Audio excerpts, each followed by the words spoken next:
members of the Senate, that they may wisely deliberate for the good of this country and for the glory of your holy name. Honorable members, please join me in the Lord's Prayer. Our Father, who art in heaven, hallowed be thy name. Thy kingdom come, thy will be done, on earth as it is in heaven. Give us this day our daily bread, and forgive us our trespasses, as we forgive those who trespass against us. And lead us not into temptation, but deliver us from evil. For thine is the power, the glory, forever and ever. Amen. Sorry. Pray be seated.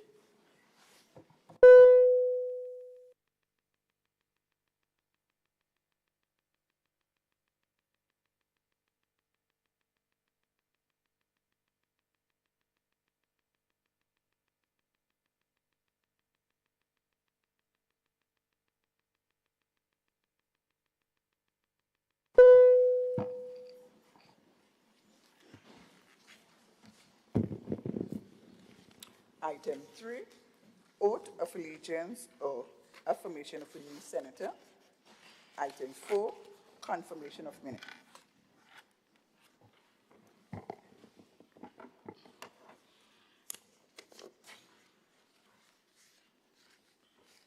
Good morning, colleagues. Good morning. Leader of Government Business, Senator Adrian Thomas, you have the floor, sir. Good morning, Madam President, Clerk of Parliament, and your staff. Good morning to all visitors. Madam President, I beg that the minutes of the proceedings of the sitting of the Senate held at the Parliament Building, Mount Weldale, St. George, on Tuesday, the 4th of February, 2025, be taken as read. Thank you, Senator. Honorable members, the motion is that the minutes of the proceedings of a sitting of the Senate held at the Parliament Building here at Mount Weldale, St. George's, on Tuesday, the 4th of February, 2025, be taken as read. All those in favor say aye.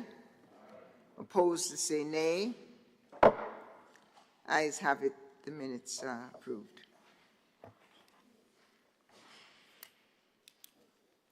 Honorable Senator, Leader of Government Business.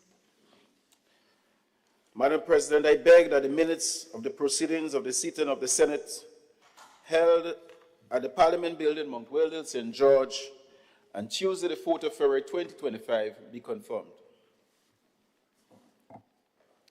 Thank you, Senator.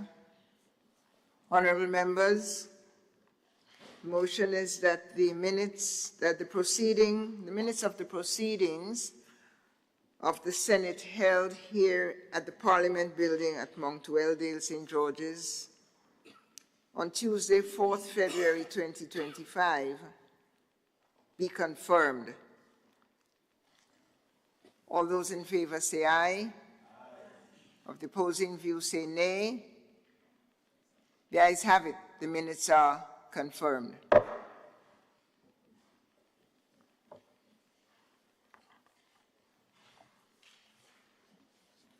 Item 5, messages from the Governor General. Item 6, announcements by Madam President. Thank you, Deputy Clerk. Distinguished senators, welcome back. Welcome back to your home. I have been advised that the following senators are unavoidably absent: Senator Andre Lewis, Senator Dwight Horsford, and there is some uncertainty, but Senator Claudette Douglas may not be in attendance. That's correct? That's correct. Also unavoidably absent. Let us begin then by welcoming all of the participants in this budget debate, the debate on the estimates of revenues and expenditure for 2025. And on behalf of the Senate, I extend a special, here comes Senator Claudette Joseph, not unavoidably absent, very much present. Welcome, Senator. We welcome all of you who are in the House, in the chamber, and others who are online to our 2025 Senate debate, the start of it. Honorable members, I understand that former Prime Minister, the right Dr. best wishes for his good health. Honorable Senators, when we last met on February 4th, we were in preparation mode for the celebration of Grenada's 51st anniversary of independence. Again, on behalf of the Senate, I wish to thank the organizer, the National Celebrations Committee, and to thank the people of Grenada, led by Her Excellency Dame Cécile La Grenade, and the Prime Minister of Grenada, Mr. Deacon Mitchell, for their leadership and for their positive support of our national independence, and continue to congratulate the people of Grenada. We also have celebrated International Women's Day on the 8th of this month, a few days earlier, and we understand that the Ministry of Social Development, Gender Affairs, will be having some year-long celebrations. We wish to thank and congratulate the ministry, and we wish to extend warm and continuing congratulations to all the girls and women and the men who support us for International Women's Day.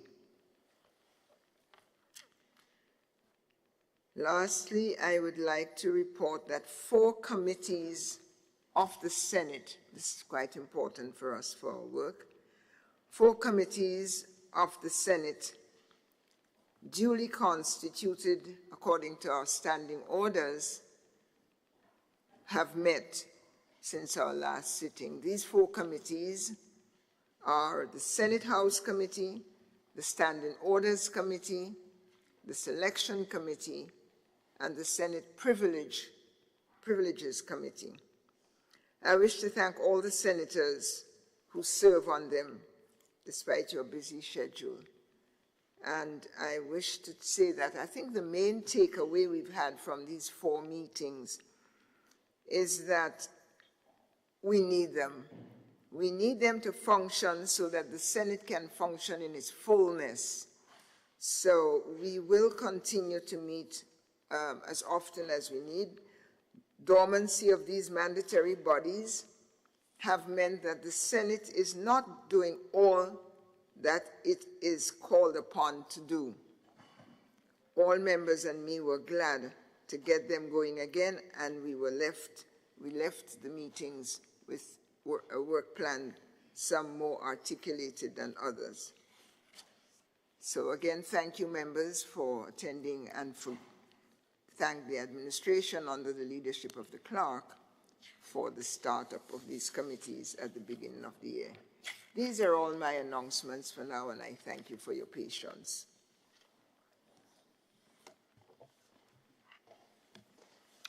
Item 7, ministerial statements.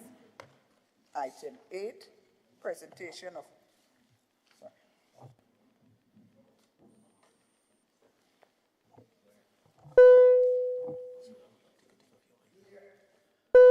Leader of Government Business, you have the floor, sir. Thank you, Madam President. Madam President, I rise to present the following papers and reports from selected committees. Madam President, I have 6 papers and reports jointly to present here. Number 1 is the estimates of revenue and expenditure for the year 2025. Number 2 Medium-term Economic and Fiscal Strategy Report 2025 to 2027. Number 3, Medium-term Debt Management Strategy 2025 to 2027. Number 4, Annual Debt Report 2023. Number 5, Report on the use of CRIF payout. And the final report, number 6, is the NOC report for the 50th Independence Anniversary celebration. And sorry, we have a 7th report, Report on the Contingency Fund 2024. So in all, we have 7 reports. Thank you.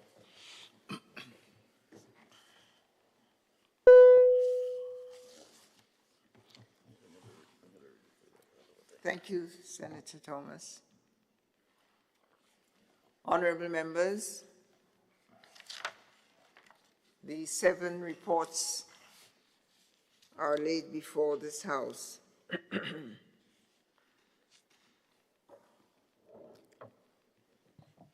Any contributions? Hearing none. No, Madam. There is Senator, the Honorable Roderick Sinclair. Good morning, welcome, and the microphone is yours, sir.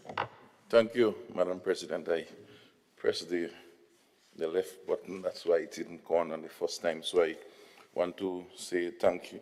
Good morning to you, your staff. Good morning to all the fellow senators in the chamber, and of course all the visitors and those listening on the outside and following this important activity here today. Madam President, and we thank you very much for having us, giving us these opportunities to speak on those reports, because those reports are public documents, and it really is helpful to read and see what is going on in there.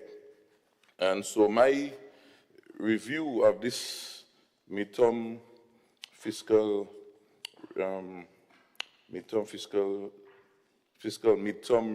report as presented as of December 31st, 2024, I have a few comments that I want to share in this opportunity. So, of course, having representing the farmers and fisher folks and how they're intertwined in other sectors, I wish to speak.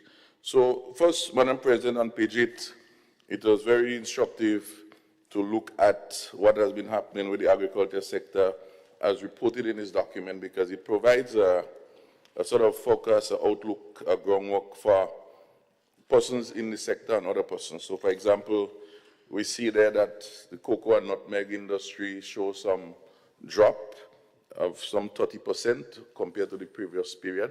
And of course, the report attributed some of this to some key factors and challenges that the sector do have. They speak of labor, that's a big issue, road, another big issue, cost of inputs and so on. They also spoke about the impact of burial and of course the support provided by the government in the form of the income support in some $32 million that was provided for farmers and fisher folks. At the same time, it highlighted the intervention, much needed so, for spice replanting, some 150 acres of nutmeg and other spices, for which we would be grateful for. This project is somewhat slow in rolling, but it's very important so that we can recover where we need to be.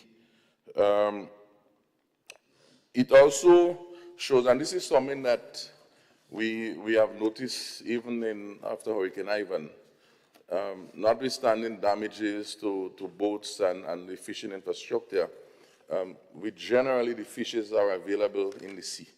And so while there was some reduction in fish exports, it was not significant. It's speaking of 1 and 2% versus that we would see in the other part of the crop, for example.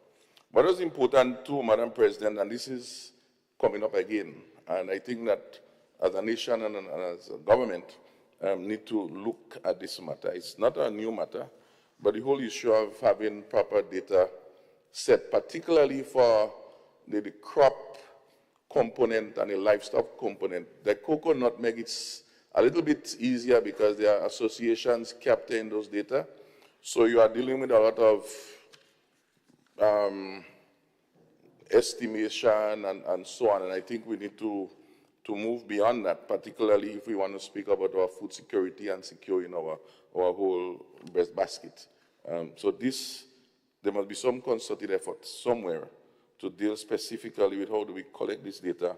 And I'm not even speaking about real-time data, but at least collecting it in a manner whereby we can know what is happening with our food production and livestock production. The other area I wish to also speak about, closely linkage to that, Madam President, is the issue of tourism, where we are seeing some good increase in stayover visitors, 14% plus. We need that because we need to be able to feed these persons. But what was highlighted in the report is the need for improving our whole attraction sites, such that the tourist dollar, which right now has moved from $50 to some $76 that they would pay, that they would spend when they come. If we have more and better attraction, it could go up to maybe $100. So by just even not increasing the number of persons coming in, we can get more value. And so I thought that was a very important point. And having myself been from the Nutmeg Association, we involved in that tourism linkage, particularly as it relates to having two museums, one in Victoria, one in Bolio, Spice Garden, and connecting and working very closely with the Board of Tourism to look at some other initiatives. I use this opportunity here to call on all those involved in that sector to increase our offering in terms of quality and quantity as it may go there. The report speaks under tourism also the issue of increasing flights and so on, but at the same time, particularly into Canada and so on, we do have a lot of challenges for our fish and our agricultural products, fresh produce.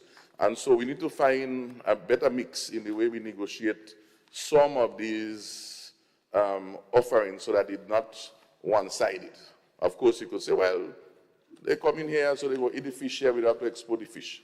But of course, we know at the end of the day, it influences the whole issue of our balance of trade and so on. And in fact, we see that there's a small improvement to the balance of trade, not much, maybe just about $2 million, but at least it means that something has happened right in that process. So another important area I also capture in this, Madam President, is the issue of finance, because, agriculture is an area, everybody, nobody wants to, agriculture is risky. They would thief your stuff.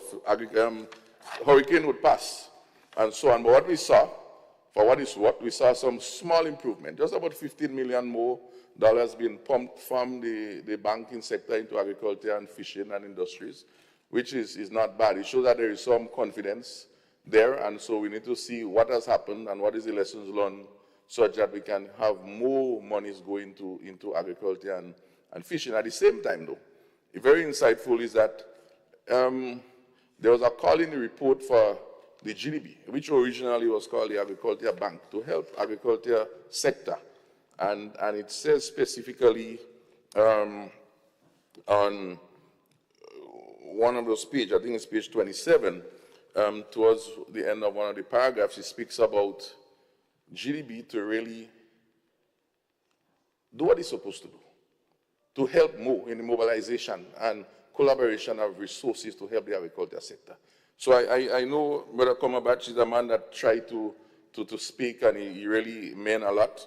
I trust that he can get the board to work with him and really make that mandate of the law for which they operate really a reality. And so that's a clarion call, and it's good that the report was able to capture that, which means that there is some level of, I would say, fairness in the report. And the last part I want to speak on, Madam President, is the whole issue of the budget risk. There are a lot of different risks that was mentioned, climate change, etc. But there are some key risks there that I thought that needed to be pulled out. So, for example, they speak about risk to finance the budget. So if there is any shortfall, and there were good indicators showing, using the orange and red template, I think page 47 would help you with that. It shows if this happened, what should happen. So, for example, we know that a significant part of our budget is financed from the National Transformation Fund, which is linked to what is referred to as the Citizens by Investment Program.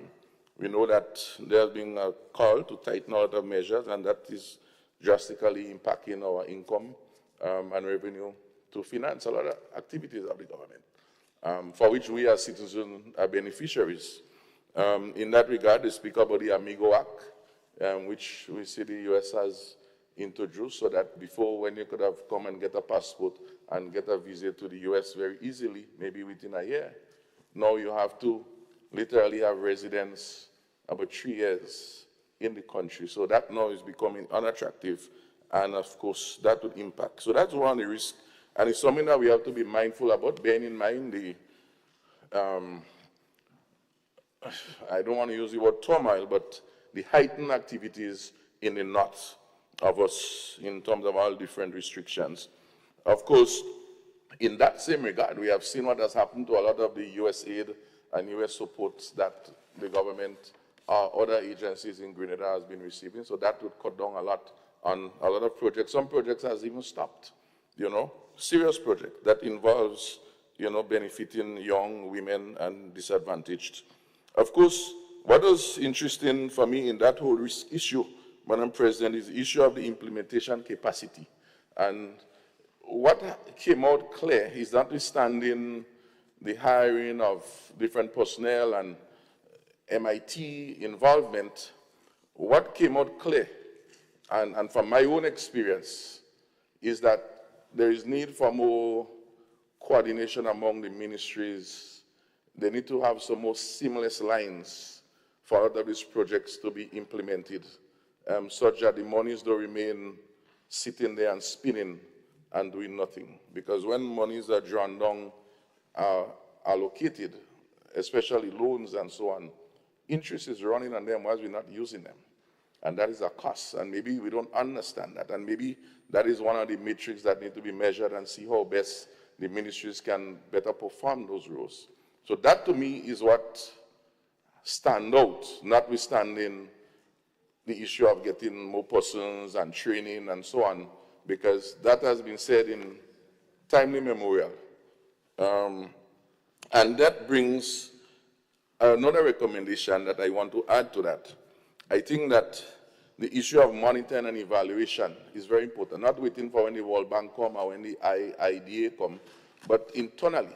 If it's every month, there must be, where are we with this activity that we're supposed to be working on, not when someone raises an issue, then all of a sudden everybody raises up and say, no, well, the report is still third quarter, we are just in June, so no problem.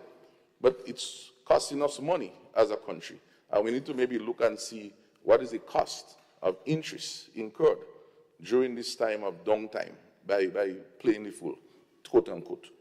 And of course, this is, and the last point I want to raise, which the government also looked at in the report, the whole issue of different contingent liabilities and so on, that is maybe debt that the government can be exposed to and so on. And of course, the one I flagged, they mentioned two. One, it was mentioned another big issue, some partnership with Digicel and involving our whole telecom infrastructure. But the one that seems to be of concern is that Grenville project of $18 million that has been, no activity really has been taking place. I mean, I live in the community myself, and I've been hearing about this project supposed to happen, and nothing is happening. $18 million was this money drawn down 4 or 5 years ago and racking up interest, and nothing is happening. So I think these are some of the concerns that I wish to share to our people, because this interest that we have to pay can be used for other purposes. You refer to? Pardon me? What is the name of this project? It's called the Grenville Commercial Complex. It's in somewhere around 47, 48 down in that 7-2 section. So there are two contingent, and the Grenville, this has to do with what was referred to as the old post office in Grenville and setting up a commercial unit and so on. It's good, I think. Right. But the delay, why is the delay? What is happening? Was money drawn down? The interest is being kept, and why that is going on within the farming community? We have other challenges. For example, they speak about one of the main areas that show great improvement in manufacturing is animal feed. But of course, we know as far as the increase in production, the more we buy, the cost of it is so high, it increasing our whole cost of food. So can we use some of this money to help to reduce the cost of feed for our farmers? Because the legislative agenda seems to be almost in a minus in that regard. So these are things I would maybe elaborate more on in the budget, but these are some of the key things I think is touching and putting into the sector for which I am connected to. Thank you, Madam President. I thank you, Senator Sinclair, for your panoramic review. Your first point is of particular interest to you, I'm sure, the question of reduction of fisheries production and reduction of production as a whole. But I would note that you would have noted also that there's additional funds being put into that according to the report. So let's see if it's a matter of correcting a time lag and nothing more. Thank you. Other comments on these reports that are laid before the Senate? Hearing none, I wish to say to you, honorable members of the Senate, that these 6 aforenamed papers and reports are laid before you. All those who are in favor, say aye. And those opposed, say nay. Papers and reports from select committees are adopted.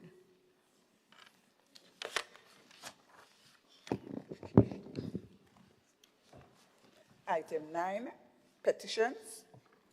Item 10, government notices, Item 11, unofficial notices. Item 12, questions. Item 13, personal explanations. Item 14, motions.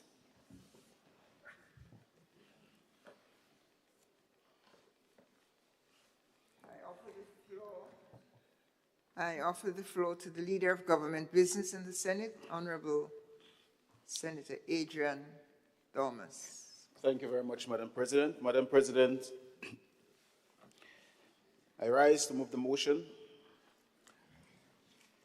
Whereas debate on the gracious address delivered by the Governor General on the occasion of the ceremonial state opening of the 3rd session of the 11th Parliament on Friday, the 4th of October 2024, was deferred to another date.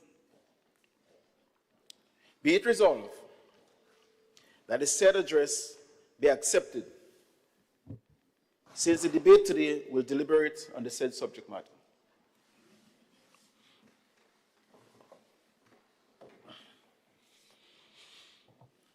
Thank you, Senator Thomas.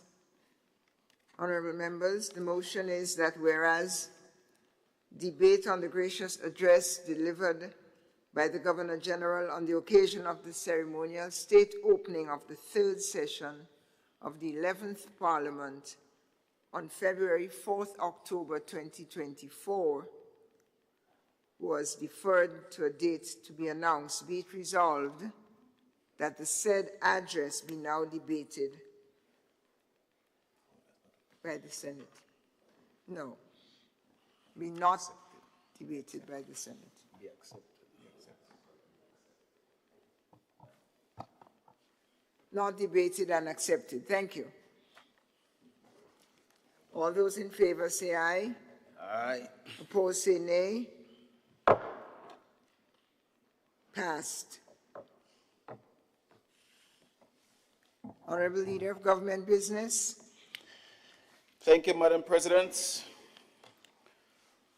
Whereas it is necessary to provide for the service of the State of Grenada for the year 2025 by means of an Appropriation Act, be it resolved that the estimate of revenue and expenditure for the fiscal year 1st of January 2025 to the 31st of December 2025 be approved.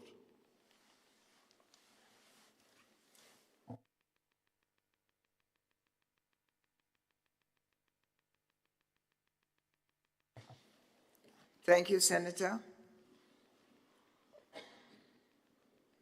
Distinguished members of the Senate, motion is that whereas it is necessary to provide for the services of the state of Grenada for the fiscal year 2025 by means of an appropriation act, be it resolved that the estimates of revenue and expenditure for this fiscal year, 1st January 2025 to 31st December 2025, be approved. All those in agreement say aye. Aye. I wait on that.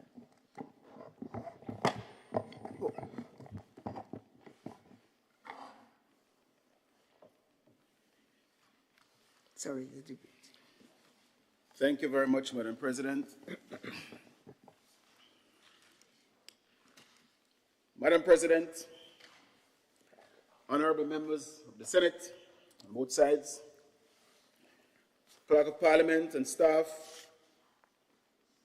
fellow citizens of Grenada, Carriacou, and Petite Martinique, home and abroad, those of you that have graced us with your presence here today in person, in particular, the students, we are very happy to have you.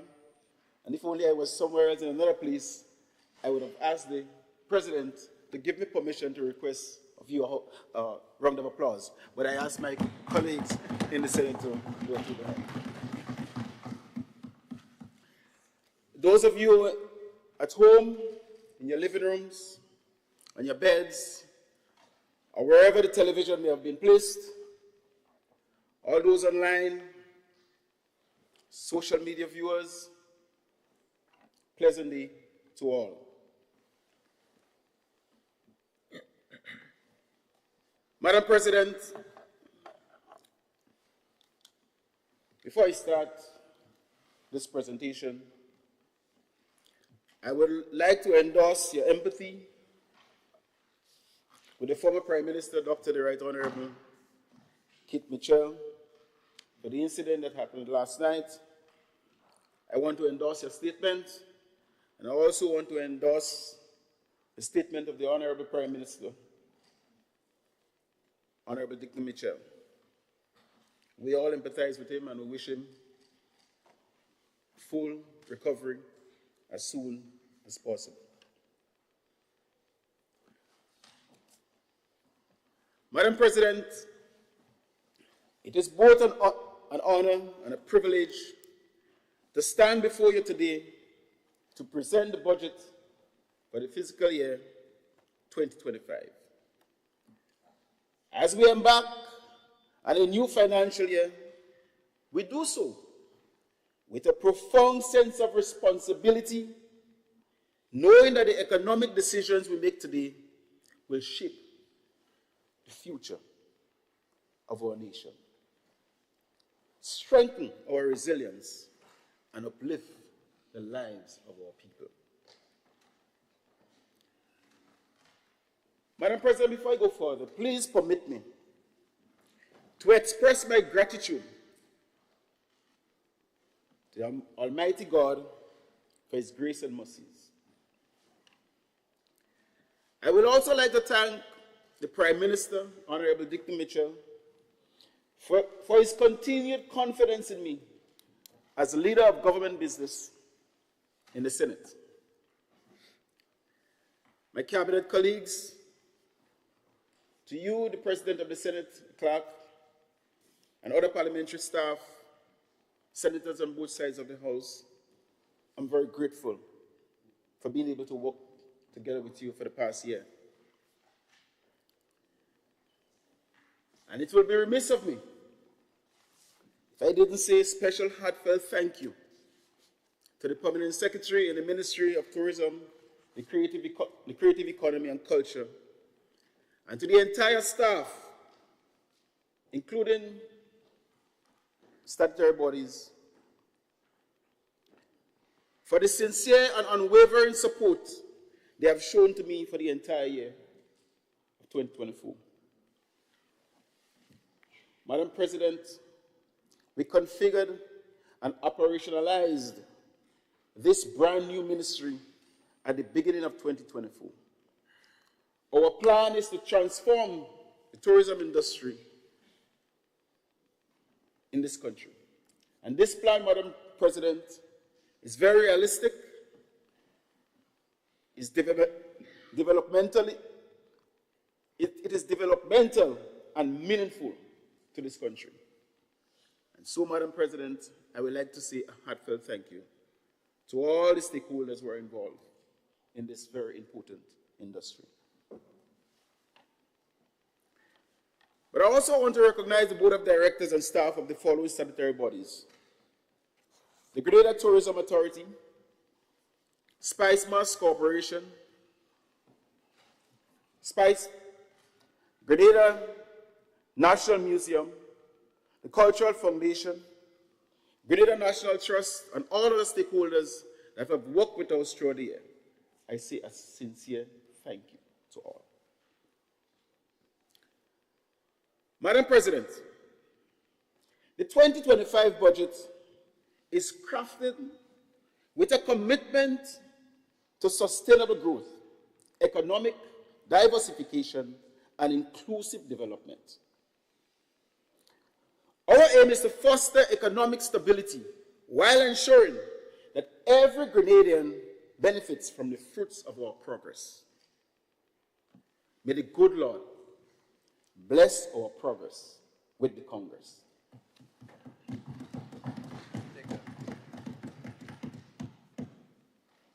In preparing this budget, Madam President, we have taken into careful consideration the global economic climate.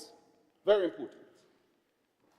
We have also looked at the regional trends and our national priorities as we seek to build a stronger, more self-reliant economy. Madam President, 2024 has been a year of significant challenges. Notable is our uninvited guest, Hurricane Beryl. On July the 1st, Hurricane Beryl, inflicting significant damage to homes, roads, bridges, utilities, businesses, the agriculture and marine sectors, etc., etc. Our assessment, Madam President, indicated that the damage amounted to roughly $630 million.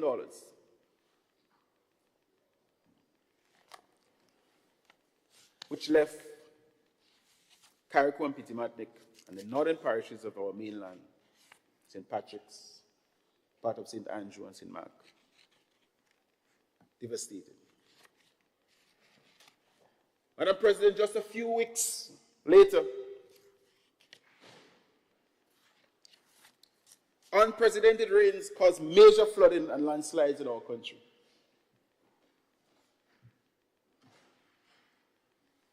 Many people thought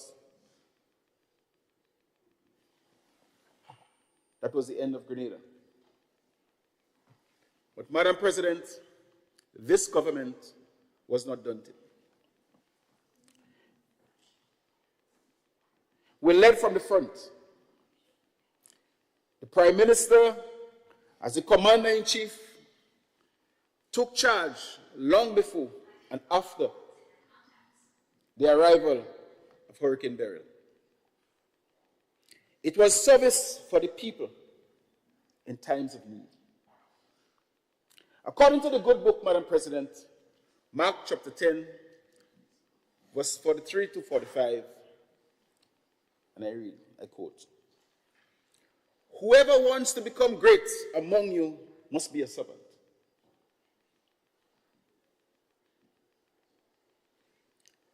And whoever wants to be first must be slave of all. For even the Son of Man did not come to be served, but to serve."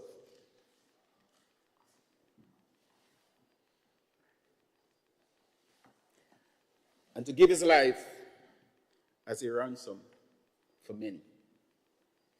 Madam President, it is all about putting people first. And this is exactly what this government, led by the Honorable Dick Mitchell, did in times of need.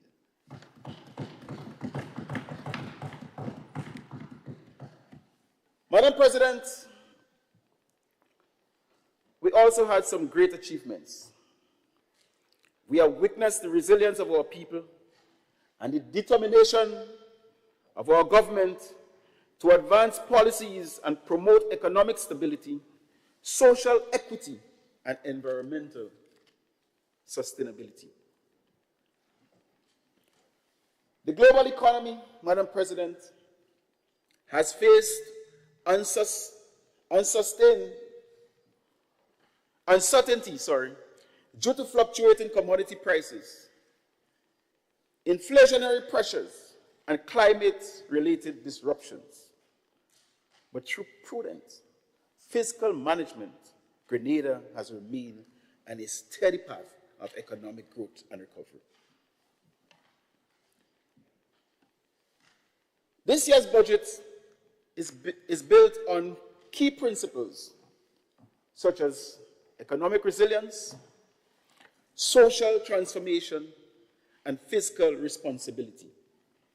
Through these guiding principles, we seek to create opportunities for investment, job creation, and social empowerment while maintaining sound fiscal discipline.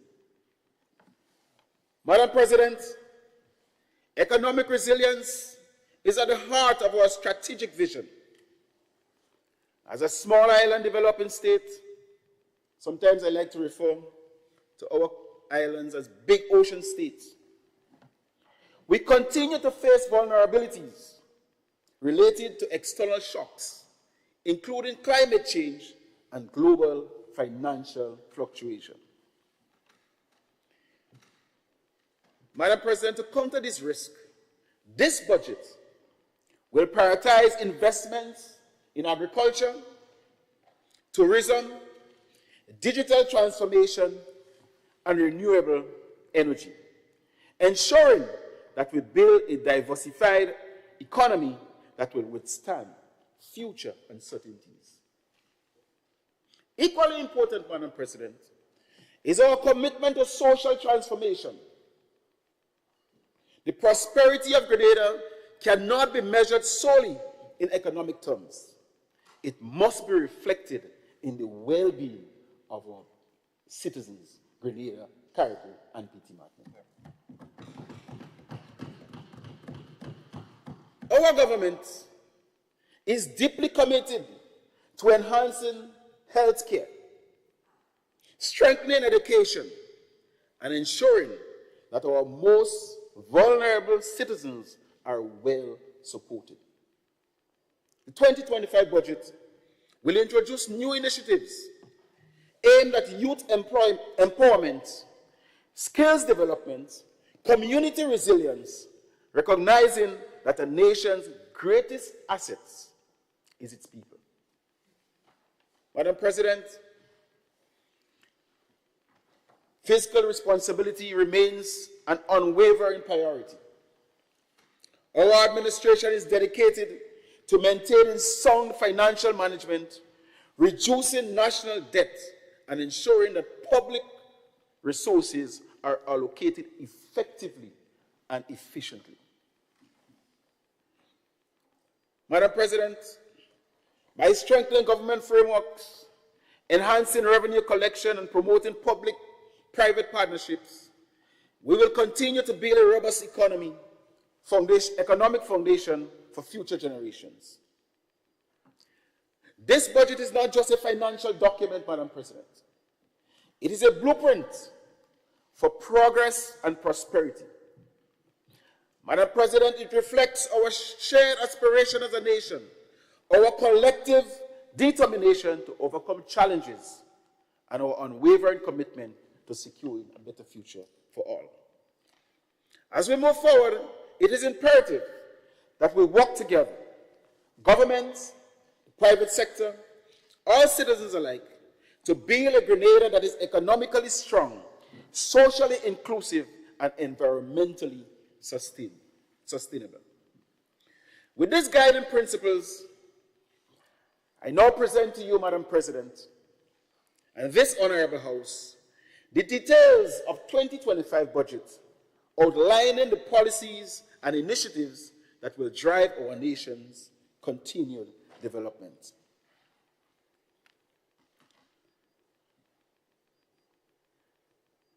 Madam President,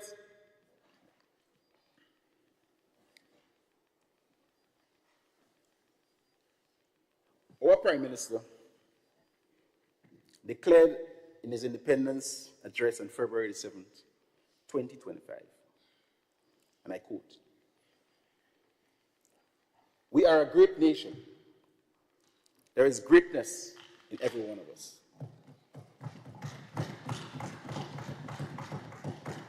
I repeat, we are a great nation, and there is greatness in every one of us. Madam President, this is a very powerful and inspiring statement. It reinforces national pride, unity, while recognizing the potential within every citizen. How do we utilize that greatness? How does the government encourage its citizens and get the citizens to capitalize on that greatness? This budget, Madam President, is geared to create the enabling environment to do just that. We have a responsibility, and we have the potential, and the Prime Minister has recognized that. And if I were to itemize some of the greatness and what it has done for our country, I show both sides of the house will knock the table when I say Kiriani James. When I say Earl Braffett, when I say Blackadan, when I say James Clarkson, when I say Huggins and Ramdanis, Hopkins, when I say farmers and fisher folks, when I say Morris Bishop, and Madam President, I know everyone will not know when I say Dickon, Amis, Thomas, Mitchell.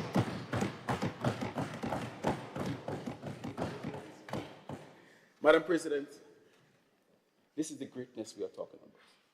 And greatness individually can be capitalized on for your own as individuals, advancement and development. And if every individual was to utilize the greatness, what a great community we will have. And if we have great communities, Madam President, we'll have great parishes and even a greater country. And if we have great countries in the world, by utilizing your greatness, Madam President, what a great world it will be for each and every one of us to live peacefully. Madam President,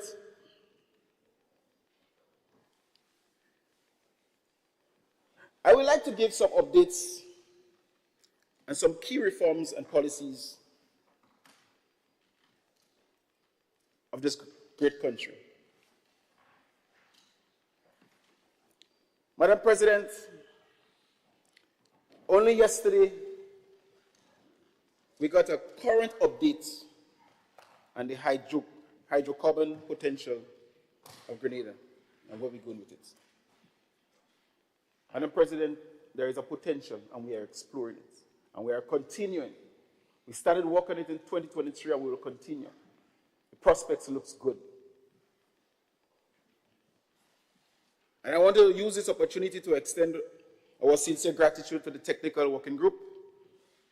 We know they have now provided a clear roadmap in terms of where we are going with the hydrocarbon, and this is great news. The government will provide public and comprehensive updates as we go along to the people of Grenada, Carriacou, and Petite Martinique. Another key reform program that is underway, Madam President, we have, as a government, taken on the responsibility to resolve the Kawana Bay dispute that had been held up for quite a while. This government has resolved this matter, and we are now talking to new developers.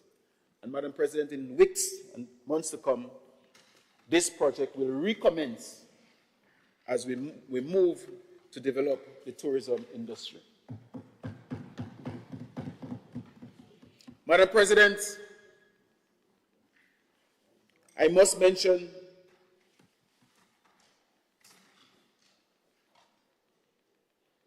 the presence of Six Senses today, and also the expansion of the Beach House Silver Sands project in Grenada. This project, Madam President, means a lot to us, and we, as a government, will do everything to make sure that we move forward with them.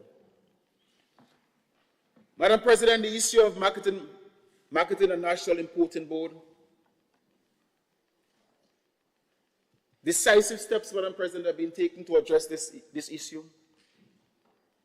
We have scaled down the operation of this very important institution, and our intention is to make sure that we have an institution that can not only provide key services to farmers in Grenada, Carriacou, and Petite Martinique, but also, Madam President, to make sure that the consumers get quality service. This project is on its way. The government has taken up all the debt the debts that came with this project. So we're starting from on a fresh slate.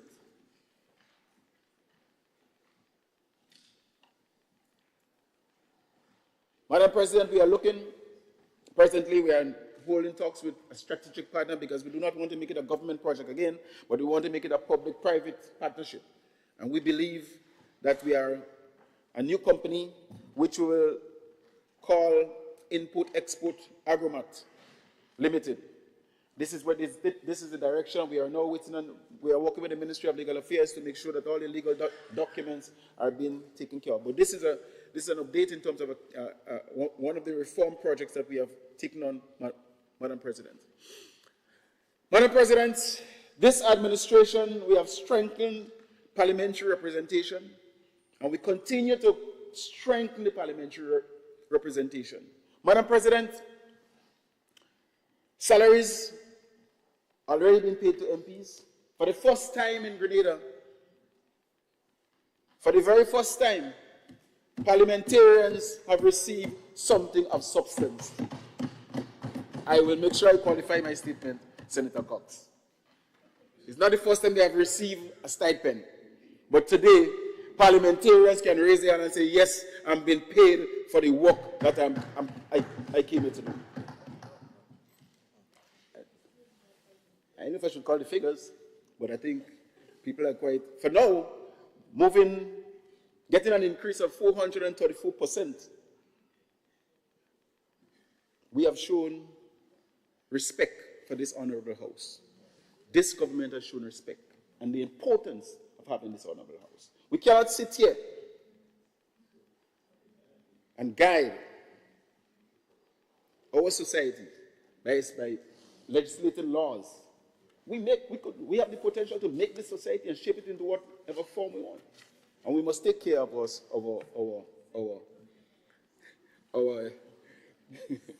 my colleagues are telling me to say it. Well, I mean, we used to get about $800. Only that, right? Well, I'm looking for the correction on the other side. To say that you all guys never used to get anything, you all was in governments, and we used to get about $800. But today we have advanced that, and the people in the lower house collected $1,200 on the opposition side. Today they are collecting $5,000 a month, and I think this is honorable. Madam President, we want to go further. We are exploring the possibility of giving the MPs the necessary tools to work in the constituencies. We are exploring the possibility of giving the MPs a home, an office, not for the MP of a particular party, but when your party is in government, you use the office. When your party is out of government, you exit. And this will be the constituency office of the people of the various constituencies. That is the direction we want to go in terms of strengthening parliamentary representation in Grenada. Madam President, in 2025, we are also thinking of giving every constituency, making a vehicle available to every MP in the various constituencies. If you want to be an MP and you want to be a politician, you have to go to the people. It's not every time the people will be able to come to you. And we want to make it as comfortable as possible. So there is no excuse that my vehicle break down or I don't have a vehicle and you are MP. We want to make this available to the various MPs, Madam President. Public sector reform, Madam President. And the Minister of Finance, when he was presenting in the other place, he made the point that public servants dodged a bullet in July 2022. Because if they didn't dodge that bullet, and this administration didn't come to office, public sector reform would not have been a reality. Madam President, and the bullet that they dodged was the pension bullet. Today, public servants who return and who are employed after February 85, can now go home, can now relax at home, comfortable with a peace of mind. Their lives have been converted from retiring into poverty to having a very comfortable life sitting at home. Thank God, Madam President, for the pension that was paid to public workers. And I say, may God bless the Congress. May God bless the progress with the Congress.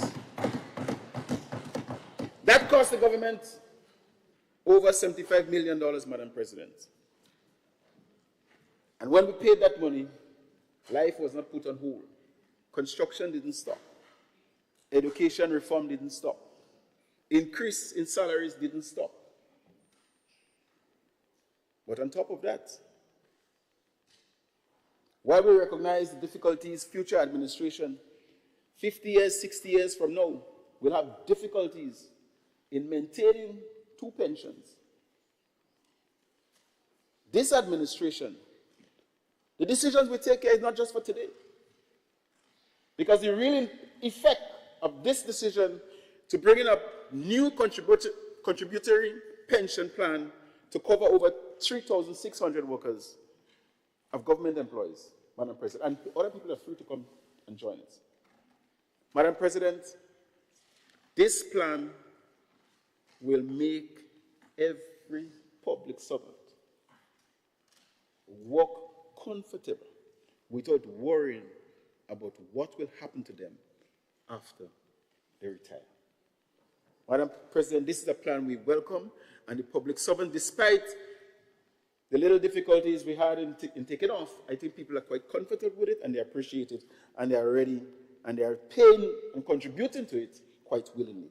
But apart from that, Madam President, those people who are not qualified for pension and are still in the service, who are on contract, who are temporary workers for years, government didn't leave them like that. We make it retroactive. And we have allocated $11.3 million as benefits that people can take to the contributory pension grant.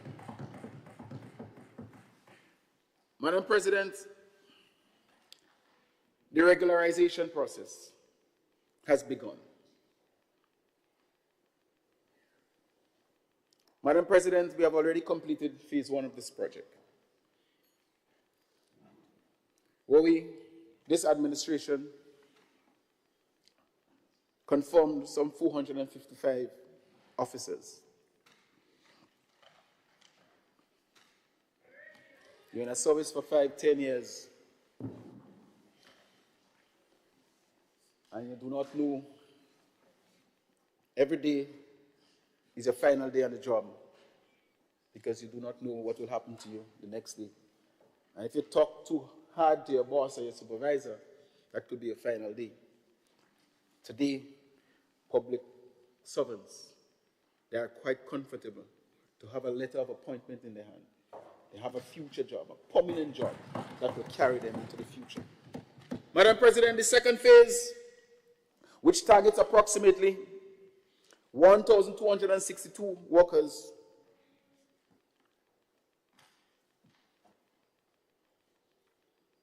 is on its way. And these workers, some of them are holding PSC contracts, Public Service Commission contracts, Government of Grenada contracts, ministry letters. Some of them are daily paid, as I said, on a daily basis.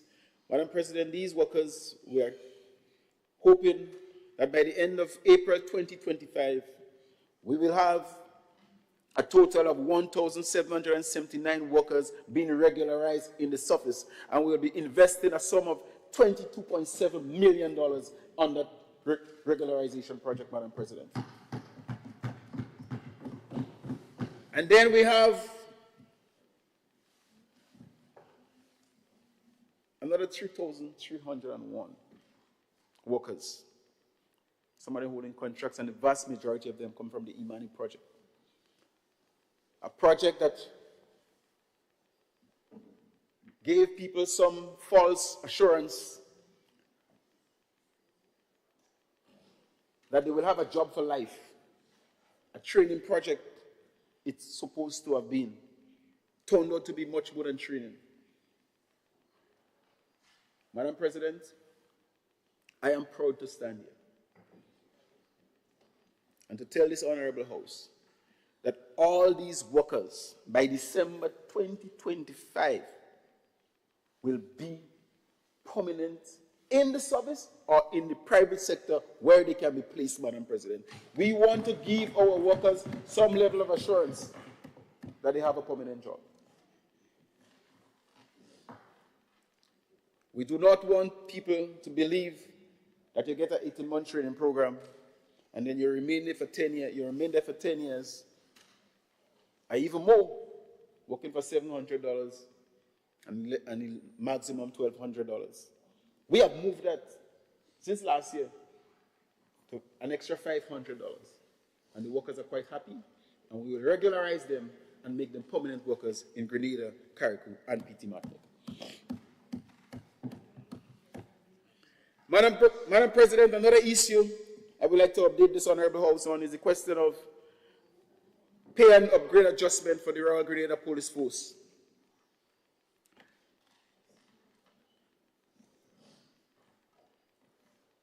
Our government is pleased to announce the resolution of the long outstanding and painful issue of pay and grade adjustment for the hard-working and dedicated men and women of the Royal Grenada Police Force.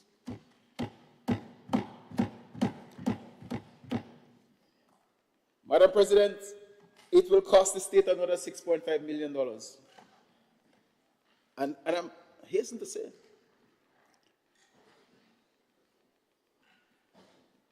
that the average increase in pay for police constables is estimated at $750 per month. And when we, in this administration, make a promise, it is a promise. It's a promise made, is a promise kept. We have laid the foundation to ensure that come in a few weeks' time, over 1,000 police members of the Royal Grenada Police Force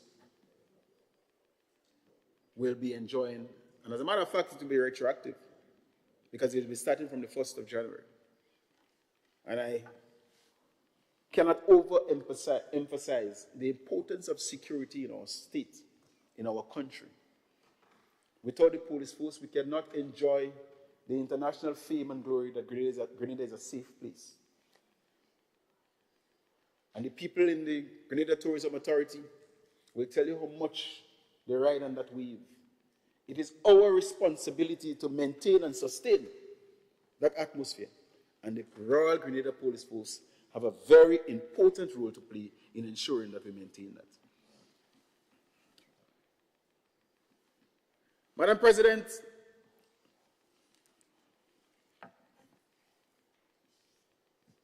I just want to make a quick point here in regards to how we treat with the CRIF funds that we receive from the effect of Hurricane Beryl. And I will just go through quickly in terms of the spending of that money. Immediate post-events repair to public buildings and physical infrastructure. Madam President, we spent $15.8 million in that area. Repairs to infrastructure for communities, that includes housing, community health centers, etc., $15.7 million. Purchase of food, water, medication for individuals, $3 million. Risk mitigation activities to reduce vulnerability to future natural hazard events, $13.5 million. Payment to persons in support of their livelihoods, talking about farmers and fisher folk, $31.3 million.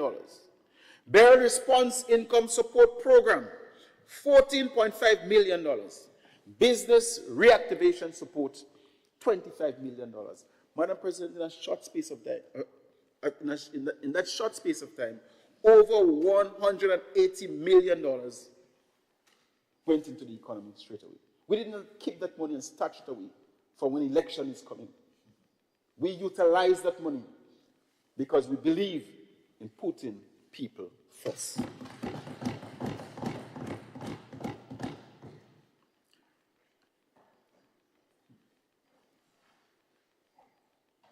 Madam President, mind you, I would not stand, and it would be remiss of me if I did not give the former administration some credit for taking the initiative. And I want to make the point very clear so that later on in the day, we will not hear any words of ungratefulness. But Madam President, more to that, we also advance the initiative because we encourage Nawasa and Grenlec to be part of this insurance scheme. And what happened when Beryl came? Grenlec received over $24 million. And this was vital finance that they needed to help revitalize the program, the infrastructure, especially in Carriacou and Petit-Martinique. Now, also, Madam President, collected almost $6 million EC dollars. This, again, helped the restoration of water in Grenada, Carriacou, and Petit-Martinique in weeks' time. And Madam President, we were very, very grateful for that dollars and cents to be pumped into the economy. Those are some of the areas, Madam President, I thought maybe I should have highlighted. But I also want to make the point in regards to the importance of saving for the rainy days. Because we have also established with the ECCB that contingency fund where 10% of BNTF will be utilized, will be saved there for whenever we have disasters of that nature. We save some money for the rainy days. Madam President, I want to turn to now the whole question of the macroeconomic and social context in regards to where we are going with this 2025 budget.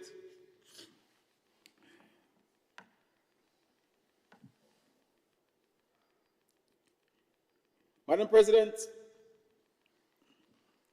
despite the difficulties we had with Hurricane Ivan, we still expect the economy to grow by 4.5% in 2025.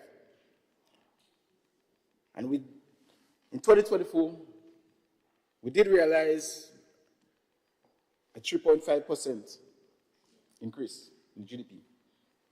And that means, Madam President, that despite the difficulties, the economy did well. Yes.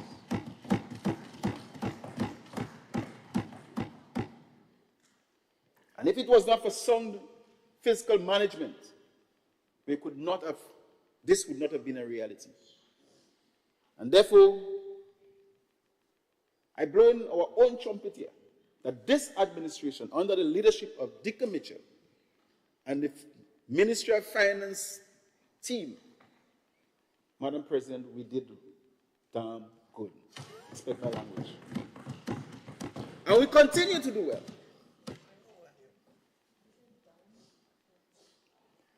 That's okay. My colleagues on the other side nodded, and I was able to bring out a smile. The president. The president heard it, don't worry.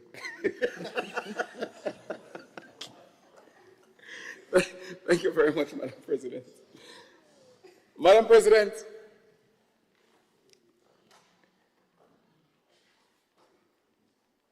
in our country, labor conditions remain very stable.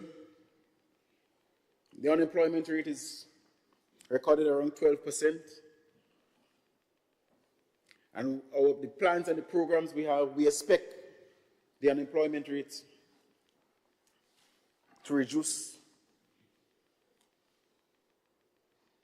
significantly, 2025, 2026, as we go forward, 2027. It's only yesterday one of my colleagues said to me, normally when he leaves home in the morning, the blocks is heavily populated. These days he asking where the young men gone or where the block occupiers gone. But on evenings, I always, once I leave town by 4:30, I have to give quite a few people a ride with a little bag on the side. It's an indication that somebody is going somewhere between the hours of 8 to 4. And this is a very good sign in this country, Madam President.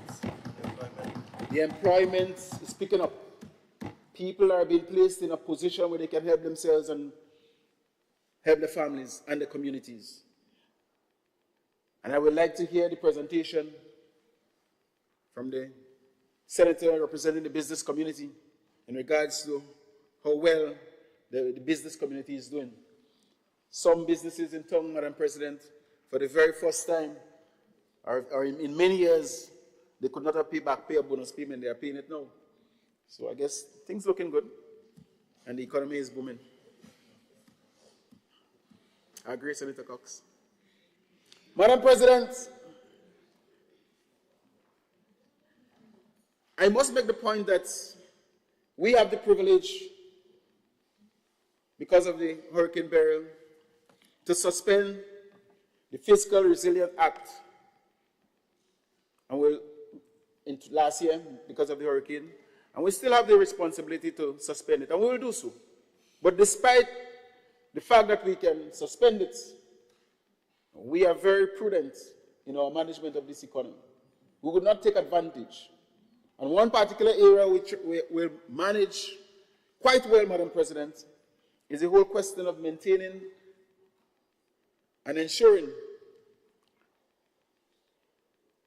that salaries, employment remains at 13%.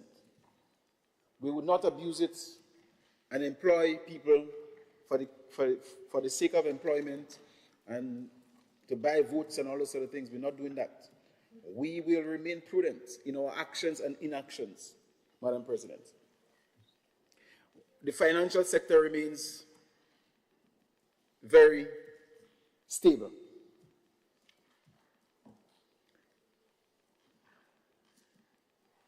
Madam President, I now turn to estimates of revenue and expenditure.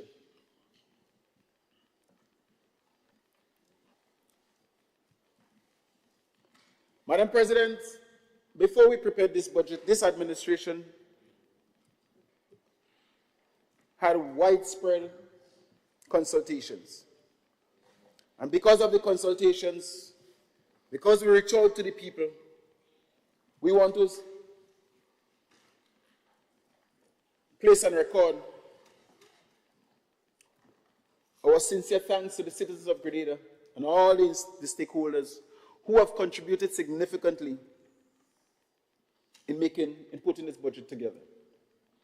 It was not just the cabinet ideas or friends' ideas, it was the community, it was the country the population, and not only those in Grenada, but those in the diaspora as well, Madam President.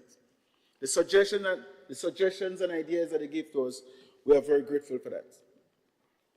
And so, Madam President, this third budget sets our country and people on a more resilient and inclusive path, consolidating past gains and accelerating progress. It provides for a total expenditure, including principal repayments, of $1,912,822,014. Madam President, the overall budgetary summary is as follows. Recurrent revenue, $1,192.5 million. Total grants, $72.5 million. Recurrent expenditure, $1,105.9 million. Capital expenditure, $496.5 million. Current account surplus, $86.5 million. Principal repayments, amortization, $310.5 million. Primary deficit after grants, $208.6 million. And overall deficit after grants, $337.4 million.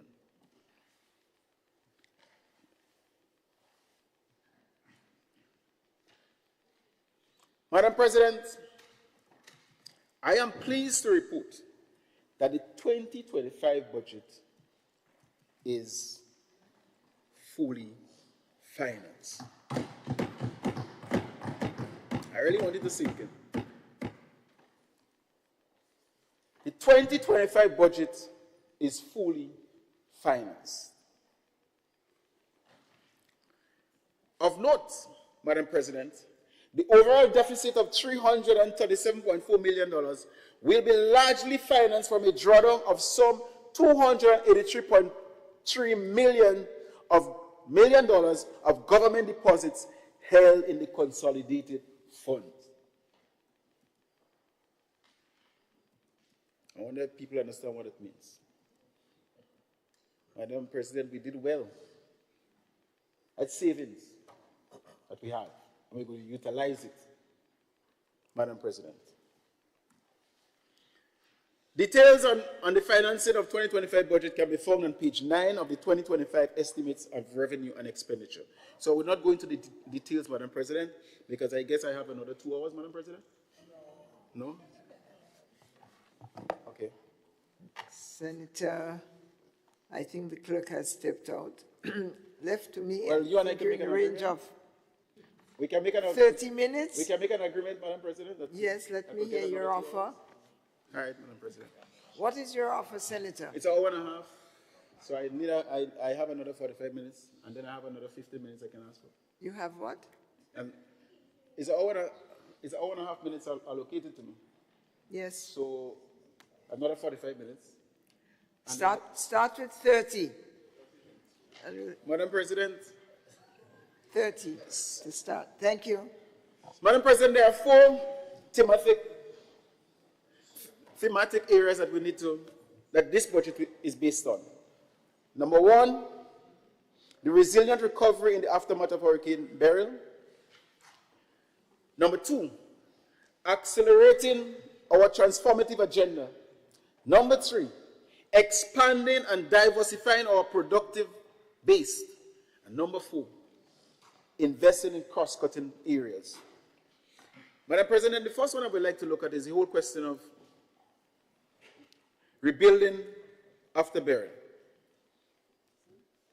Madam President, this government, after Beryl, pledged to build back better, especially in Carriacou and Petit Martinique, St. Patrick's, the northern part of Grenada, part of St. Andrew, St. Mark's. But Madam President, I want to place on record here that soon after Beryl,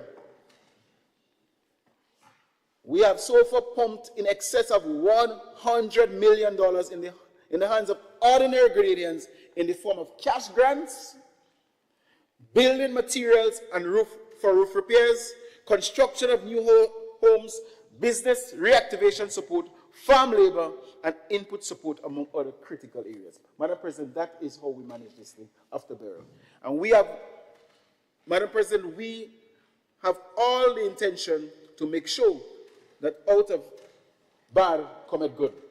Because what I've seen in Carriacou is very encouraging.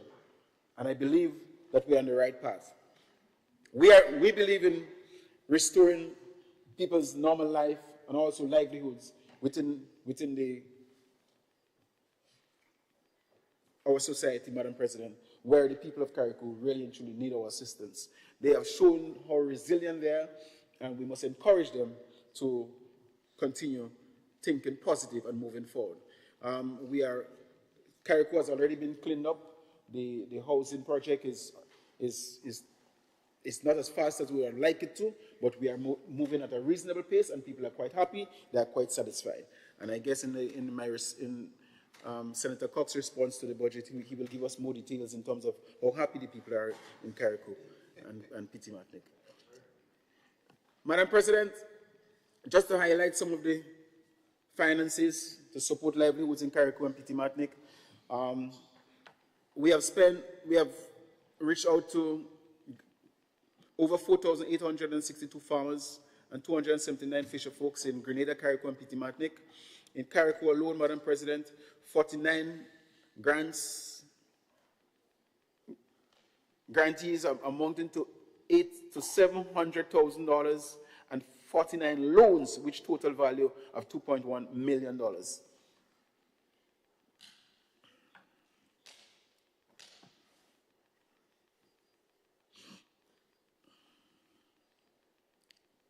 Madam President, the second area that I would like to look at is accelerating our transformative agenda.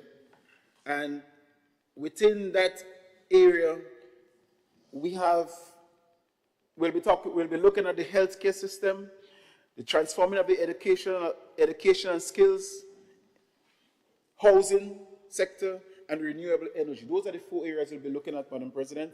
And when we talk about the healthcare, every citizen of this country will desire a much better healthcare system in Grenada. It has been an area that really and truly we are not satisfied with over the last couple of decades, and this administration is bent on doing something about it, not just recognizing it, but doing something about it. And people will hear us talking about Project Polaris. It is real, it is coming, and it will be here, Madam President. And we are not only looking at healthcare for Grenada per se, but we want to really and truly offer a service to the OECS in particular and the wider Caribbean, where Grenada can become the capital of medical healthcare in the Caribbean. And I must mention here, Madam President, we are working with a reputable company from the United States, Mount Sinai, and we are hoping to get all the consultancy that they can offer to us to make sure that this project is quite successful. But most importantly, Madam President, we are thinking of the final product already. We are not building a hospital and then going to look for staff, going to look for management. We are thinking about the final product already, and hence the reason why we are putting in this house that this hospital will be statutorized. Statutorization will be part of the plan, Madam President.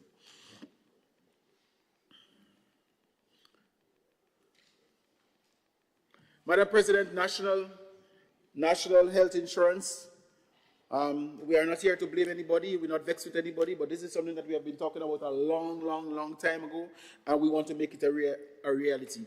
Presently, we're advancing the legislative work of making sure this happens, and we have allocated some $2.4 million to this very important project. Madam President, the issue of mental health and wellness. This is a serious area in our country, especially for the young people. We cannot afford to abandon and put a stigma to people who have a mental disorder. Madam President, they are our brothers and our sisters, our children, our friends, and we must have a system in place to take care of them. So we, overall, Madam President, for this 2025 budget, we have allocated $171.3 million to take care of our citizens throughout Grenada, Carriacou, and Petite Martinique. Madam President, another area that we're looking at to accelerate our transformative agenda is the whole question of the education and skills development in our society. I will not go into much details because my very competent minister will speak for about an hour and a half after I beg in regards to education. But really and truly, Madam President, we believe that education is liberation. We believe that when you educate your people, if you invest heavily in that, half of your work is done, is completed. And if you don't educate your people, Madam President, we believe that you will have to employ more policemen, build more prisons, have more people going to study law, you'll have to get more pink houses. Madam President, we don't believe we're going that route. We believe we're going to spend the money now and educating our people and ensure that we have better citizens in Grenada, Carriacou, and Petite Martinique. So we'll invest heavily in that, Madam President, and we have started quite efficiently with our free tuition education in Tom Ceci and Nulo. We already had it in the ministry in secondary schools, but we want to continue encouraging people to go to Nulo and to go to Tom Ceci to make sure that they have the necessary education. Madam President, we have invested some $800,000 for now in a pilot project where we are trying to have new school bus transportation system whereby people can, students can have free transportation to take them to school. There is no excuse. There is no excuse for children not going to school about no lunches, because free lunches, free transportation. We're still giving assistance to people who need uniform assistance and all those sort of things. We are creating the enabling environment where Grenadians become educated people. I've seen countries in the Caribbean, Madam President, whereby they may not have much natural resources, but the level of education in these societies brings them liberation, production, and it makes a better society that each one of us would like to have. Madam President, our inaugural First Generation Scholarship program in collaboration with the Monroe University is another area, because we are planning, Madam President, and we are hoping, and we want it, and we're working towards it, that every home in Grenada must have a university graduate student. And if this is not progress with the Congress, then what is? Madam, God bless progress with the Congress. Yes, sir.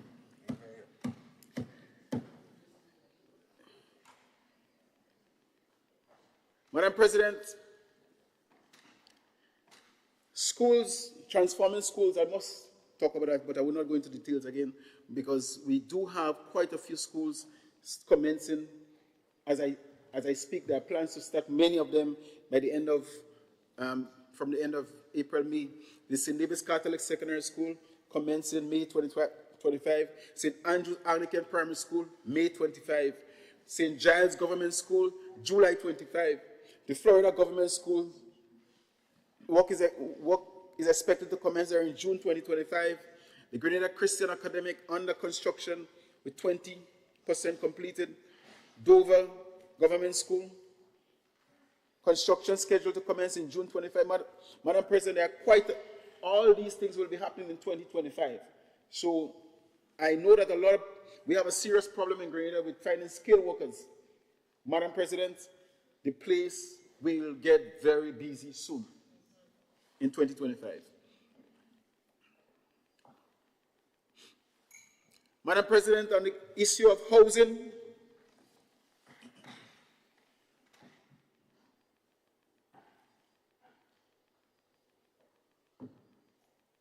Madam President,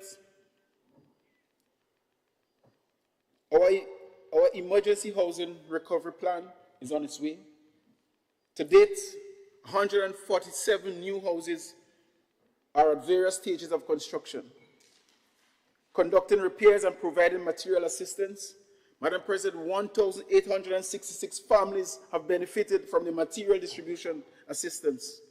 And the housing projects, Madam President, Build Back Better is bubbling. And I must admit, Madam President, that Project 500, building homes in Grenada style, where people can, at a cheaper rate than the ordinary way of doing things, will be providing houses for the people of Grenada Carrick. You have your land, make a phone call to the Ministry of Housing. You want assistance, make a phone call. There are loans, there are grants. We are making sure that people have a decent place to stay. And most of all, the children must have a decent place when they come from school to rest their heads. Madam President.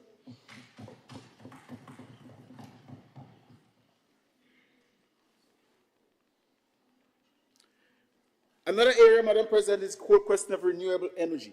We will be doubling our effort to make sure that we achieve our goals in terms of energy security and lowering the cost of energy in Grenada.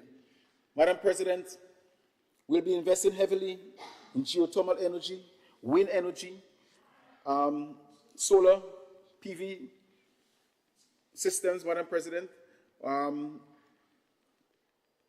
We have allocated some $10 million to make sure that we continue with this project in regards to the geothermal project that we have started work on.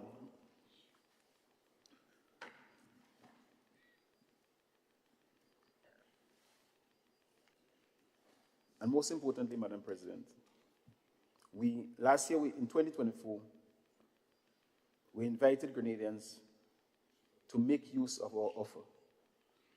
75% concession and hybrid vehicles imported into this country.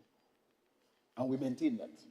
And we also have 100% concession for people who bring in electric vehicles. Madam President, we want to green up the transport sector in Grenada, Carrick, and PT Matlick. Madam President, one of the other thematic areas that we're looking at is expanding and diversifying the economic base of our country. And how will we get there? Our intention of getting there, Madam President, we look at 6 areas. Tourism. Sometimes, had it been last year, I might say agriculture first. But that's okay. They go hand in hand. Tourism, agriculture, the blue economy, rebuilding a stronger economy and people, youth and sports development, and digital transformation. Madam President, I would like to tackle tourism first. Madam President, this is maybe one of the most important economic pillars in Grenada presently, at this point in time.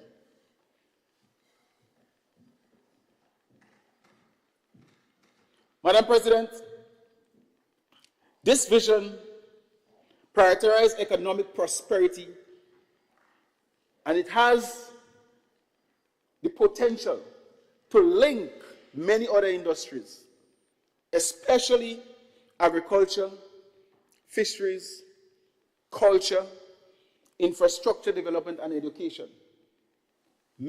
Lots of cross-cutting areas. And therefore, this is an area that we believe we have not reached our full potential as yet.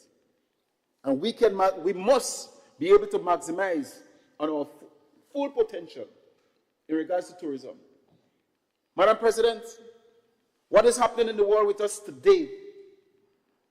We have all reason to invest heavily in this very important industry. And so, in going forward, we want to make sure that we enhance our tourism products. We also want to make sure that our people is part of this very important industry. Madam President, we want to make sure that the communities are involved heavily in the tourism industry. And no longer can we use the term, when we say Ghanaians, we say tourists. So it becomes a kind of synonymous, Ghanaians and tourists. Madam President, we're no longer going in that direction. Tourism is all over Grenada, Carriacou, and PT Martinique.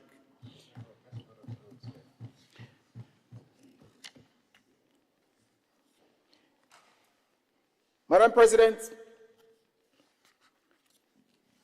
while we talk about bringing it throughout the state, we want to make sure that the vision is well grounded in sustainable tourism development. And that is the key word today, wherever you go, sustainable tourism.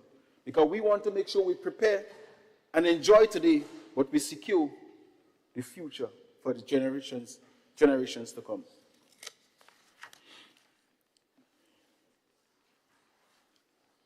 Presently, Madam President, this very important sector generates 23.3% of the country's GDP directly. This is a big contribution. But that's not all. Because indirectly, from other supporting agencies and stakeholders and services, there's another 22.7%, which means, Madam President, that when you double this, it's over 40% tourism contributes to the GDP of this country.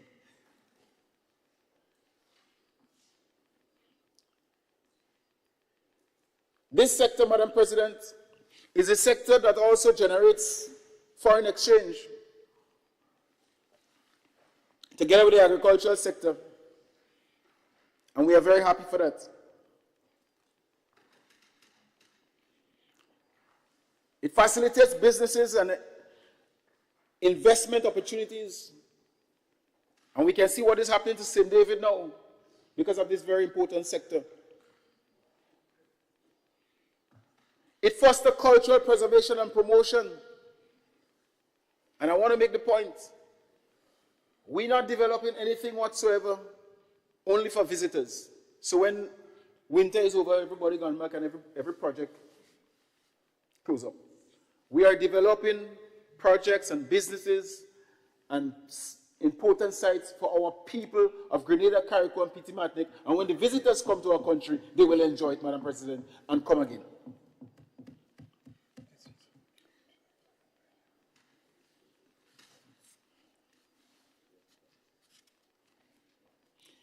Madam President, just let me share some statistics with you here. In regards to what we experienced in the year 2024,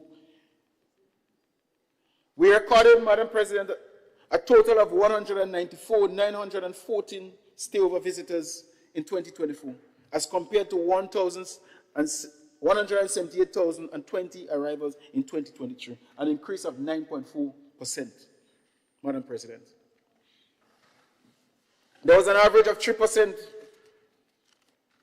recording a total of 314,127 in 2024 as compared to 304,627 in 2023 in regards to cruise passengers. And Madam President, although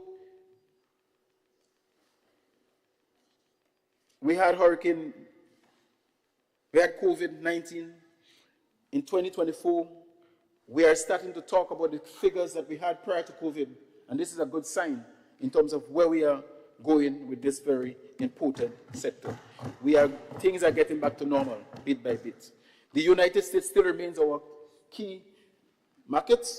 The Caribbean is also right there, and we must, if only we had more airlift within the Caribbean region at a cheaper rate, Caribbean people would have been visiting Grenada much often. But we have to see the good relationship with Trinidad and Tobago, the new relationship we have established with Guyana is increasing that gradually, and we are experiencing some good figures there.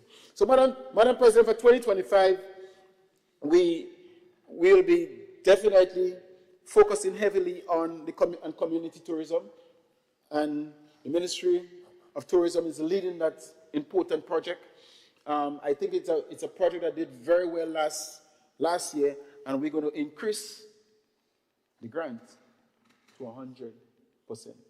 So last year we worked with $1 million. This year we'll be working with $2 million, and we'll be going out to the communities and examining the projects that have the potential to be developed, and the ministry will be working very closely with the GTA to make sure that this project become a reality. Madam President, as I said in my preliminary presentation, my introduction, that this is a brand new ministry that has been formed in 2024. Yes, the Ministry of Tourism existed, but when we configured it, we believe that putting culture and the creative economy and tourism together, the synergies, Madam President, will work well, and we believe in going forward, we will have a very good ministry that can help build the economy by doing what we do best. Madam President, so the fact that we have a new ministry, we are contemplating heavily on training our staff and make sure we collect more data and working with the various stakeholders. Key, this year we must have a flagship project in regards to upgrading our sites.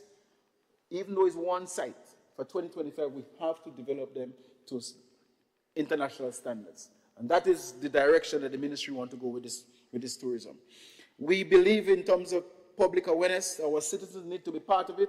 2025 we will be paying more emphasis in building our public awareness throughout Grenada, Carriacou, and Petit Martinique. We have been spending quite a bit on mobilizing people from the international community to come visit Grenada, but we need to create the kind of awareness within our society, because without the people, hospitality, the tourism, no matter how many people you bring here, it will not work. So we need to have dialogue with the police, with the people in the hospitality industry, with the students or school children, and make sure that we bring, when we speak tourism, the public is quite aware of what is happening. And last but not least, Madam President, we have started a process where we want to have regular dialogue with the people in the diaspora. And we have, in February, we had a first meeting with the ambassadors and people in the various consulates, where we have a discussion with them. They run ideas with us, we have discussions, and we make sure that they use their networking skills to make sure that they help in the process of bringing people. So there's a lot happening in the Ministry of Tourism, and while I'm sitting here, I can see the CEO of the Grenada Tourism Authority. All my staff is here, the permanent secretary, and good staff and dedicated staff, and I know definitely that the ministry and GTA and all the other stakeholders, the Hotel Association, they will all help in making this industry the income-generating industry. On the issue of agriculture, Madam President, the Minister for Agriculture in the other house spoke extensively in regards to agriculture, and I will not regurgitate what he said here in this particular house, but I will also, in my wrap-it-up statement, I will give some more details in agriculture. But we have allocated, in the field of some $32 million in income support to the farm laborers after Hurricane Ivan. And all these monies have been pumped into the economy. Hence the reason why the place is getting that busy and people are living a very happy life at this point in time. But we want to make them happier as we move forward. An allocation of $32 million has been made in the 2025 estimates to fund various projects in the agricultural sector. Madam President, there is a brand new ministry under the Ministry of Agriculture, the Blue Economy and the Marine Affairs. This ministry, Madam President, has been thought about a very long time since we came into office. And I'm happy to see that the Prime Minister has taken the decision to establish that ministry. There's a lot of resources, Madam President, we need to harness in that particular area, which could again help in generating as much foreign exchange as possible.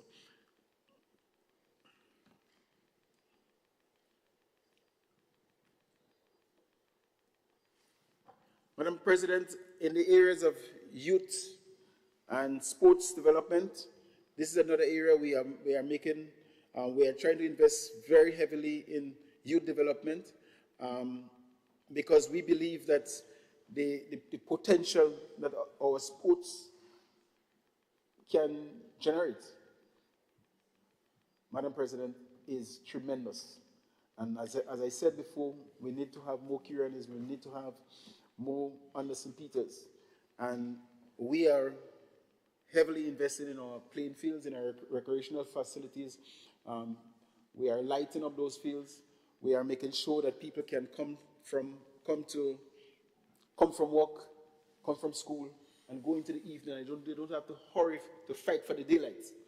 Madam President, this is something that we believe is a very viable industry, and we are moving swiftly on that. In 2025, we will be focusing heavily on, as a matter of fact, by June 2025, we are hoping that the National Stadium will be lit, and we will have night cricket and night sports in the cricket stadium.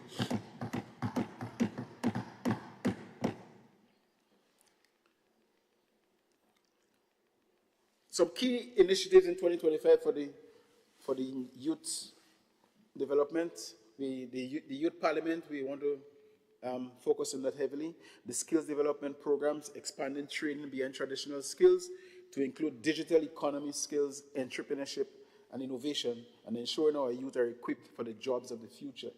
There is no reason why children should leave schools without being versed with the digital gadgets and all that it takes in terms of technology moving forward. We also have a program in 2025 which is referred to as Elevate Her Program. This is a program for young ladies, and Senator Civil Francis will expound on that sometime tomorrow.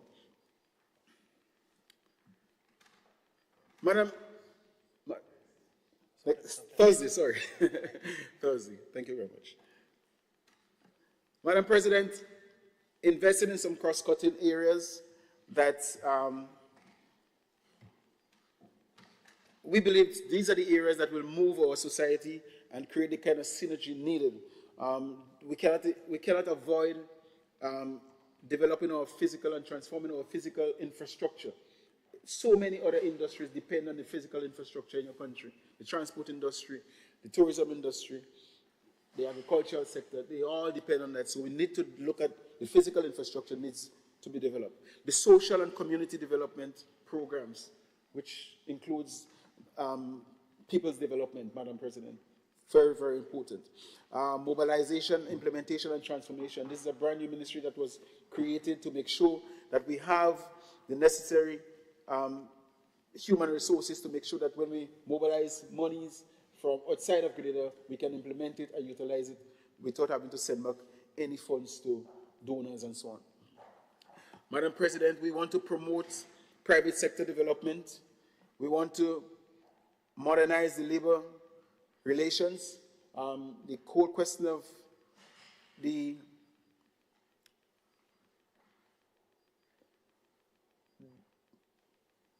minimum wage, Madam President. The minimum wage is an area that have been bothering Grenadians for years. It was last dealt with in 2010 when the National Democratic Congress was in office. Today, we have revisited, review, and implement. And we are happy to say that people are quite comfortable with where we are now, but this is something we need to review maybe every 5 years. So we'll be modernizing the labor relations, and I think the Ministry of Labor is working extensively to make sure that this thing happens. Enhancing the governance of statutory bodies, we have done so. Many of the directors have been trained, have been going through some training. We also have a handbook to guide directors how they could operate when they are on a statutory body. The National Security and Home Affairs Information and Disaster Management. Madam President, I'm so happy to talk about the Grenadians will no longer have to fight to fill up an immigration form when they're traveling anymore. Maybe we are now, maybe not, if not the last in the Caribbean to really and truly go in that route, but we are happy that we have some new machines at the airport. We had 3 before, we get about 6 kiosk machines now, so this is a good sign, and we are moving in that direction.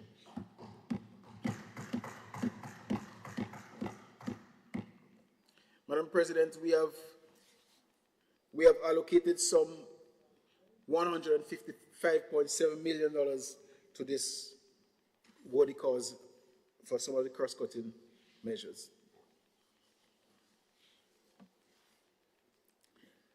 Madam President, how much more time do I have? Let me ask the clerk for an accurate count of minutes. It's in the vicinity of 10 minutes he has, 12 minutes. That's where I fell, according to our clock. 12 Right, Madam minutes, sir. Madam President, thank you.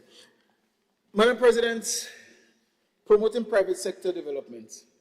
This is another cross-cutting area that we cannot ignore. And the GIDC is doing a lot of work in terms of mobilizing people to start new businesses in Grenada. So we have a responsibility as a government to strengthen the GIDC, and the figures recorded this year that they have generated some 230 investment leads. We are also, with local investment, leading the way. Furthermore, Madam President, this administration is prepared to invest some $80 million in projects that will result when the GIDC approve the projects. So this is a very important aspect of our concern. Madam President, to build a strong momentum, the government is committed to enhancing the GIDC capacity and effectiveness in 2025. And some key areas that we want to look at is expanding investment promotion efforts, streamlining investment approval process, leveraging strategic partnership, and leveraging the hosting of the Afro-Caribbean Trade and Investment Conference in July this year. And this will be a very, very important project. And I'm asking Grenadians to really and truly keep your ears open, keep your eyes open, be part of this very important conference that will be taking place in Grenada. It's something that Grenada needs at this point in time.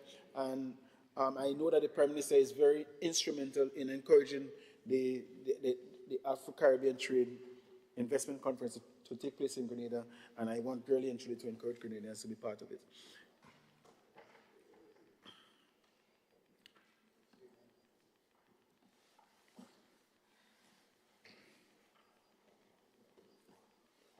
Madam President, we want to support the micro, small, and medium enterprises development, MSMI, and it is something that has been there for a long time, and this government is very happy to reposition some $7 million in existing funds at the Grenada Development Bank. We want to recapitalize on the Small Business Development Fund administered through the GDB with an injection of $3 million.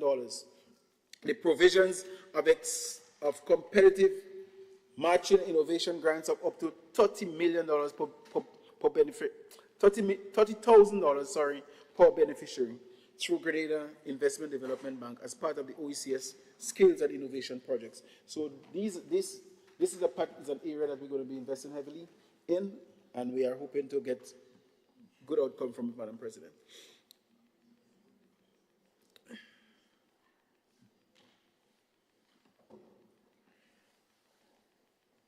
The CBI program is a program that has served us well for the last 2 years.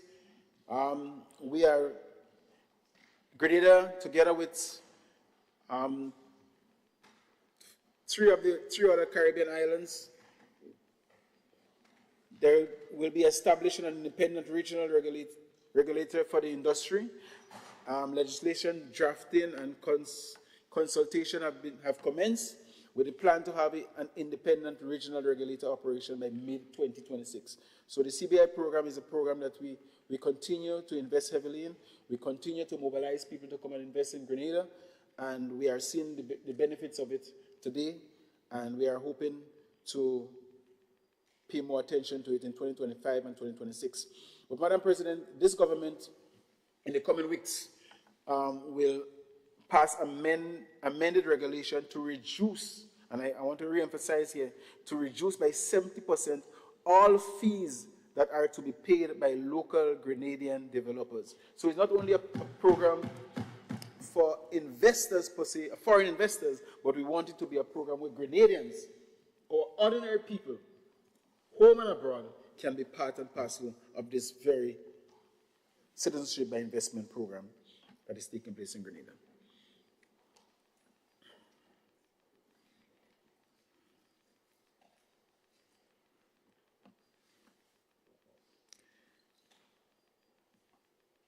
Madam President, the whole question of another cross-cutting area is the question of our national security. As I said before, that we are very happy to mobilize people on the basis that our country is a free country, it's a safe country, where you can feel safe in Grenada at it, you can walk the streets and feel quite comfortable without looking over your shoulders, and we want to maintain that. So our government is embarking heavily on reducing crime in our country, the little that we have. I mean, when you talk to people from outside of Grenada, we believe that we have a lot of crime here, but we don't have any crime at all. But we will still want to, we believe that one is too much, and we'll be working assiduously to make sure that anything we can do to reduce the little that we have, we will do exactly that. Legislation will be introduced for the installation of CCTV cameras, closed-circuit cameras, and we want to make sure that those legislations are timely and well suited. Madam President, the establishment of the Royal Grenada Police Force headquarters is something that has been on our mind for years, and come 2025, we will have the opening of the brand new police headquarters and the Carnage, something that we should be very proud of. Her Majesty Prison is something that has to be addressed. I sure many of you all do not know that this building maybe is an 18th century building or 17th century building. It's a very old building in modern times. We want to address that. It may not be addressed in 2025, but we want to make sure that in a year or two, we do something about improving the living conditions and the restructuring of a brand new prison at some point in time. Madam President, even the Grenville police station in the middle of town is not adequate for the people there, and we will be trying to see if we could get a new station for the people, for the police officers who work in that particular station in Grenville.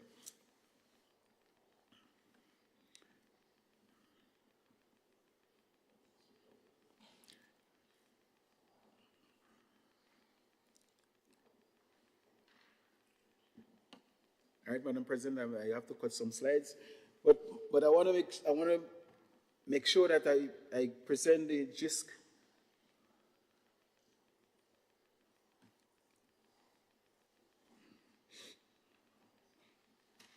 Madam President, there are two particular issues. I have not leave the cross-cutting issues that are very important, and I want to deal with two particular issues that are, I think, that we need to consider.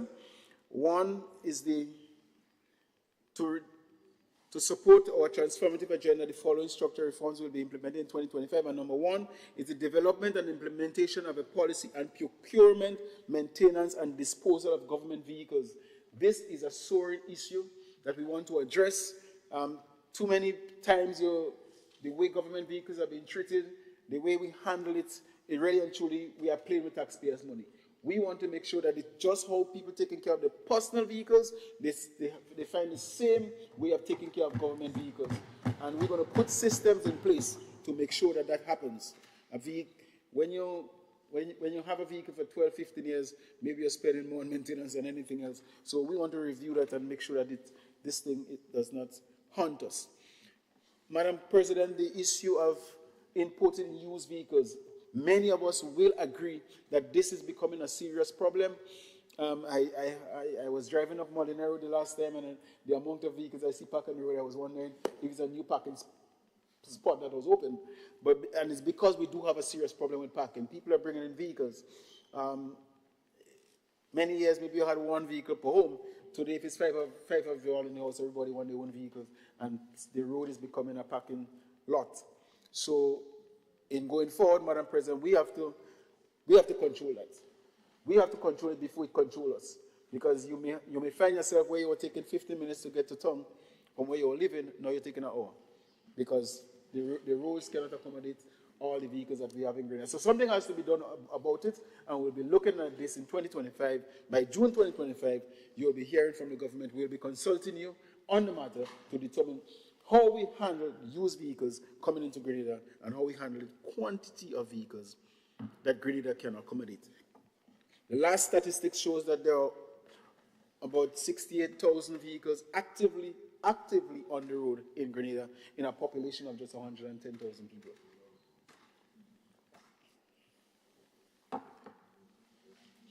Madam President, there are some serious areas that we need to look at.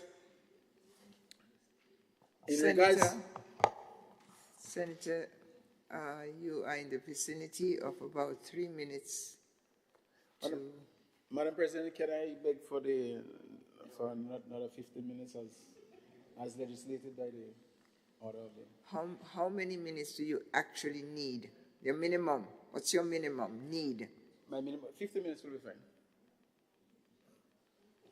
But if you had press for time, I can accommodate 10. I appreciate that. Thank you very much, you. Madam President. I thank you enormously. Thank you, sir. Continue. So, okay. Madam President, cost of living measures.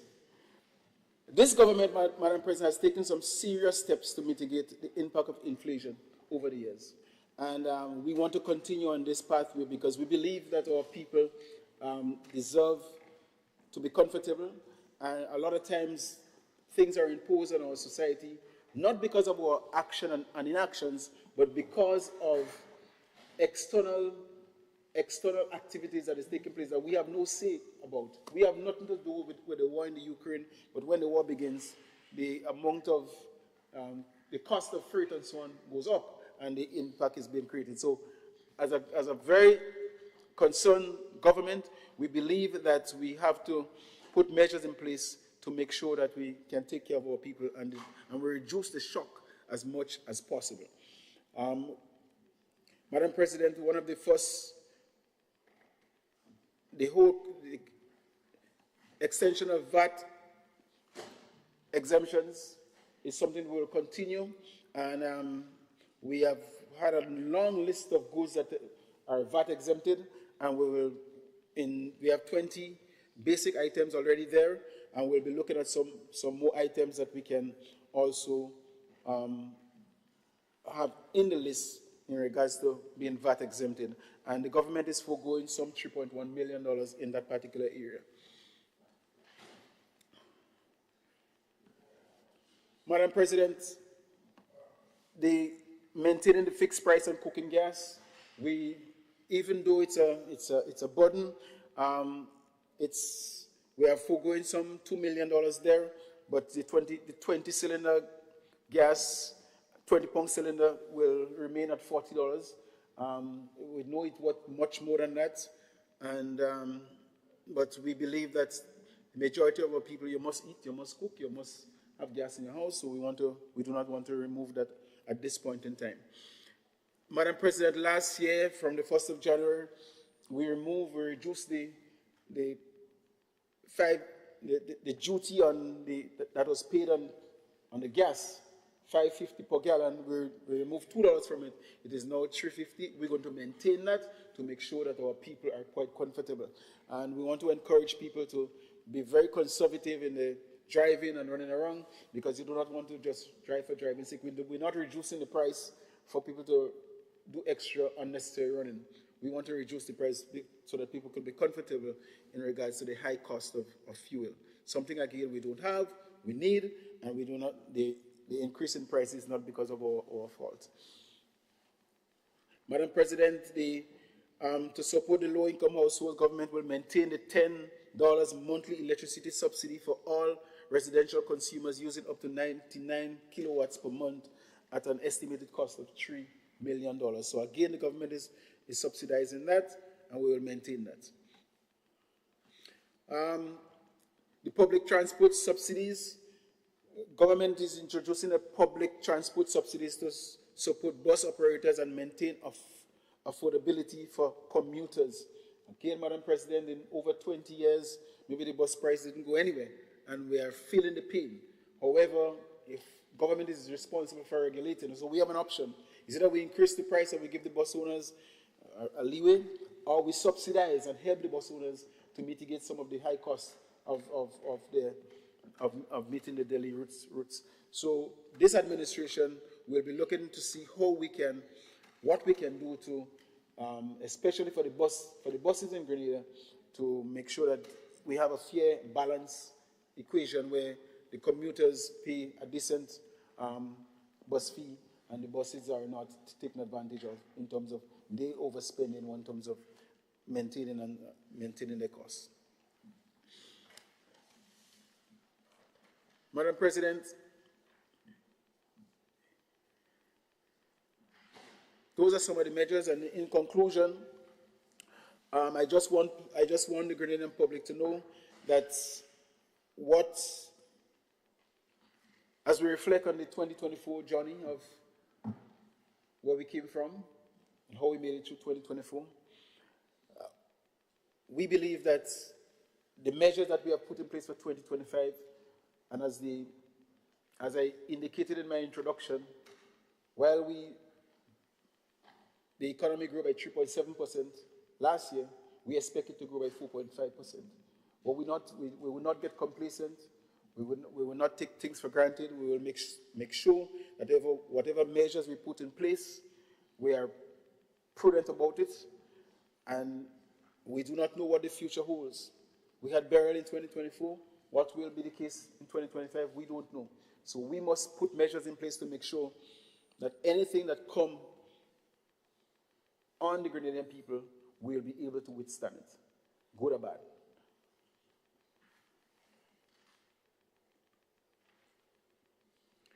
Madam President, as we celebrate these achievements that we have made in 2025, we remain ever mindful that our work is not over. We press forward knowing that our strength and wisdom came not from ourselves, but from God the Almighty. Madam President,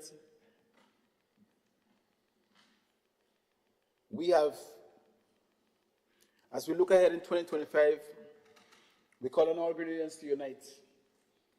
We call on all Grenadians to participate. There is a saying that I do not want to take part in politics. But I say to people, if you do not want to be part of politics, politics is going to take part of you. And you do not want that to happen. You do not want political decisions to be taken, and you do not have an input. Because when those guys in the Inland Revenue is coming, you do not want to know whether you're a Pentecostal, carpenter, a farmer, a politician. It's across the board. So I encourage Grenadians to be mindful of our society, be mindful of the decisions that the government is taking, feel free to participate. There will be a number of town hall meetings, there will be a number of consultations. Be a citizen, be a patriot, and be part of moving Grenada forward. Madam President, in closing, it will be remiss of me if I did not take this opportunity to thank all our friends and partners who have helped us throughout our journey.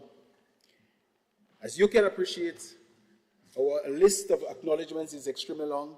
Therefore, a detailed list can be found in Appendix 3 of the budget statement. Permit me, however, Madam President, to say thank you to the God Almighty for allowing us to reiterate sincere gratitude and allow us to reiterate sincere gratitude to the Prime Minister and our cabinet colleagues for preparing this budget. The Permanent Secretary and staff in the Ministry of Finance, they have done an extremely important job, and we wish to acknowledge them. The statutory and state-owned enterprises, we say thank you very much. And I must say, special thanks to the Attorney General and her staff, the Cabinet Secretary, the Director of GIS and her staff, the Press Secretary, and many others who played various roles in the budget presentation and presentation. I wish to record my thanks to you, Madam President, and the Clerk of Parliament and his staff, who have given me full support in facilitating this delivery of my presentation. Once again, I say thank you very much, and I look forward to 2 days of extensive debate and this very generous nation-building budget that will shape the future of Grenada, Carriacou, and Petit Martinique. I thank you very much.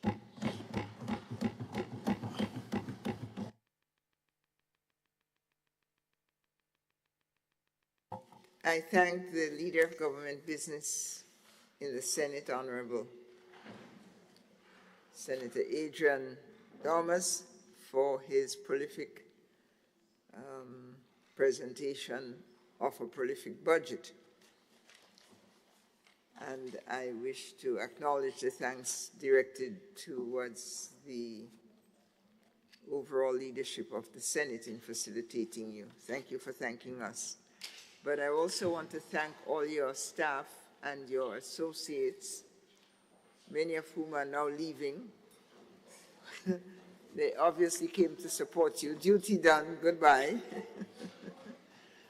I want to thank those of you and to say maybe we can just take a stretch in place so we can stand and stretch. I notice the school children are a little bit tired. They may wish for water or a stretch. So we take a 1.5 minute stretch in place break, and we come back to hear the Leader of Government Business of the opposition.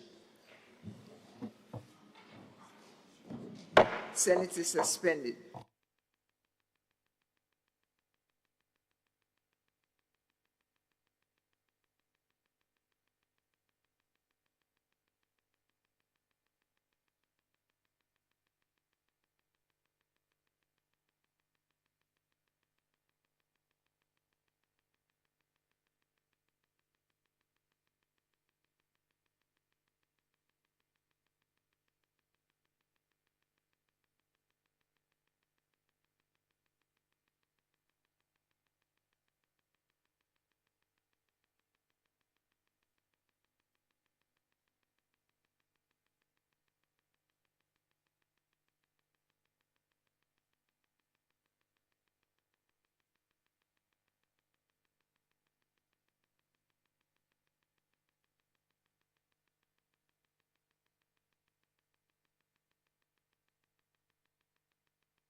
Be seated. Thank you. We are resuming. Thank you for your graciousness, everyone.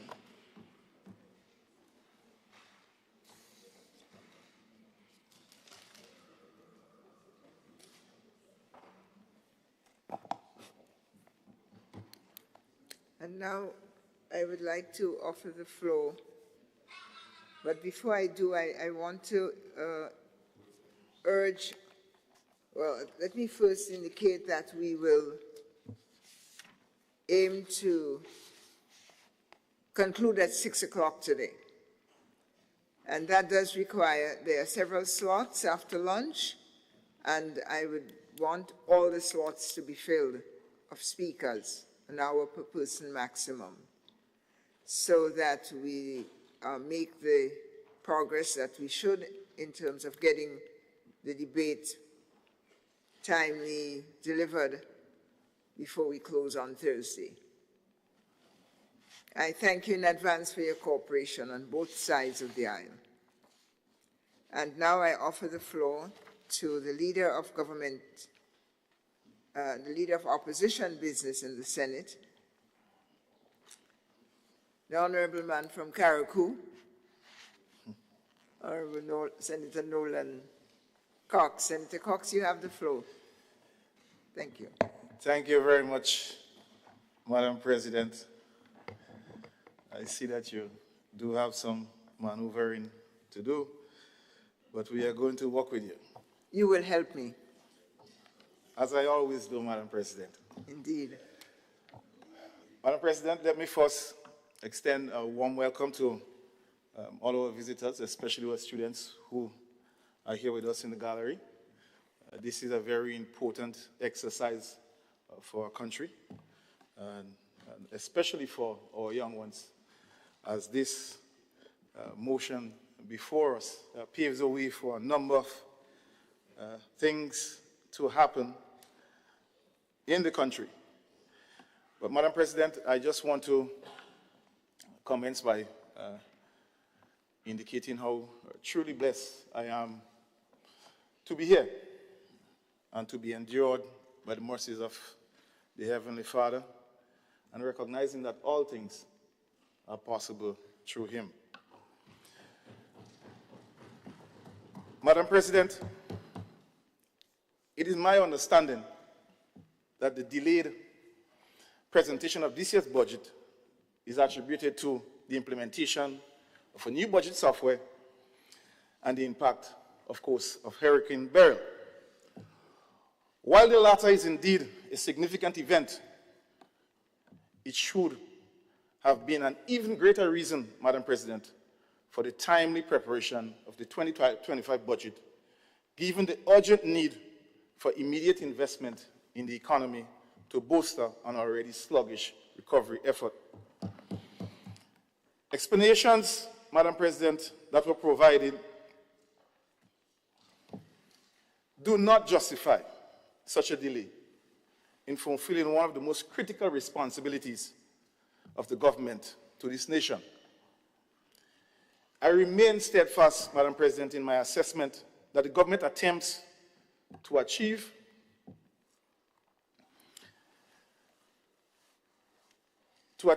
its so-called transformational agenda have remained very much elusive.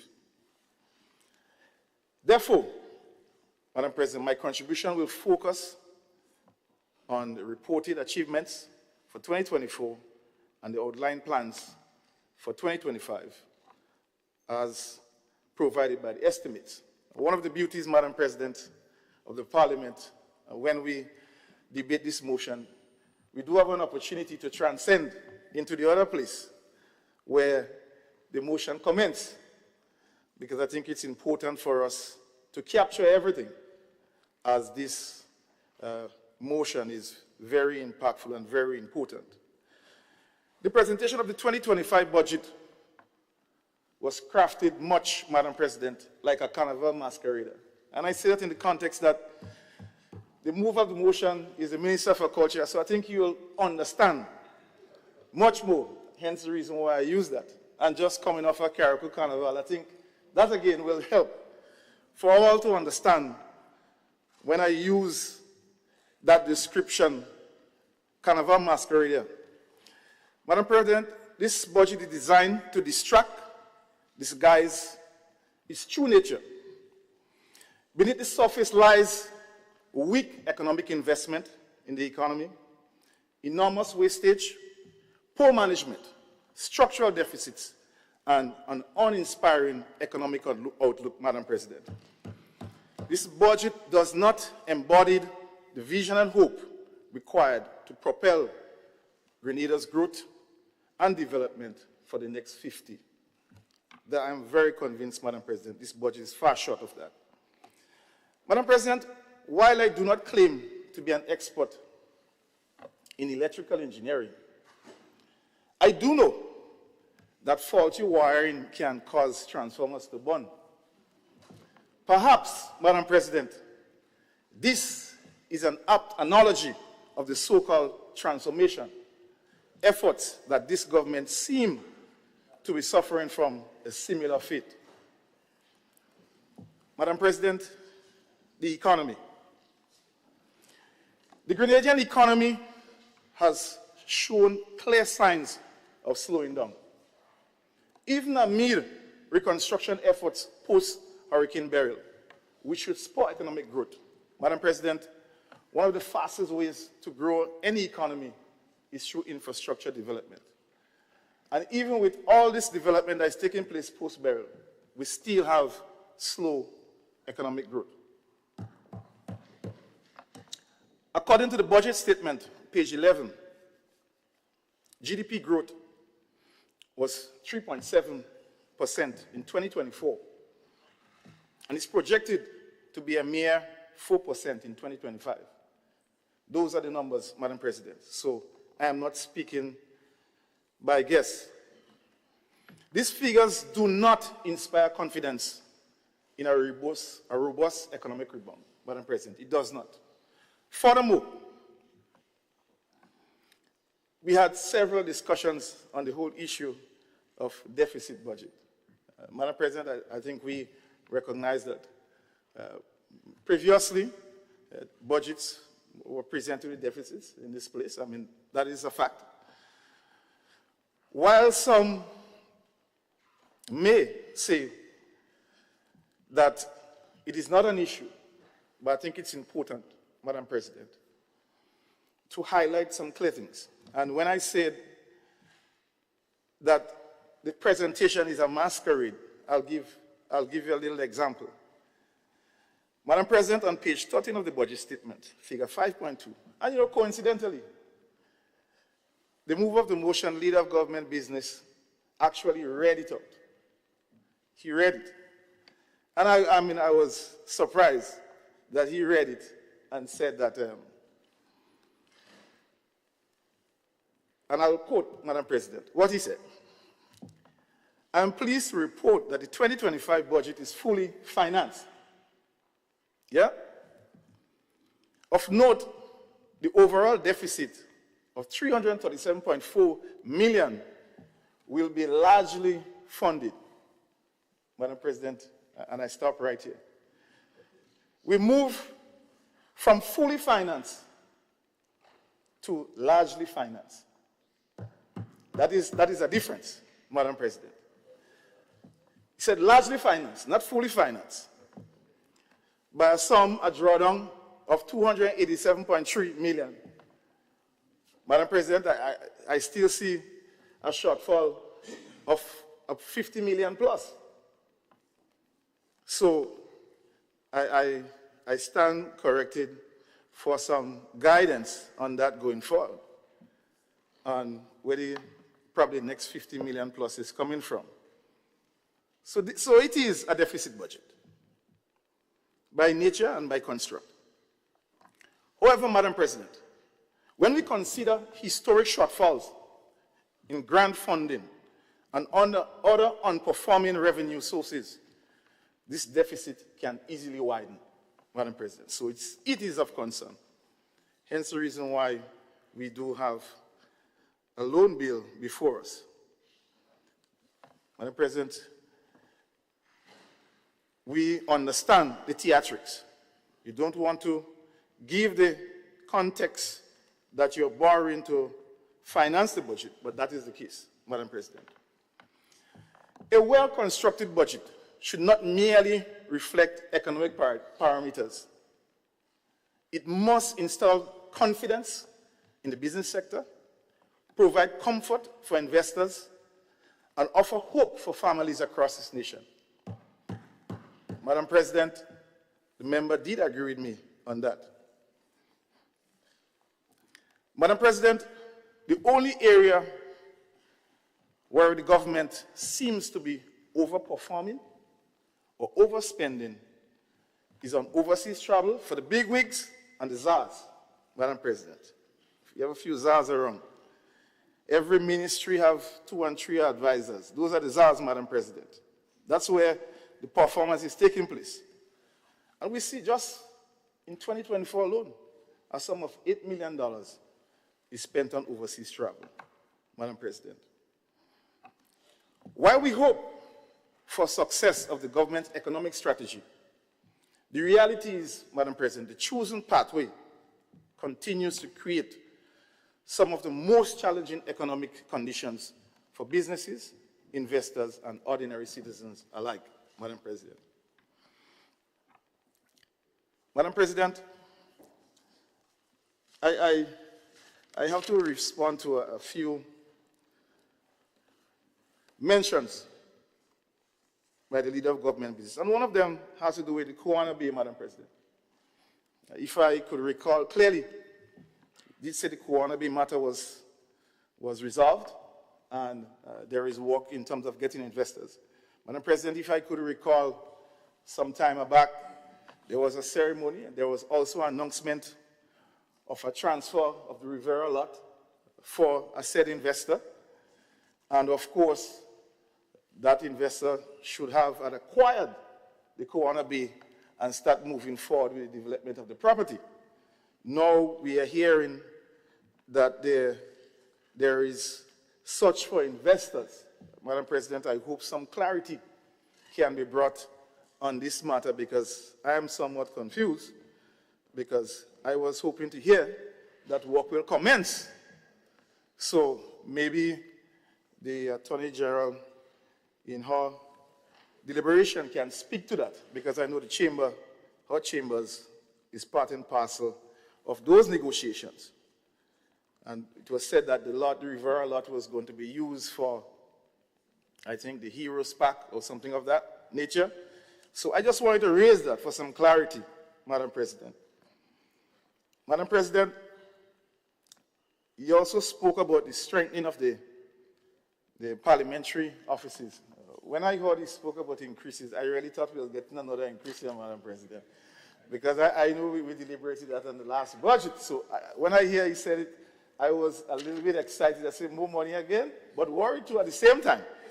So I'm just a little bit concerned why it was raised, because we deliberated extensively on that on the 2024 budget debate.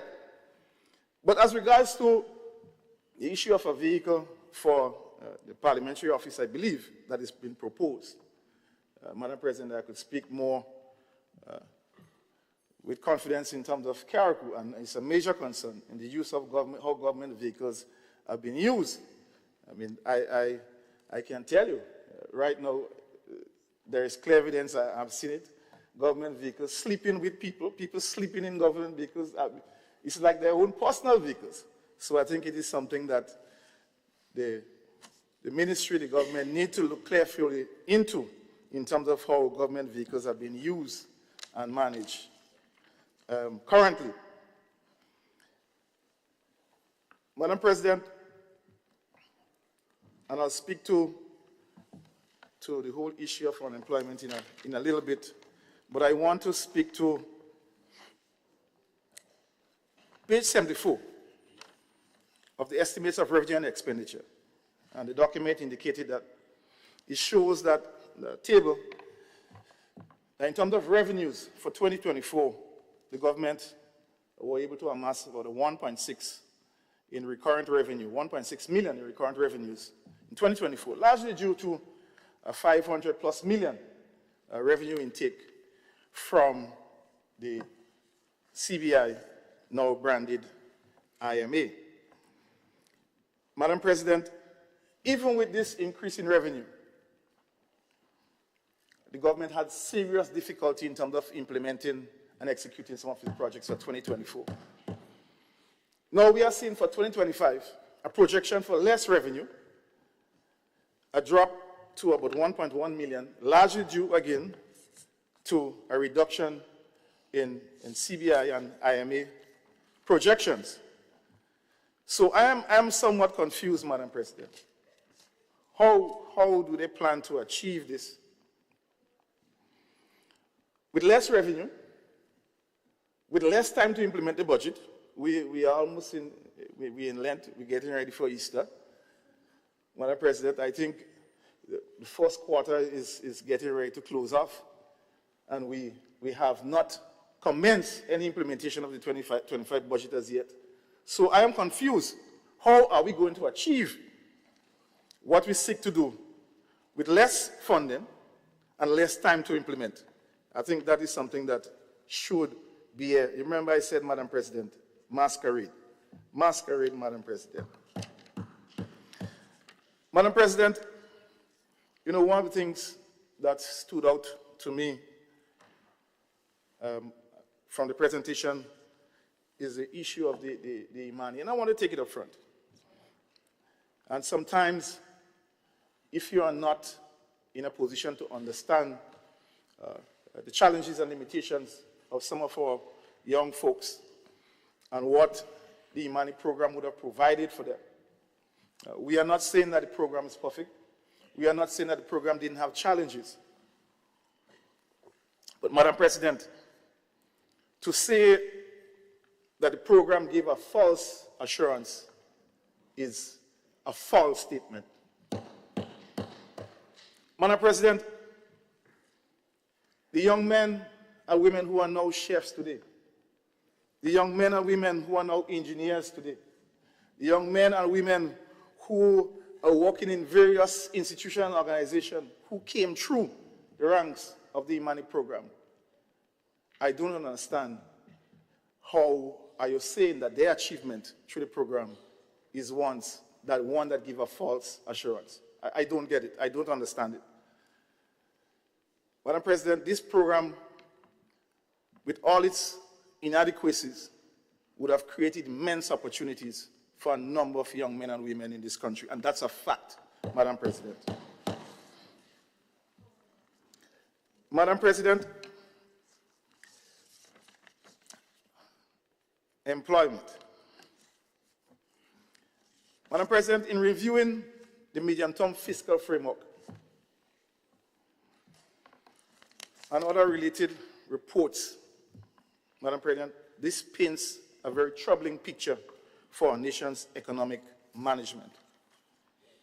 And some of the key issues that stand out, Madam President, is rising debt and poor fiscal management. Madam President, the debt to GDP is projected to reach 57.1% by year end, in due part.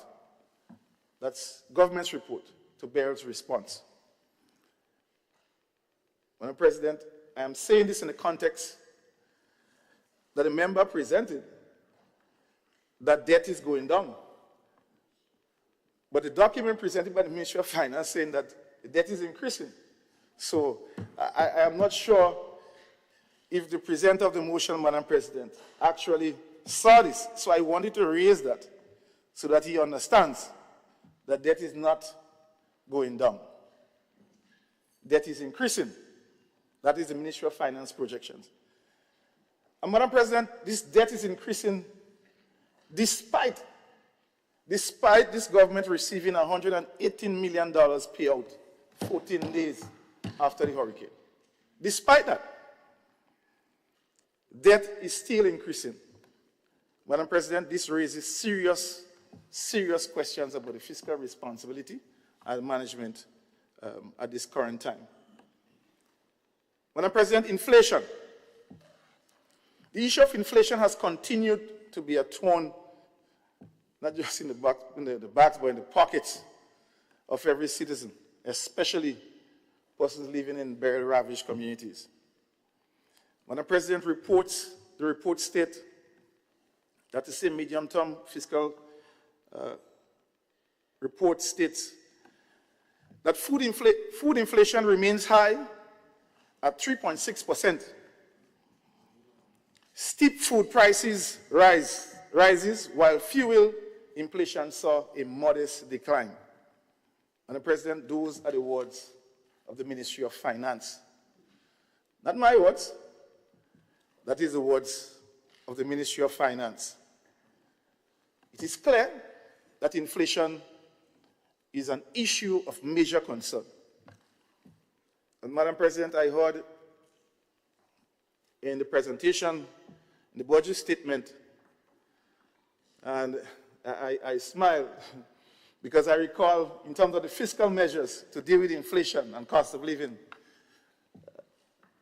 last year's presentation, and in the Minister of Finance reading out the fiscal measures, the one that got the most attention was the removal of VAT and condoms, Madam President.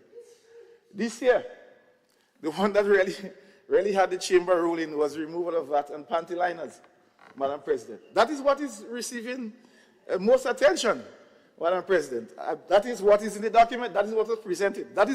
So I'm saying this, Madam President, that look at what received the attention in terms of fiscal measures to alleviate inflation. That is what stands out, Madam President. Madam President, unemployment. And this is a very concerning one for us. And from the document on page, I think, 19 and 22, and it stated, women continue to face higher unemployment rates. I want to repeat that. That is not my words. That's the words of the Ministry of Finance. Women continue to face higher.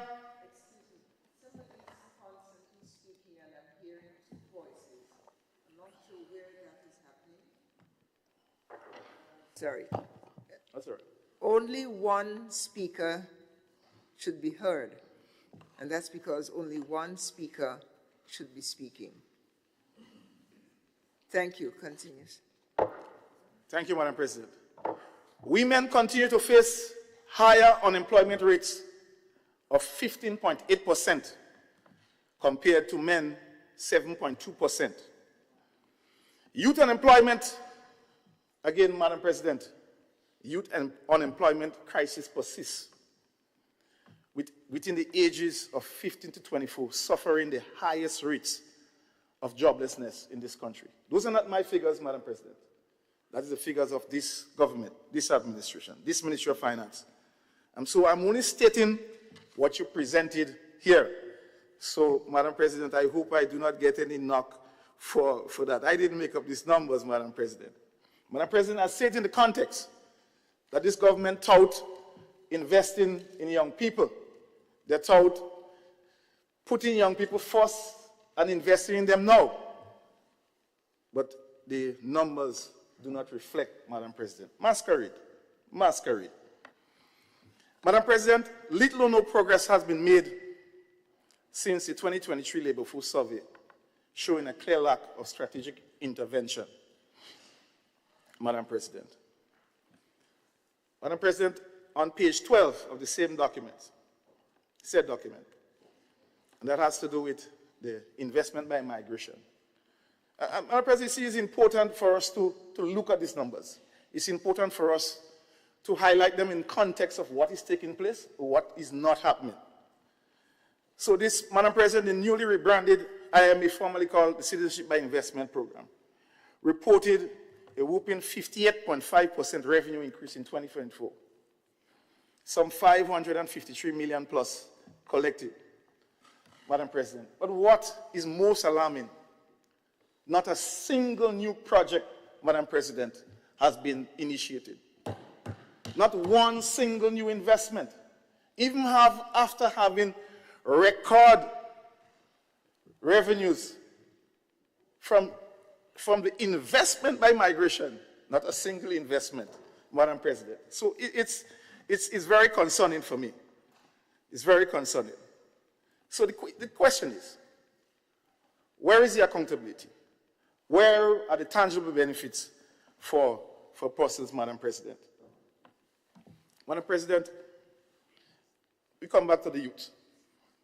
And I know that I'm not certain who might be the person might speak directly to youth on the other side.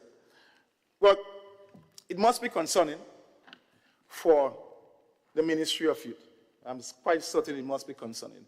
If I were the person leading the Ministry of Youth right now, Madam President, I would be concerned. I've been very honest. I've been very honest.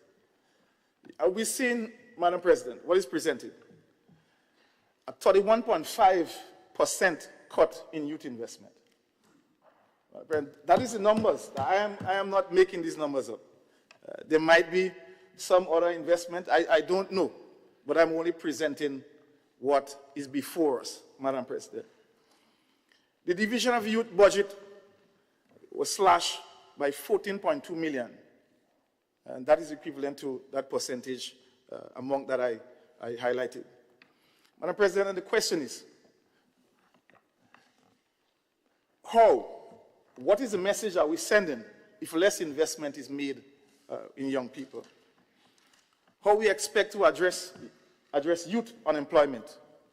How do we expect to create opportunities for young people without investing in them? And that is the question. How are we going to do this? I say masquerading. Madam President, these figures that we are seeing signal one thing. It signals that we need immediate and urgent attention to address the concerns and, of course, the opportunities for young people. Madam President, this is very concerning. This is very concerning. It is clear, Madam President, and probably for want of a better word, the youths have been abandoned. Yeah, I stand corrected, Madam President, but that is how I am feeling based on what I'm seeing here and based on what would have transpired over the past fiscal cycle, Madam President. Little or no engagement opportunity for young persons. There are no clear, specific policy initiatives, and I stand corrected, Madam President, if there are. And of course, this in itself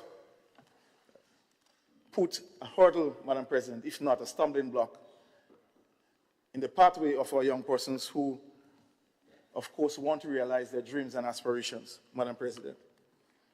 Government have a responsibility to invest in its future, which is our young people. And this budget does not reflect such. Does not reflect such.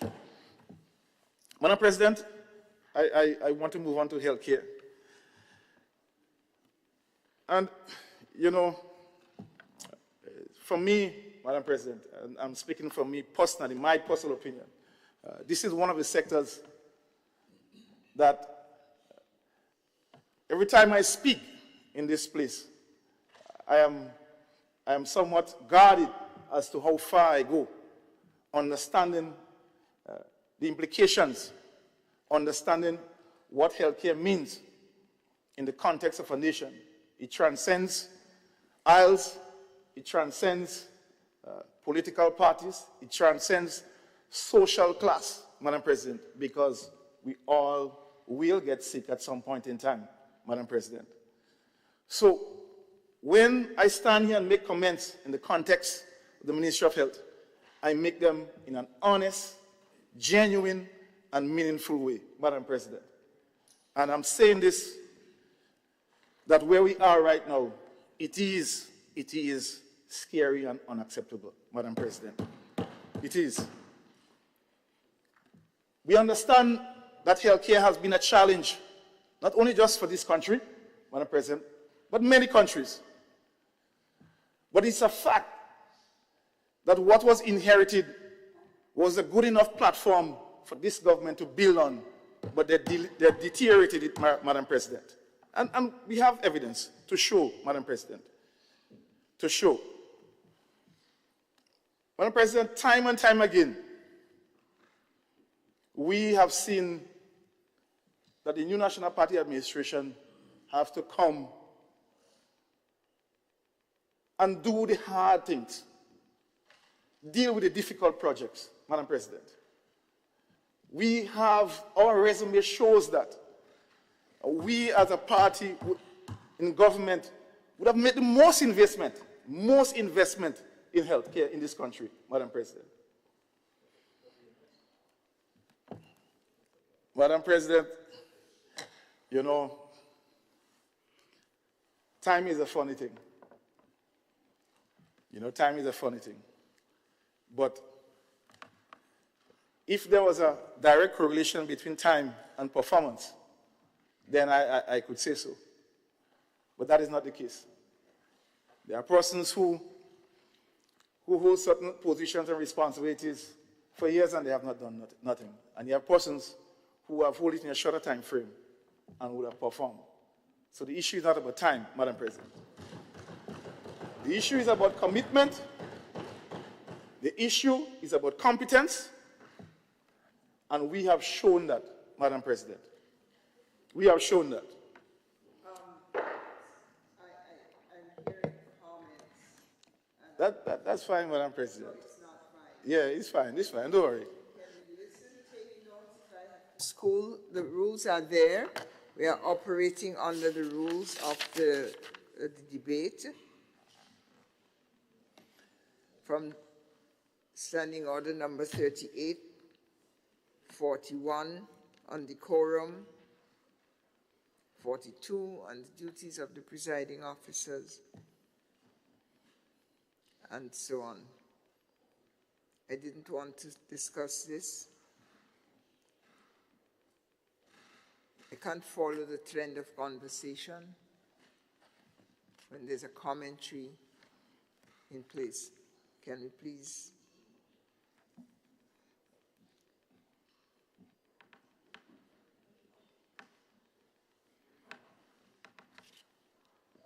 Should I continue, Madam President? No, I'm trying to locate where because even as I'm speaking, I'm hearing the comment.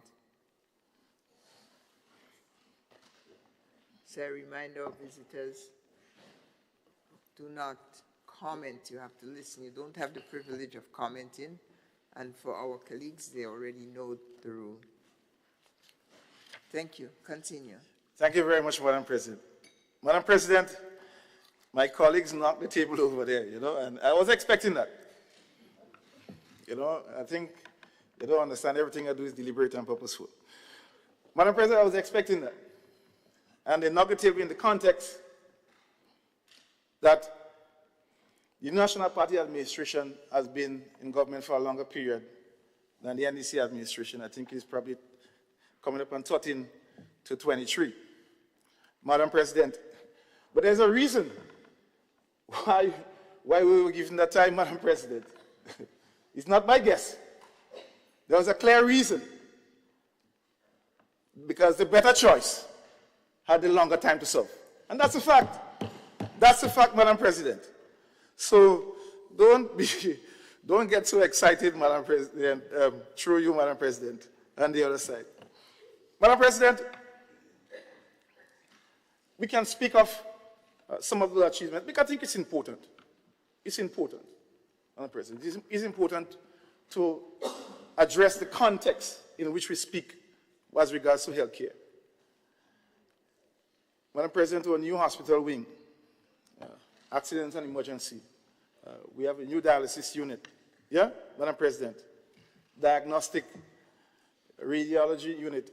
All those, Madam President, were the platform that was handed over to this administration, Madam President. The expanded ambulance fleet. Madam President, upgrade in the primary health care, the Guav Polyclinic, Madam President. I mean, there is so much that we can say. The hospital in Karakou, the health center in Hillsborough, Madam President. There is so much investment that we have made and my colleague will expand more on health, driving more, Madam President. Madam President, the government plan to build a new hospital is commendable in principle, but let us be clear, Madam President. A new building doesn't automatically translate into better healthcare services. It does not.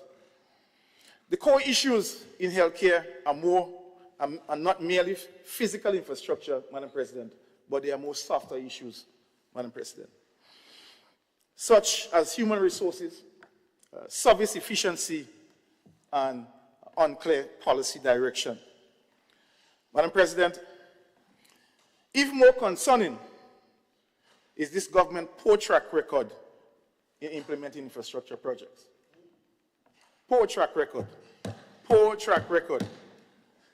And we can list them, We can list them. This morning, my colleague, Madam President, raised the issue of the Grenville Commercial Complex, Madam President. I was Minister for Infrastructure. There was a signed contract to commence the implementation of the Grenville Commercial Complex. To this date, it has not started. And I could speak to many more. We could speak to the Molinier project, the Molinier landslip, which cost overruns, time overruns. I don't know what is outstanding about that, Madam President.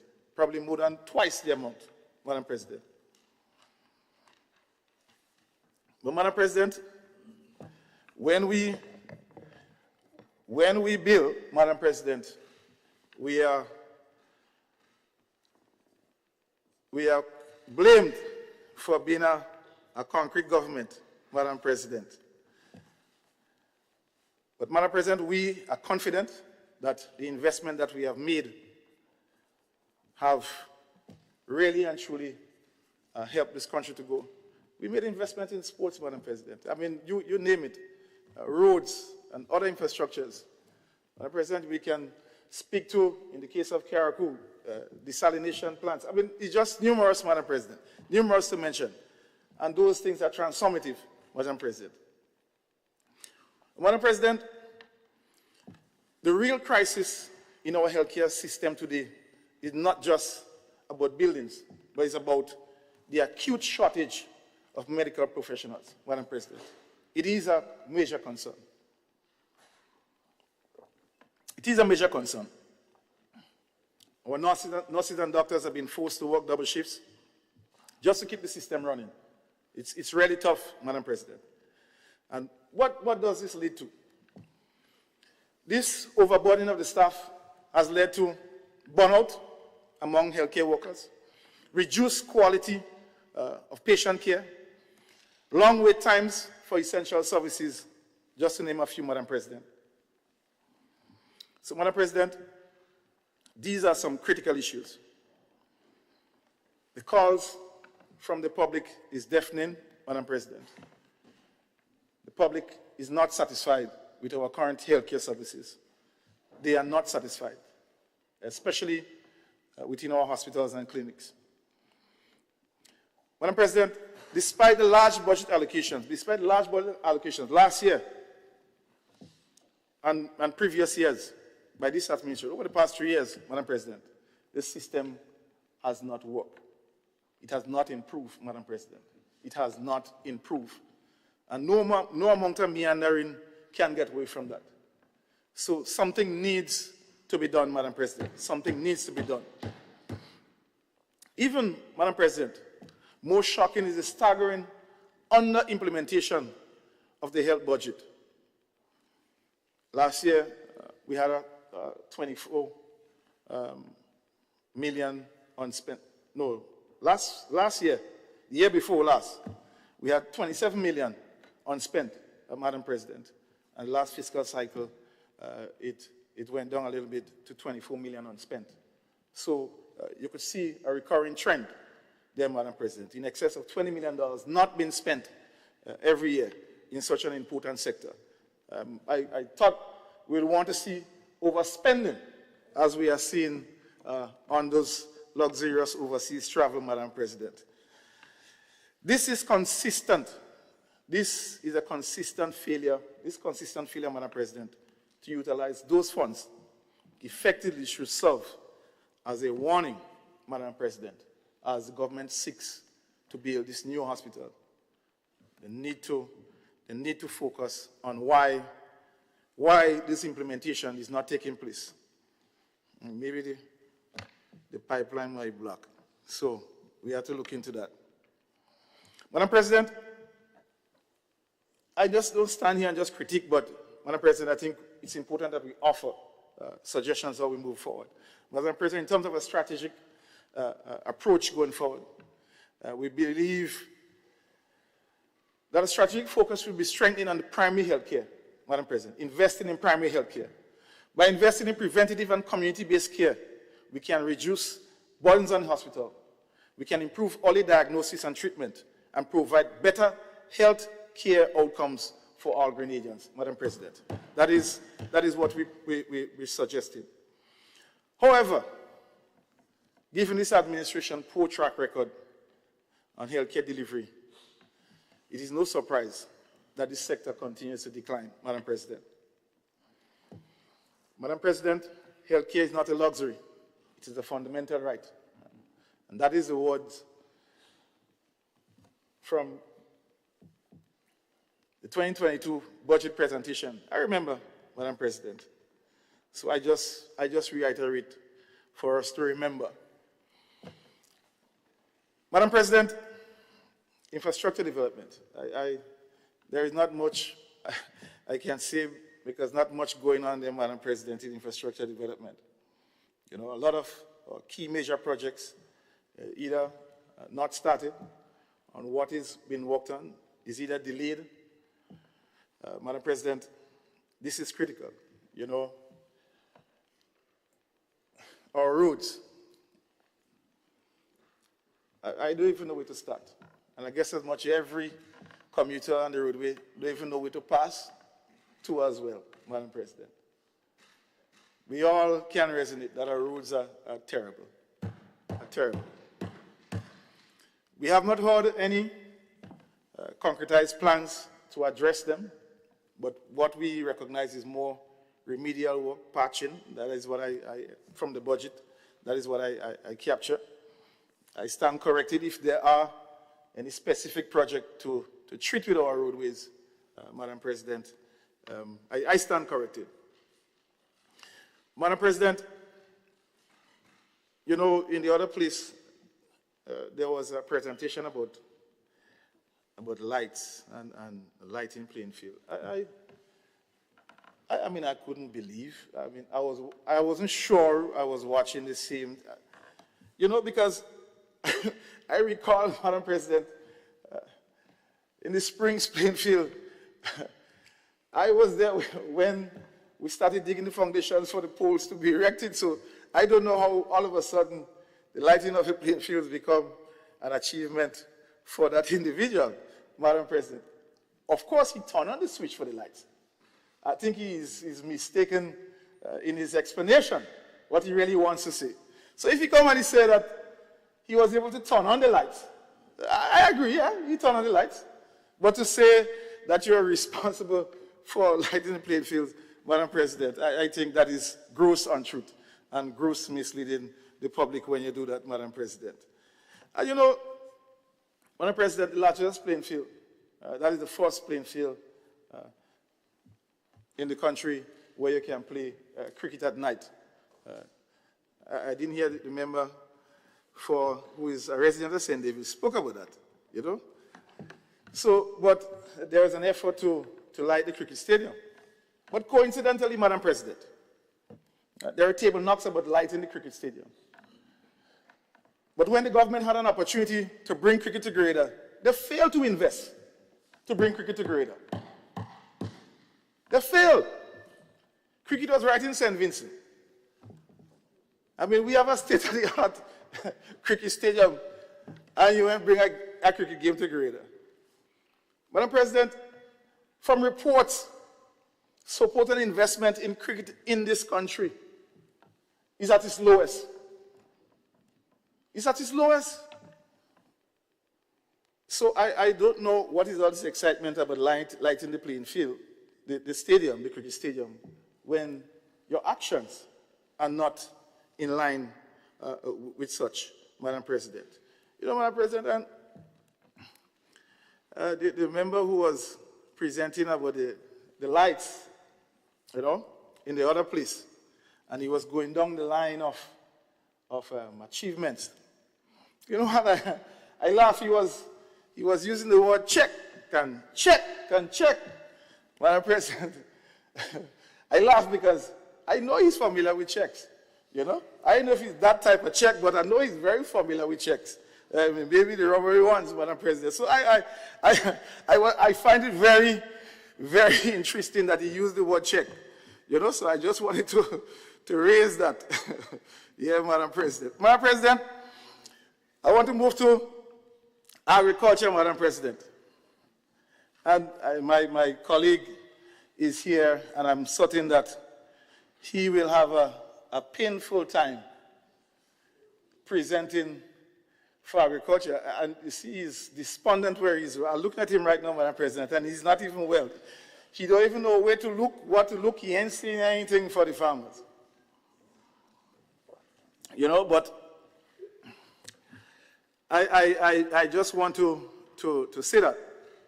But, Madam President, it's important to commend the government in areas that they would have done well. And, of course, in terms of the payouts, the direct income to farmers and fishermen, I think that was quite in line and very much needed. And I think that was a very good initiative to help the farmers. However, and we'll probably speak more about that when we get under Carriacou and Petite Martinique, because it's a totally different picture out there, you know, Madam President. But there are some farmers and fishermen who have indicated or reported that they may have been missed out. I hope not intentionally. And so the ministry, I believe, is working to address that. Madam President, agriculture remains one of our nation's most critical economic assets, of course. And there is a clear lack of vision and leadership in this sector currently. Madam President, I think agriculture is at a critical juncture where there needs to be deep thinking as to how we should shape agriculture. What should agriculture in Grenada look like going forward? And I think that is where the conversation should be. As much as the conversation is around vehicles and how to restrict vehicles coming in, Madam President, I think a conversation should be had for agriculture. And just to go in a little bit in the vehicles, Madam President, you know, Grenadians, we love vehicles. And I am not quite certain that restricting it to 3 years may really alleviate the issue of more vehicles coming in. I'm not quite sure. As we have seen, Madam President, in studies, like, for example, certain things, certain commodities like alcohol, cigarettes, no matter how much the taxes go on them, sales continue to increase. So, Madam President, even if we say no used vehicles coming into Grenada, I'm quite certain that we'll find a way to buy new, to bring in new. So that may not be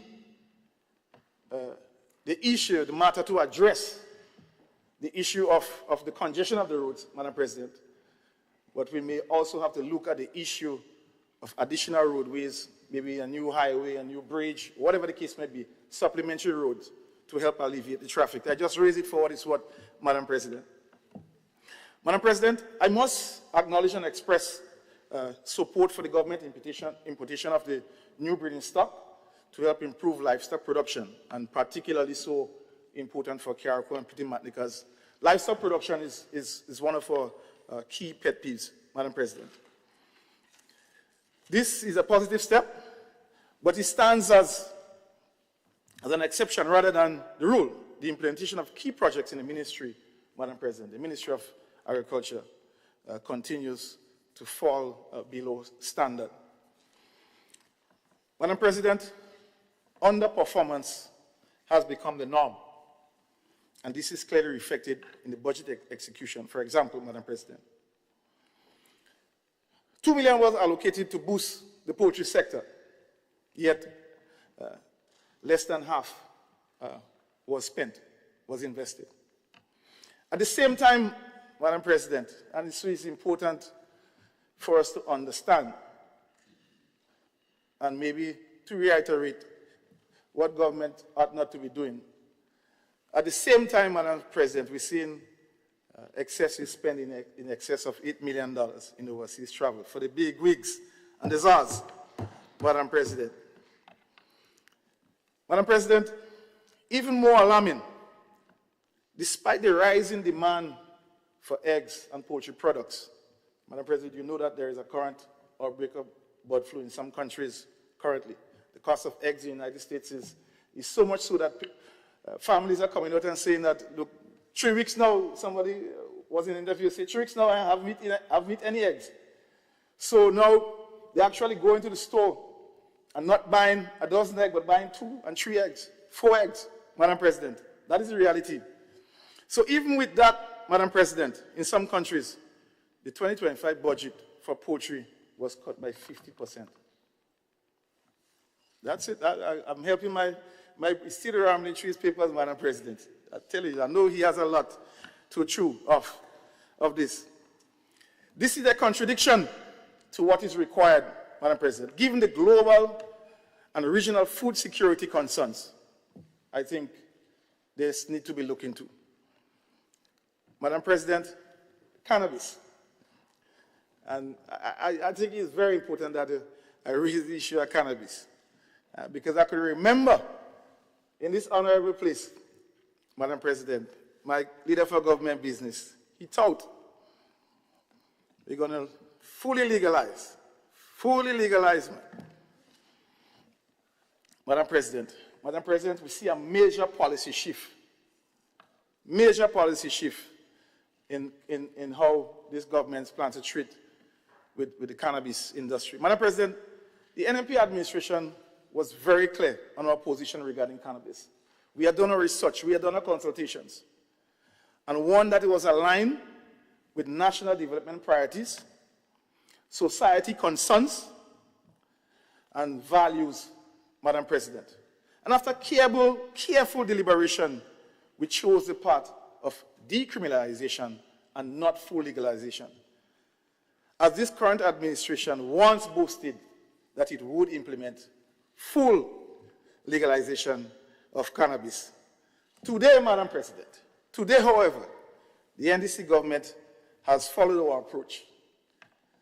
Opting out, opting for decriminalization rather than full legalization. And we commend them for seeing the light. We welcome this decision, as our administration has always taken steps, Madam President, by introducing necessary legislation, and we do have the legislation was laid at the Parliament, and I think it read the first time, so it's here, Madam President. It's with the Parliament. So we have already made a significant step towards addressing that. Madam President, the sector, the economic indicators paint a very grim picture, Madam President, for agriculture's performance. The Central Statistics Office, Madam President, shows that greater food exports in 2024 fell by 37%. And we understand some of the impact, Madam President. Some of the impact had to do with, of course, some natural weather conditions. We had some heavy rains. We had a prolonged drought period, Madam President. So we understand there's some impacts that is attributing towards that. But it does not take away from the fact that it's an area of major concern.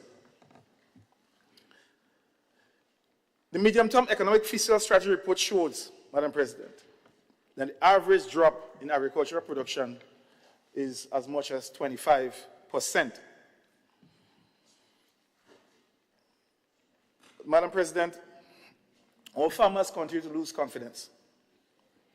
Farmers across this country continue to lose confidence in the ministry's ability to deliver on their needs. One of our most pressing challenges remains access to agricultural financing, Madam President. Farmers continue to face hurdles for securing funding from the GDP, only to witness politically connected individuals receiving millions with just a phone call and political leverage, Madam President. We believe this is unfair.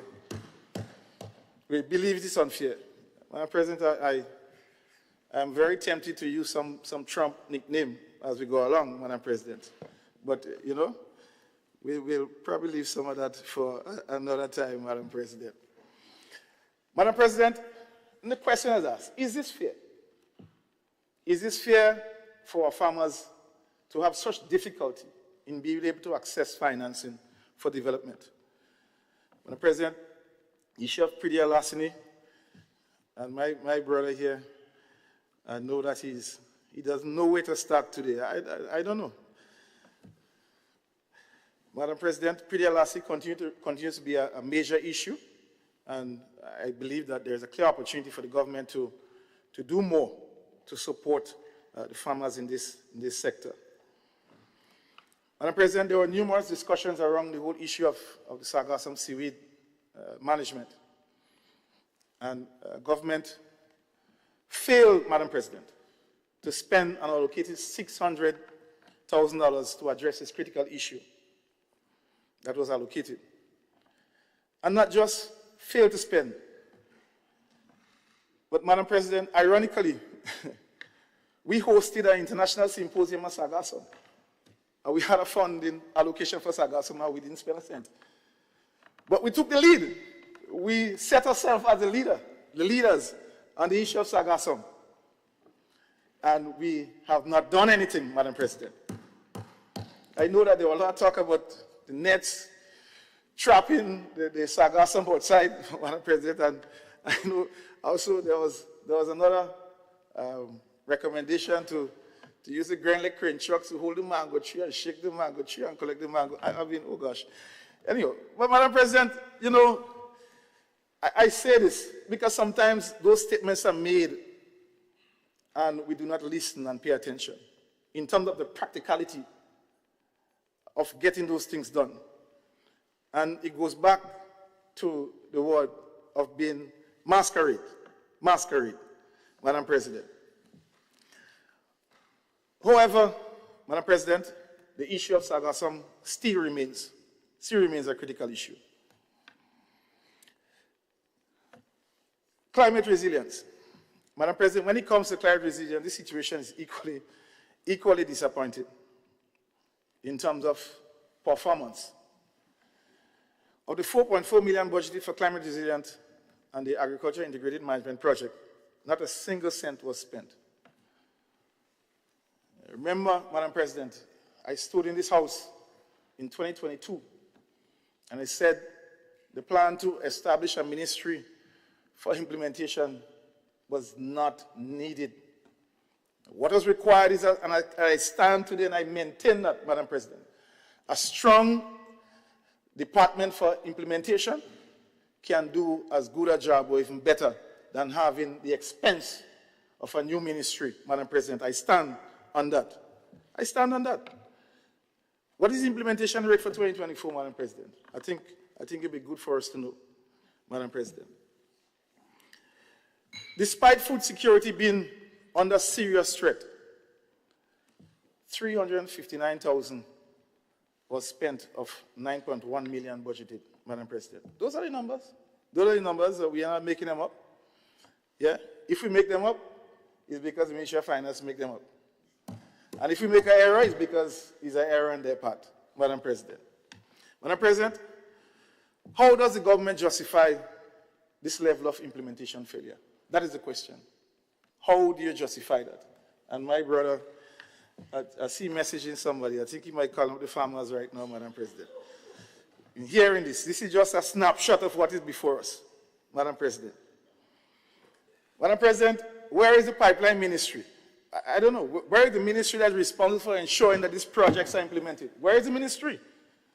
I don't know, Madam President. Failure to implement these critical programs is both alarming and unacceptable, Madam President. Unacceptable. Marketing National Importing Board, Madam President, was promised to be fully operational by June 2024. The farmers are still waiting. We understand the intricacies of what is taking place. And however, farmers are very concerned. And we hear, what is more concern for farmers is that we heard whether or not this new initiative, what was announced, what was once, Madam President, what was once the Farmers Depot, which meaning marketing board, is an assured market for most of the produce, is now being repurposed into a private sector entity. And this raises some critical concerns, and I think the government has a responsibility, if it can do so during this sitting, to give some more information so we can ease the concerns of farmers and ease the concerns of my dear brother on this side. And some of those critical questions, Madam President, is how will this new company serve the needs of our farmers? Will the farmers have the same level of access to markets as they did before?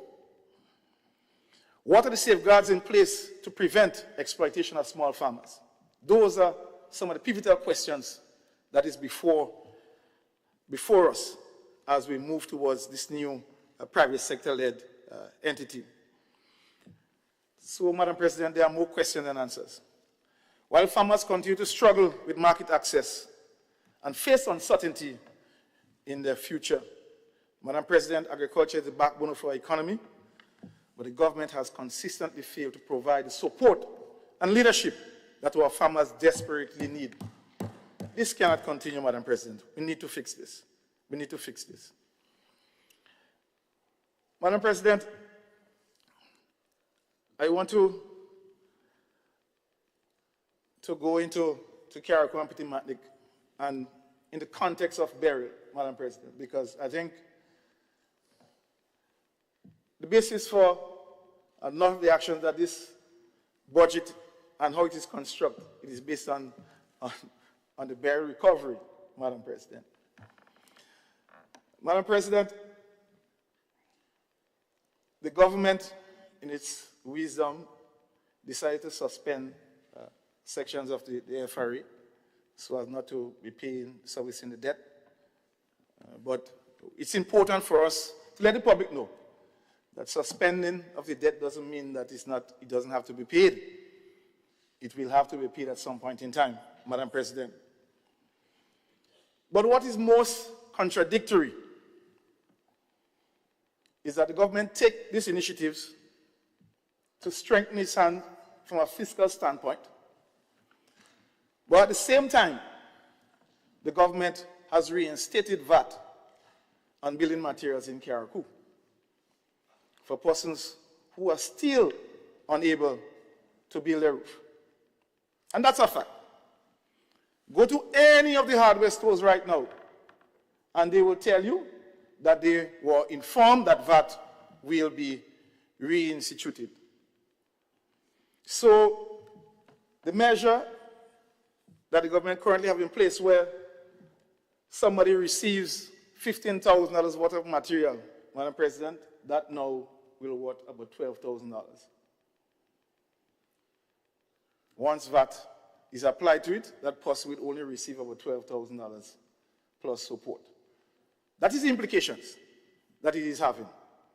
So I'm saying this, Madam President, so that by the time Thursday's session finish, we should see an announcement that VAT has been removed for persons on building materials in Carriacou. Madam President, the people of Carriacou and Petit Matlik continue to persevere and demonstrate resilience in the aftermath of Hurricane Beryl. Madam President, I stand here as a kayak, and my connection to the people of Carriacou and Petit Matlik, both home and in the diaspora, is deeply rooted. And you know why? What I love about it, Madam President, it is not rooted on any political preference, but on genuine passion and love and unwavering commitment to our shared progress as kayaks, Madam President. That is the relationship that we have. Madam President, while we have remained strong the full impact of Hurricane Beryl only beginning to unfold right now, Madam President. Our communities, families, and loved ones continue to grapple with severe housing challenges. Displacement, skyrocketing rebuilding costs, rising food and service prices, water shortages, financial hardships, and notably, emotional stress, Madam President. I'm highlighting this, and some of these is what is consistent with a post-disaster, Madam President.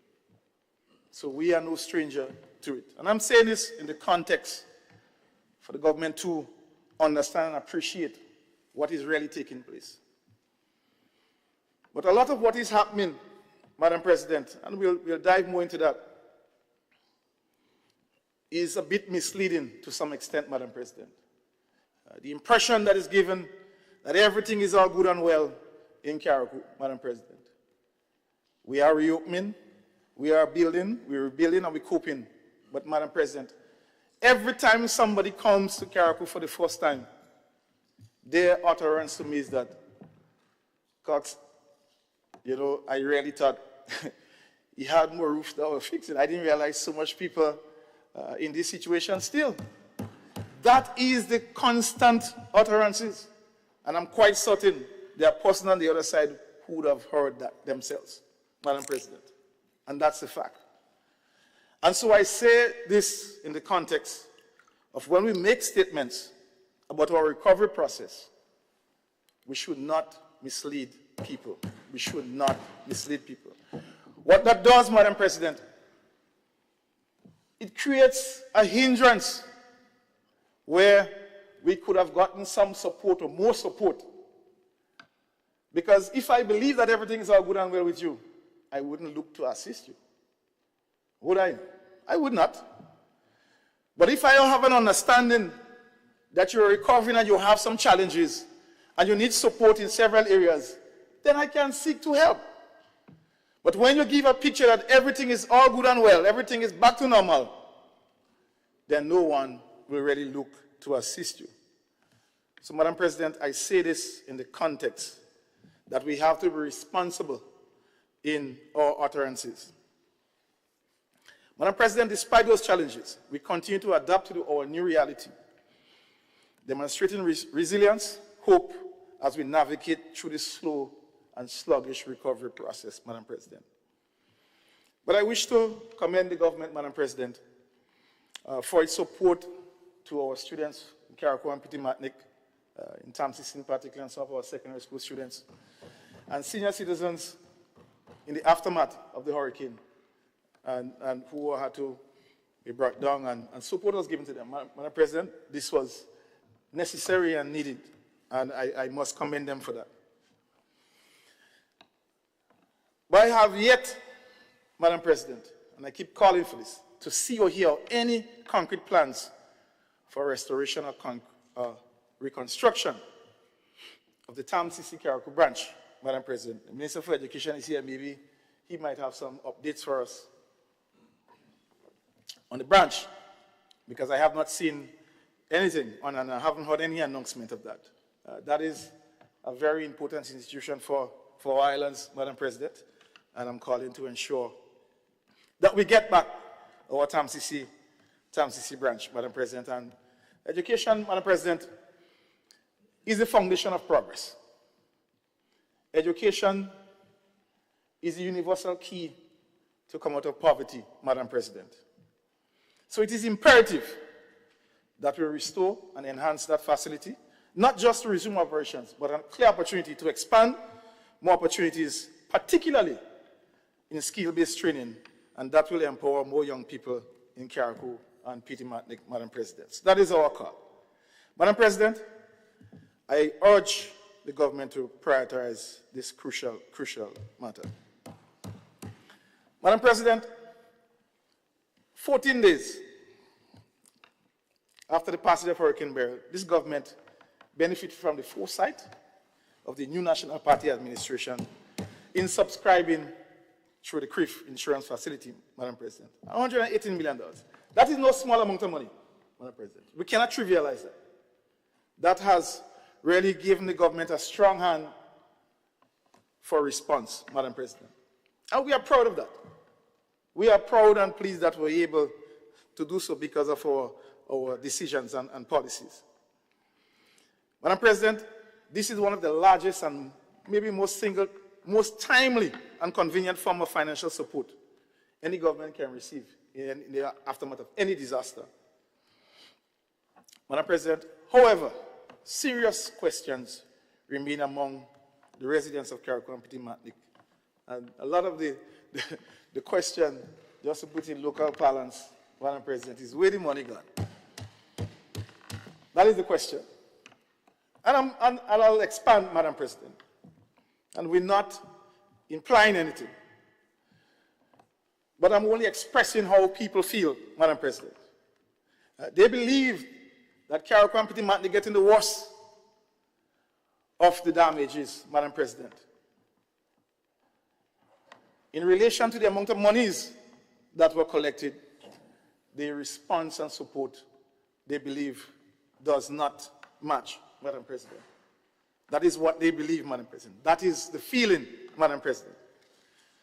While there is a recognition of some achievements, generally, the sentiment by persons is one of dissatisfaction, Madam President. And that is what is being said, Madam President. Generally, there is dissatisfaction with the pace and the effectiveness of the recovery efforts. Transparency and accountability in the allocation of these funds must be prioritized to ensure that people who are affected in the disaster receive the support that they need, Madam President.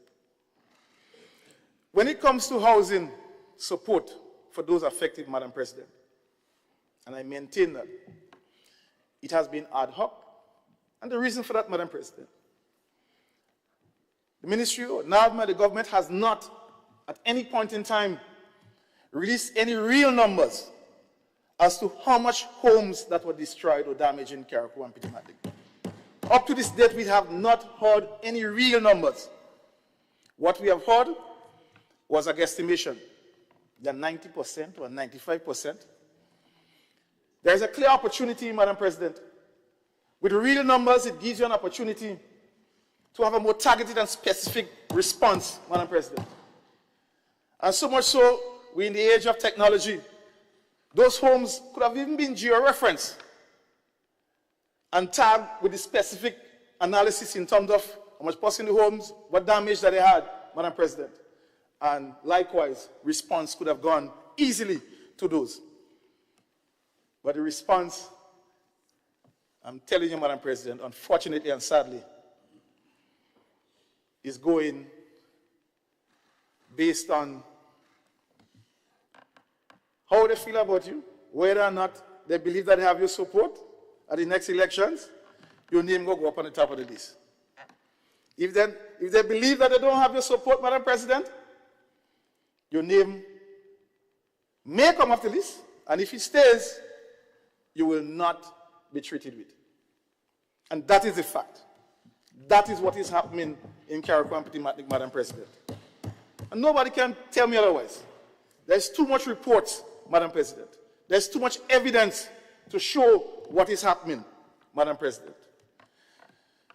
Madam President, the result of guesswork, nepotism, and visible political biasness in the distribution of assistance in Carriacou. That is what is prevailing, Madam President. That is the characteristic of the very response in Carriacou and Petit Martinique. And that's a fact. That's a fact, Madam President. And we have numerous examples, Madam President. Numerous examples. Madam President, when you have over 500 water tanks or black tanks to give out to farmers. Madam President, I was an extension officer. Yeah, I know 500 registered farmers in Carriacou, Madam President. And you have bona fide farmers up to this date have not received any support in that regard, all because of perceived political preference. That is embarrassing. That is unfair, and that is illegal, Madam President. Because some of those tanks were donated. were donated, and you are the recipient and a medium to facilitate the support for people in distress. Madam President, when Beryl passed, the wind and the rain fall on everybody's house tops. Each and every one of us, Madam President. And as such, this needs to stop. It needs to stop. Madam President, sometime in September, this big announcement about this new type home Build Back, or whatever they call it, Madam President. All right? Build Back Better, I think. That is the name of it. It was promised some 50 homes will be delivered by December 2024. However, Madam President, as of February 2025, I think only 3 was delivered, but I think sometime last week, additional 2 or so was delivered. But here the announcement, Madam President. We have 120 houses either delivered or building. What is nonsense about, Madam President? How much house you complete and how much you have waiting to complete? What is all this rigmarole and meandering about? Tell the people how much houses that are completed, how much you have building or how much you're expecting, and the matter done right there. What is all this meandering about 120 either finish or hand over? This is nonsense, Madam President. That is pure nonsense. It's just about 5 houses that is to be handed over. Madam President, we ain't got to Petit Matnik yet because I did with Petit Matnik separately, Madam President. Madam President, we understand in any disaster, in any recovery, that there are going to be challenges, there are going to be issues. Because all projects are dynamic. There are things that are out of your control. But if you're working by biasness and by nepotism and political favors, you're going to have problems, Madam President. You're going to have issues. If you have a planned and properly coordinated response, where you have all the information and data, and you just put your head down and work, you are going to get results. So this thing about nitpicking, this is rubbish, utter rubbish, Madam President. I'm so disgusted about this. I think this is the most I've ever been emotional about it, because the stories is just too much, Madam President. Madam President, there are persons who never had a house and they receive a house. We don't have a problem with that, Madam President.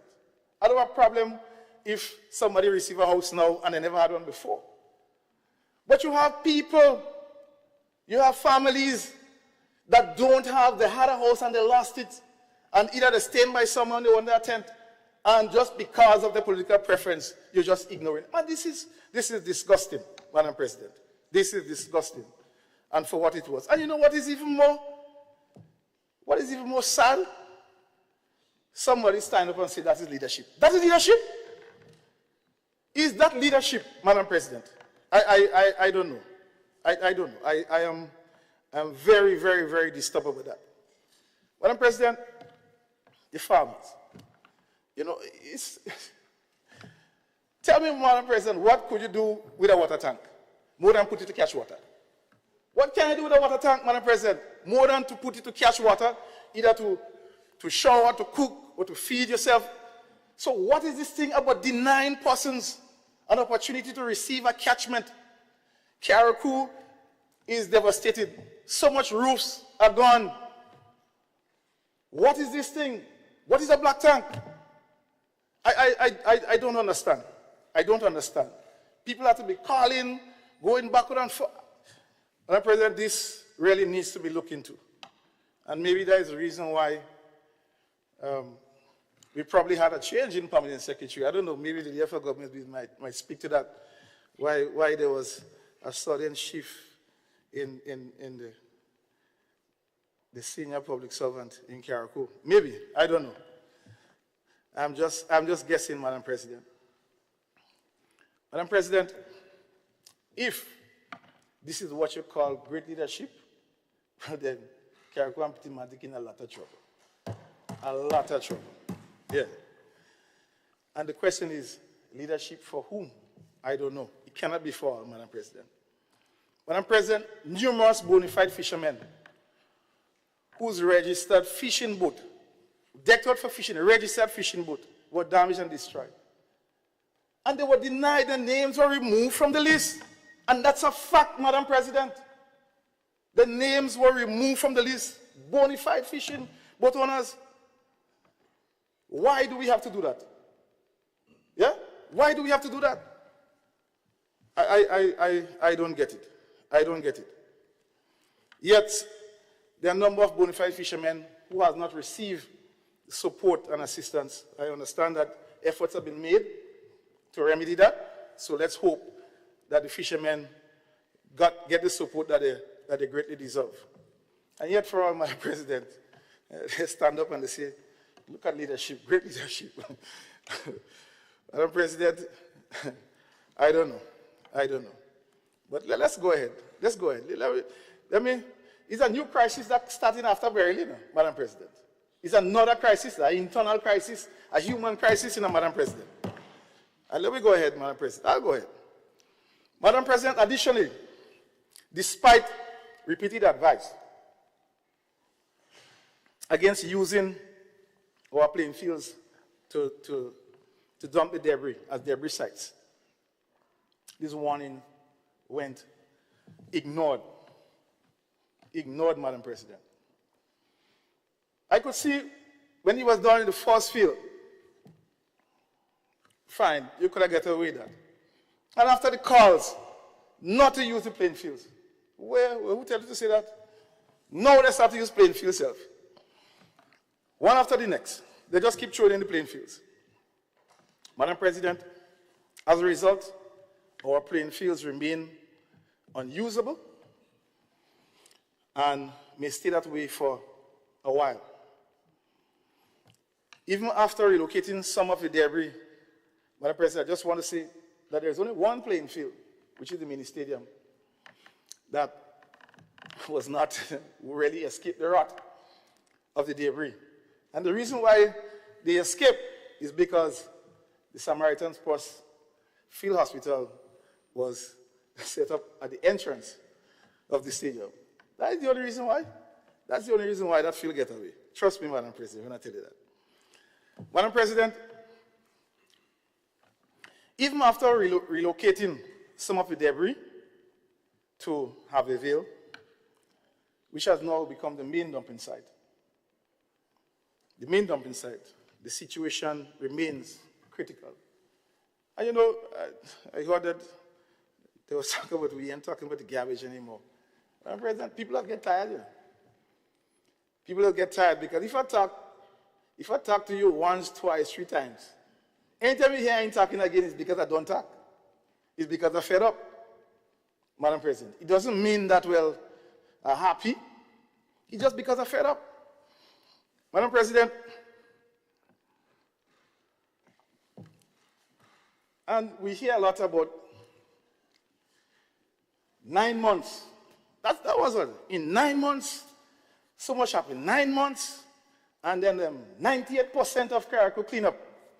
Madam President, I think the best use of those two thematic numbers, 9 months and 98%, I think the best way to describe it is by saying, Madam President, that's a fact. After 9 months, 98% of all the debris is still on the island. And that's a fact. All the debris is still on island after 9 months.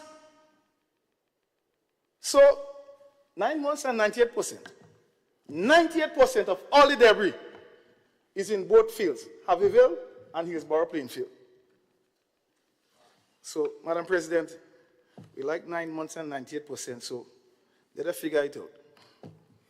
Anyhow, that is great leadership, Madam President. Great leadership.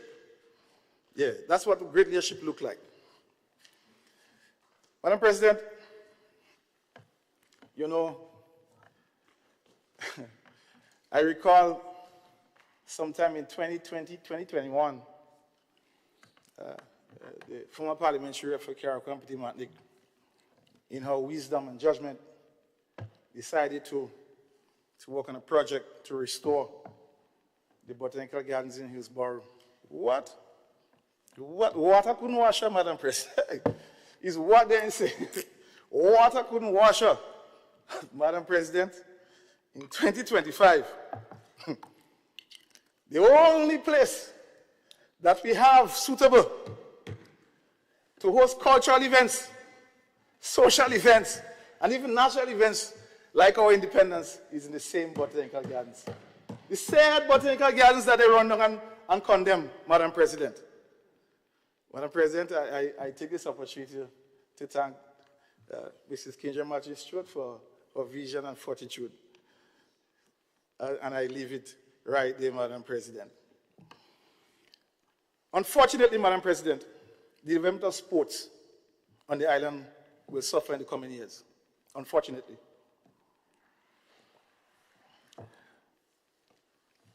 Due to the natural disaster, of course, but more so because of poor decision-making and refusal to listen to sound advice, Madam President. Madam President, when leaders fail to listen, the consequences are felt by the people, and that is what is happening. Hard head, Madam President. They ain't listening. Madam President, you know, I deliberated whether or not I should speak about this long and hard, but I have to. Because you see, Senator Cox, may I interrupt you to remind you that you're nearing your 1.5 hour. Madam President, could I ask you for 10. I was more like 15. Madam President, you know, as NMP, we are accustomed with the number 15, so I was really leaning that's to why 15, I'm going. you know? 10 That's more why- is more in line with the other side, That is Madam why I'm President. going to break Yeah? it. This So, is the Parliament. You actually have 15 minutes from now if you start. Right, You so have I 5 am minutes I am left. guided by that, Madam President. You have 5 minutes in your time. Madam left. President, you know, I fail to understand this unnecessary posturing. Why somebody will come in this honorable place and stand up and posture about having one CXC subject? I don't know. I don't know. Madam President, I was dumbfounded. Madam President, if somebody have a situation academically and it's hurting you, concerning you, do something about it. Why are you coming here and trying to justify having one subject? Madam President, every parent wants the best for the children. Every parent. As a matter of fact, the people who are around, they want 9 and 10 subjects for the children. So I am just giving you some word of advice, Madam President. You do something with it. Don't come inside here and try to justify having one subject. Cut that out. That is nonsense, Madam President. I don't subscribe to them kind of thing. Madam Senator President. Cox, what does that have to do with the budget? Madam President, The 1%, the one subject. I am going to explain to you.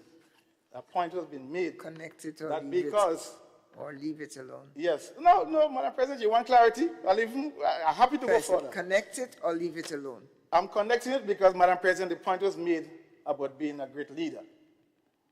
All right? And meaning that having one subject is great leadership and you have one subject. That is what I was. That is the connection, Madam President. Within the context of perceived achievement, Madam President. And I am saying that is not the case. And you know, Madam President, as you said that, and while we had the discussions around a greater relationship with Africa, Madam President, I think it's important that I leave an African proverb. If I could recall, I think that is best important for everybody, Madam President. African proverb, and it says, Madam President, unlike the brain, the stomach allots you when it's empty, Madam President, and I rest my case. Madam President, we're moving to Pity Matnik, Madam President. Madam President, you know, I still have to speak a little bit on burial, because I can't let, there's another member who embarrassingly tried to make us, the National Party response in terms of cooking a hot meal and providing washroom facilities during a disaster. You try to make it look like that's the worst thing that we can ever do. Madam President, it's so embarrassing. Tell me what is wrong with a hot meal, Madam President, after a hurricane. Tell me what is wrong with providing washroom facilities when persons don't have a home, Madam President. What is wrong about that, Madam President? But yet for all, the praising other institutions that were cooking meals. The meals had to come all the way from Grenada, Madam President. And there are reports of persons getting ill. Because remember, the food that prepared come up with a boat, and by the time they distribute, Madam President, hours have passed. And we are talking about, we had a hot meal program, Madam President, delivering food straight off the pot, boiling hot. All of a sudden, there's an issue with that, Madam President. I said, maybe now I understand why his seat in the cabinet became vacant, Madam President. Madam President, you see, people talk about leadership, but you have to know what you're talking about, Madam President. You have to know what you're talking about. And this is crazy. You know, and next thing, Madam President, a lie. I have to dispel this lie. You know, the said gentleman said that he met me and he asked me to give him some name. That is a lie. That is a lie. The gentleman met me. And two matters, you know. He said to me, Cox, some people, they were trying to get in touch with you for a Starlink. I just laughed. Because he knew he collected the Starlink already, and I didn't say anything because I knew that they had communication challenges, so I didn't really bother. It wasn't an issue because for Carriacou, so I didn't make an issue. But he came to me as if he didn't know about the item. Why are you doing that? I just laugh. You know, in the usual way, I just smile, and I just brush it aside. And he said to me that he was appointed to lead the cleanup. And however, he's preparing a letter to send to the leader of the opposition so that we can appoint somebody to work along with them. That is what he said to me. Up to this day, a letter never came. So when you come inside this house, don't come make up a lie on me. Because it might just force me, Madam President, it might just force me to give him a Trump nickname. You understand? I will just tell you, Madam President, I'm trying to restrain myself. I'm really trying to restrain myself. Because I can't deal with those things. Please try hard, because this did not happen in this house, by the way. So please. Madam President. Madam President, P.T. Matnick. Madam President, P.T. Matnick has received the worst of burial. The worst, Madam President. And it's very disheartening, Madam President, when you hear these stories. When you hear these stories, Madam President. Up to this date, after 9 months, Madam President, not a single home delivered to any P.T. Matnick. Not one. That's a fact. 27 prefab homes came, Madam President. There's a clear opportunity for P.T. Matnick to benefit, and they didn't. For whatever reason, I don't know, Madam President. Madam President, the people of P.T. Matnick keep calling about the issue of the jetty in the Windward. After 9 months, all they're asking is just do a temporary jetty. Yes, you have plans to build a new one, but they are significantly inconvenienced. Madam President, when I pass in sometime, age-over people, they're in a little speedboat on the shore, trying to come out, to get out. I mean, just not making sense, Madam President. We have to fix this. The piles are there. All you have to do is just to run some lumber and do a temporary jetty. What is this? What is it about? Madam President, the health center in P.T. Matnick. There's a lone health center in P.T. Matnick, Madam President. Why efforts have not been made to address it? We're fixing about 2 or 3 in Carriacou. P.T. Matnick only have 1. Carriacou have the hospital operational. You have the Hillsborough Center operational. So Carriacou is not without service. But yet for all, you're still living up P.T. Matnick. Why? That's the question, you know. Why? Madam President, on any given day, you have a rough seas. Boats have difficulty butting in town. Difficulty butting in town, which means that persons cannot go to Hillsborough. You cannot go into Hillsborough. You may have to go all the way to Harveyville. But we know what is the next best, safest port. And so I don't understand why attention has not been done to just put a temporary jetty before, because the new one is going to take time to do. Do you expect the people of P.T. Matnick to wait for another 9 months? Madam President, I think this is unacceptable. Madam President, talk about leadership. Leadership. We're in the dry season, Madam President. We're in the dry season. Just let me know when I have 5 more minutes, please. Thanks. We're in the dry season. Houses are damaged. We came from a significant dry period, Madam President. I haven't heard any single plan to address this water crisis that is facing us in Carriacou. Not a single, if you say you're leading and you're a leader, the single most important issue affecting Carriacouans right now is water, and you have not raised it. You raise your subject, yeah? And you talk about you're a leader. What leader? I don't understand. The people of Carriacou, they gave you a chance. They gave you an opportunity, despite your shortcomings. Why don't you treat them better? All they're asking for is decency, fairness. That's all. We are very simple and easy people, you know. Very simple and easy going. Because we understand our mentality, Kakabawi for Kakabawi. But you cannot, Madam President, you cannot tell me that you have a situation where we have a serious water crisis in front of us. The Nawasa plant is going to be under heavy pressure. The main pump just blew. They just procure a new one, I believe, or parts to repair it. And it's going to be under more pressure as the dry season kicks in.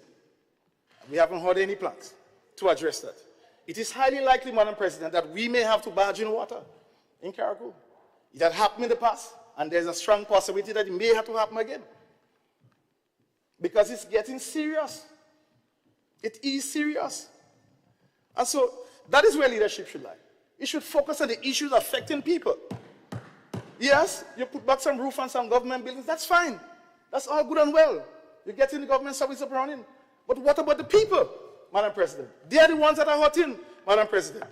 So I raise this, Madam President, because I just want to single out, because I had to help the member understand what true leadership is about. Oh, hear this, Madam President.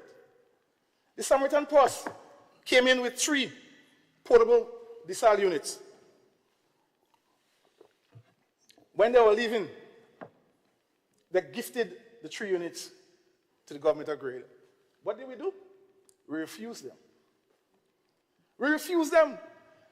Some chap, I don't know, one day some chap called me, I don't know who he was, I think he was handling the shipping back the equipment, and he called me, Madam President, I don't even know his name, begging me to find a way to intervene so that units can stay on island.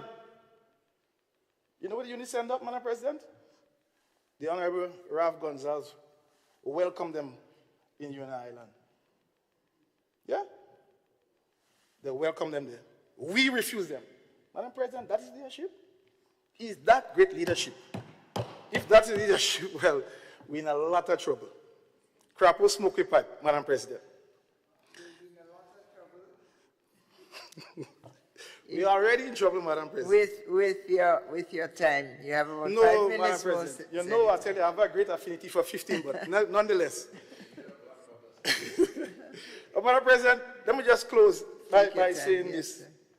I just want to express gratitude to all the institutions and agencies who came to our aid for burial. And that goes without saying. I'm quite certain that every Carriacouan and Petit Mandican are very happy for the support. And I think World Food Program is still on island. And so we're very, very grateful for that, Madam President. I too want to thank my party for giving me the opportunity to continue to do the work that is necessary. And of course, to be in the space where I live and thrive, Madam President, to do the work to help our people through this difficult time. Madam President, I want to thank my family, my kids. I still trying to figure out how I'm doing this, as a single parent. Right now, I see my colleague laughing.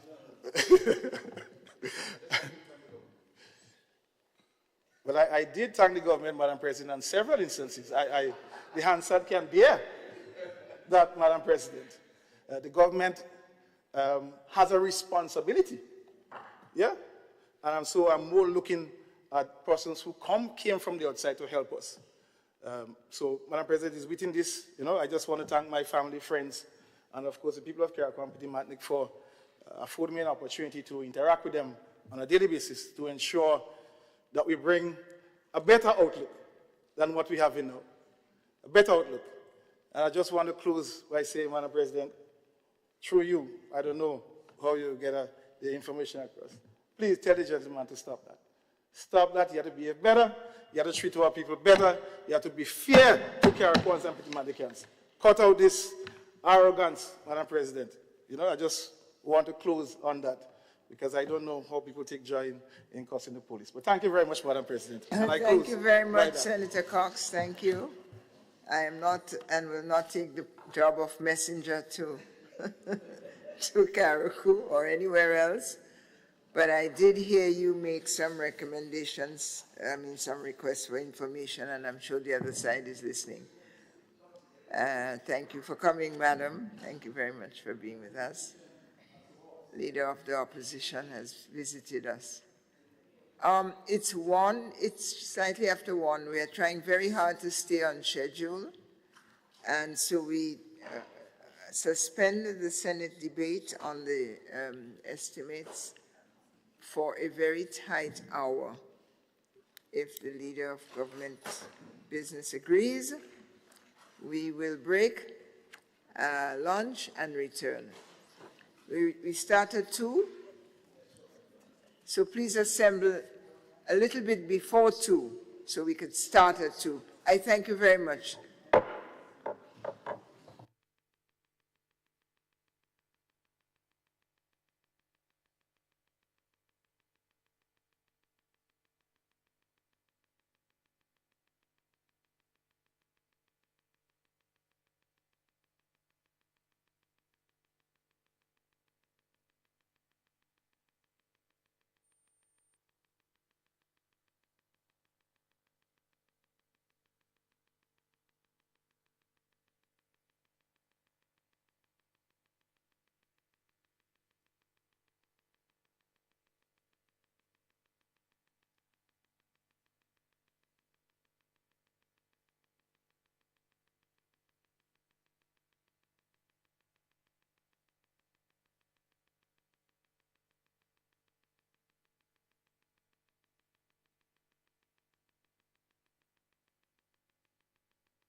I trust all enjoyed lunch, and now the debate on the estimates of revenue and expenditures from the Government of Grenada for 2025 resumes.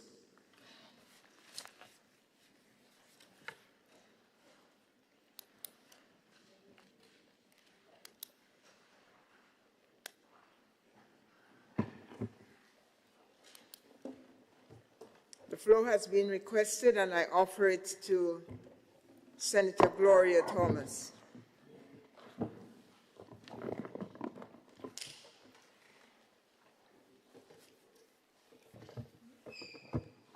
Thank you, Madam President. I rise to give my full support to the 2025 budget of income and expenditure as presented by the Minister of Finance, MP for St. Patrick's East, under the theme Towards Vision 75, Grenada, Resilient and Rising, a theme that is carefully chosen to steer the development of the country as we move forward. Pleasant good afternoon to all members of this House. I trust you had a very good lunch. Good afternoon to all listeners here in the state of Grenada and in the diaspora. Pleasant good afternoon to members in the gallery. Let me take this opportunity to thank God for his continued guidance, mercies, and protection as I continue to serve in the Ministry of Social and Community Development, Housing and Gender Affairs. I want to also extend my gratitude to the Honorable Prime Minister for having faith in me, to afford me the opportunity to continue to provide leadership to this very important ministry. Let me take the opportunity to thank MP Delmore for agreeing to join the Government of Grenada and for working along with me to serve the people of this country.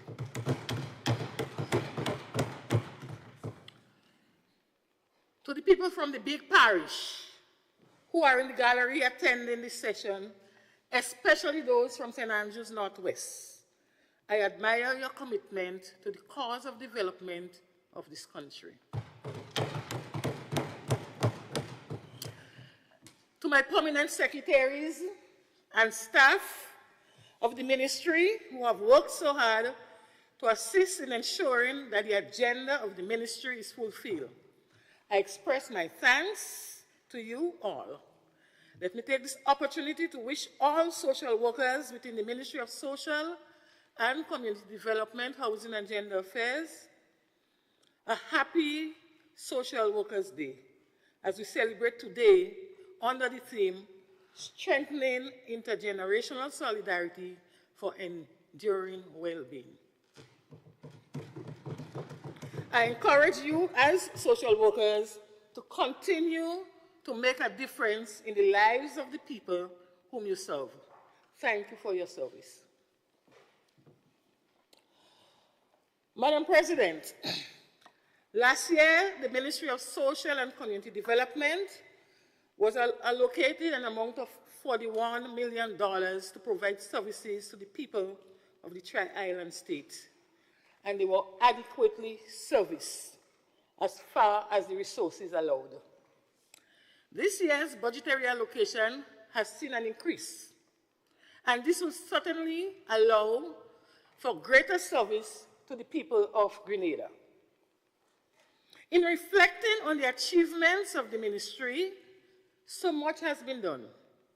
We have exceeded expectation in many areas, and we still have a lot to do. We can safely say the Ministry of Social and Community Development, Housing and Gender Affairs is one of the most active ministries in the government of Grenada, meeting the needs of the people and the community. We have to continually determine between needs and wants to offer social provision for persons making requests. Madam President, as we navigate the complexities of the social challenges we are faced with, it is very clear that the Ministry of Social Development is pivotal to addressing these societal challenges. Our aim is targeted focus on improving the quality of life for our citizens, fostering inclusive growth, and empowering families and individuals to reach their full potential. Achievements, 2024 achievements. Hurricane Beryl response, psychosocial support. Madam President, I give high commendation to first responders for the swift response after the Hurricane Beryl. 2 days following the passage of the hurricane, the psychosocial team was on the ground providing psychosocial support to persons in shelters and affected communities, which continued for months following the aftermath of the hurricane. Interventions were conducted with staff of the National Emergency Operations Center, police officers, nurses, airport staff, elderly homes, emergency shelters, community interventions, direct individual attentions, and so on. 162 persons benefited from group interventions, 43 from individual counseling, and 924 persons were reached through community interventions. The main objective was to provide psychological well-being after Beryl using various disaster mental health intervention to safeguard against post-disaster mental health issues. The intervention methods used was psychological first aid and trauma-informed care counseling. World Food Program grant. The ministry benefited from the Hurricane Beryl Relief Grant Fund from the World Food Program, which formed part of the ministry's response. The grant received was $271,600, and it was given to support immediate Beryl response efforts. SEED, support for education, empowerment, and development. One of the major achievements of the SEED program is the rollout of the cash card, which will allow for easier access to funds. Currently, there are 7,685 beneficiaries on the program.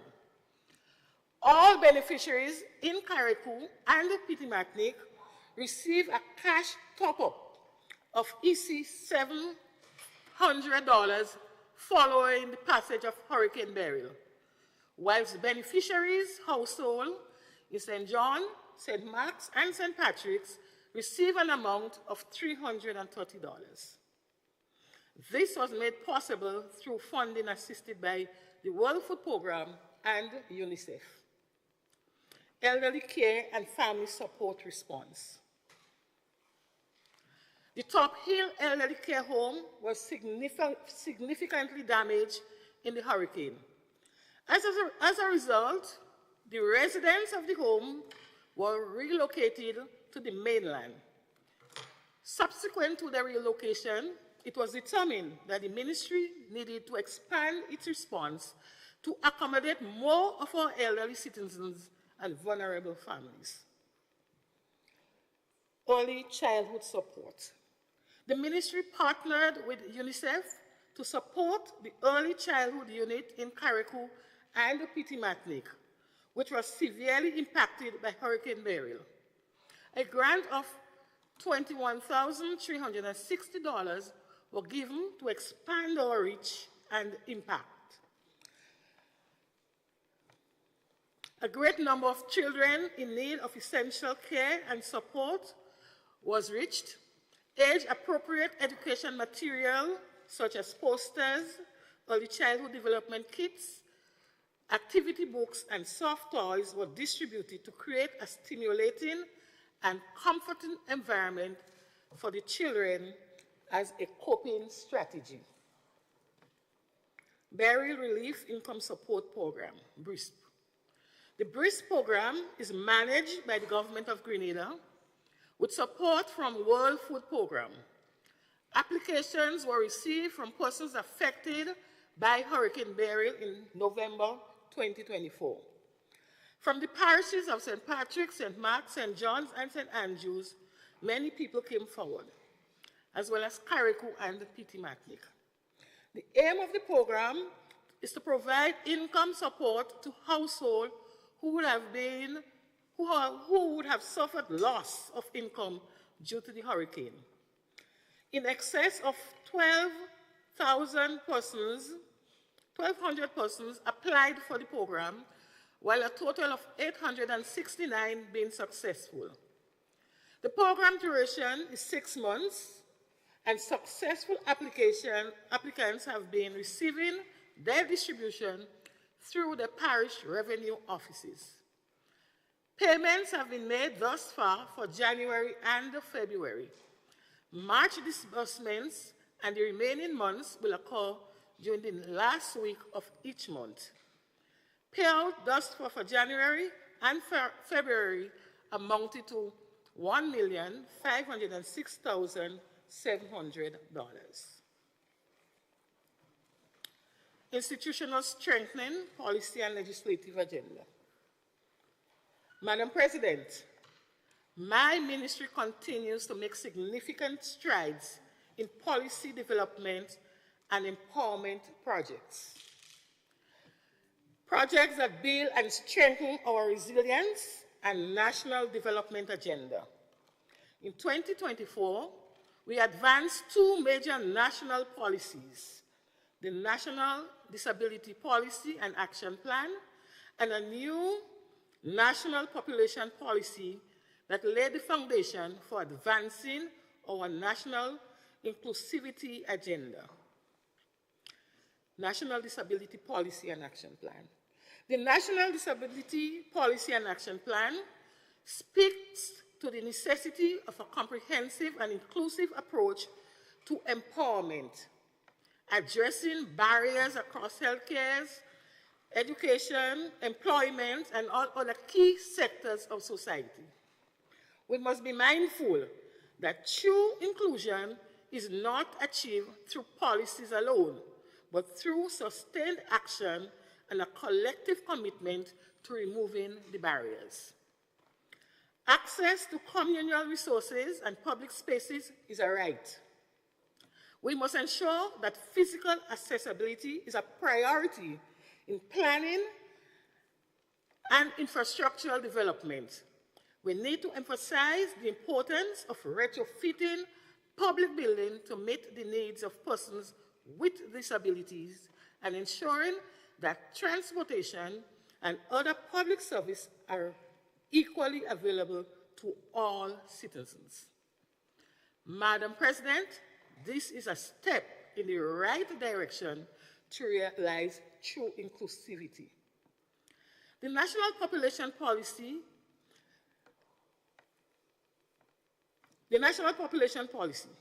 Madam President, after recognizing our development planning agenda is significantly deficient and operating without an established planning framework, we decided a population policy in collaboration with the United Nations Population Fund. The policy is a structured framework to respond to emerging demographics and human development realities in Grenada. This framework emphasizes the importance of demographic resilience and enhancing the capacity of the population to adapt to social, economic, and environmental changes while fostering linkages between set targets and our development outcomes. By prioritizing resilience, the framework aims to ensure sustainable progress in human development, even in the face of shifting demographic trends and external pressures.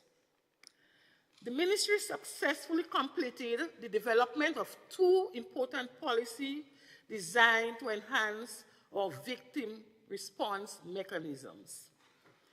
the policy on the rights of victims and survivors of gender-based violence in Grenada, and the policy to guide legislative reform on gender-based violence.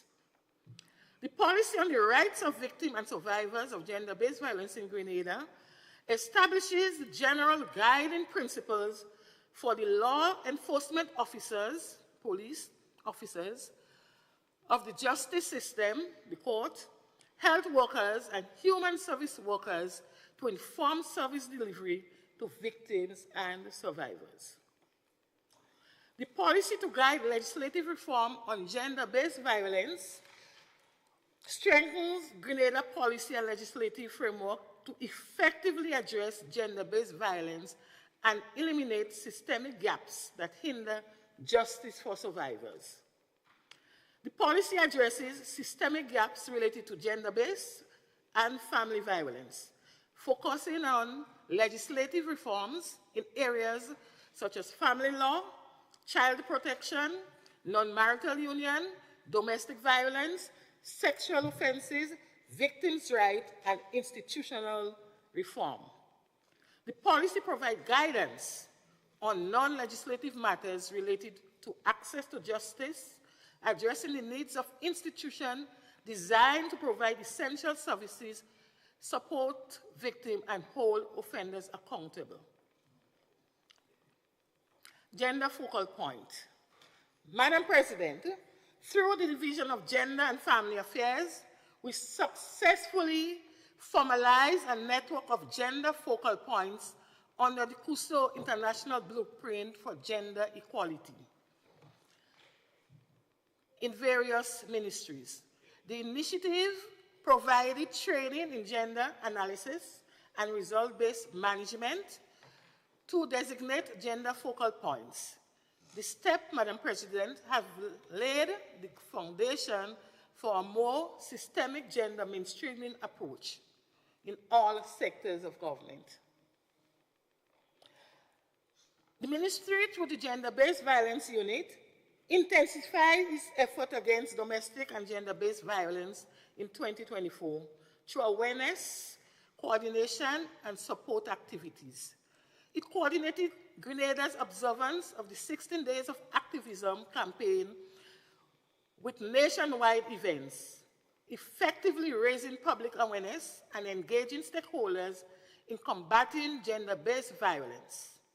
Madam President, the unit also strengthened multi-agency coordination by conveying the coordinating mechanism stakeholders, consultation, and maintaining ongoing case management for GBV cases.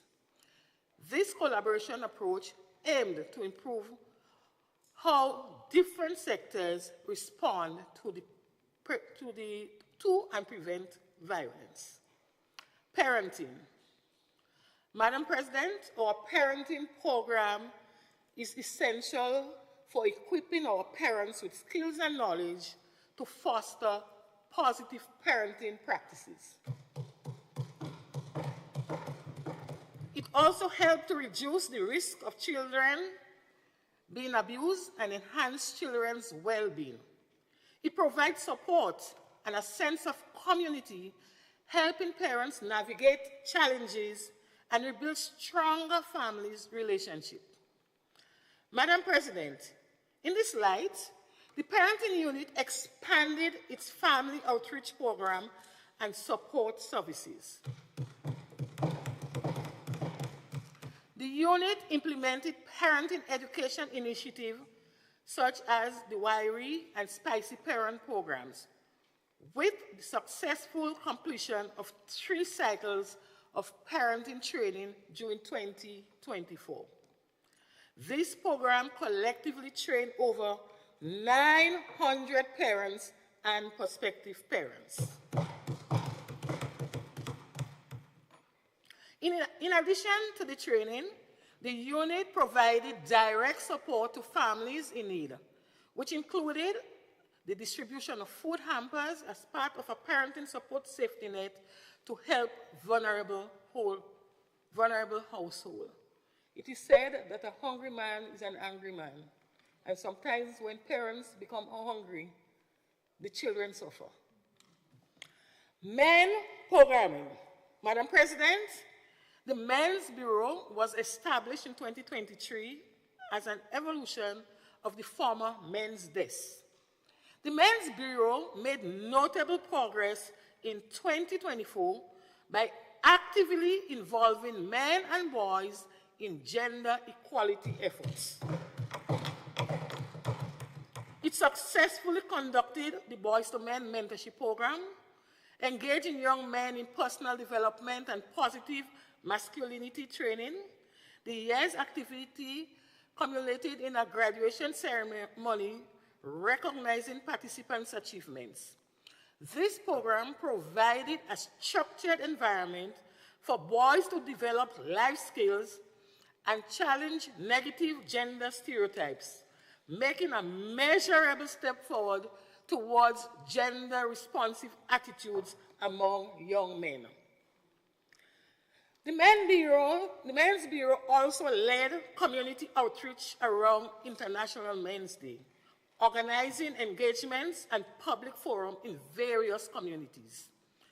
These events encourage men's involvement in conversations about fatherhood, mental health, and gender equality, thereby broadening support for the overall gender agenda.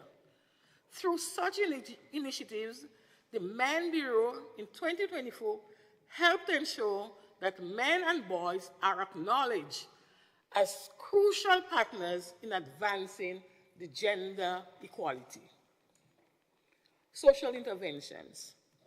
Madam President, the Division of Social Services is our main social protection program delivery machinery. The mandate of the division is to provide services that are geared towards equitable and sustainable improvements in the quality of life of vulnerable people in the state of Grenada. The focus of the division is to address social protection by providing restorative, rehabilitative, and support services to adult offenders and victim services to individuals and families in time of crisis. Implementation of safety nets program, services geared towards improving the lives of older persons, and services geared towards the early stimulation of infants between the ages 0 to 3 years. Madam President, I want to speak a little bit on the juvenile justice program. In light of the current situation with our youth, we see the importance of placing much needed emphasis on our juvenile justice system. Our juvenile justice system is crucial for addressing the unique needs of the young offenders and the youth at risk population by focusing on prevention and rehabilitation approaches. Prevention and rehabilitation. It aims to guide youth towards positive development, reduce recidivism, and support the integration of young offenders who serve custodial sentences. Madam President, our government continues to support juvenile justice institutional strengthening through the provision of critical staff to support this program agenda. This included the hiring of 2 probation officers, which strengthened our capacity to provide case management and individual support for juveniles across different jurisdictions. Additionally, 2 community reintegration officers were hired to assist with the transition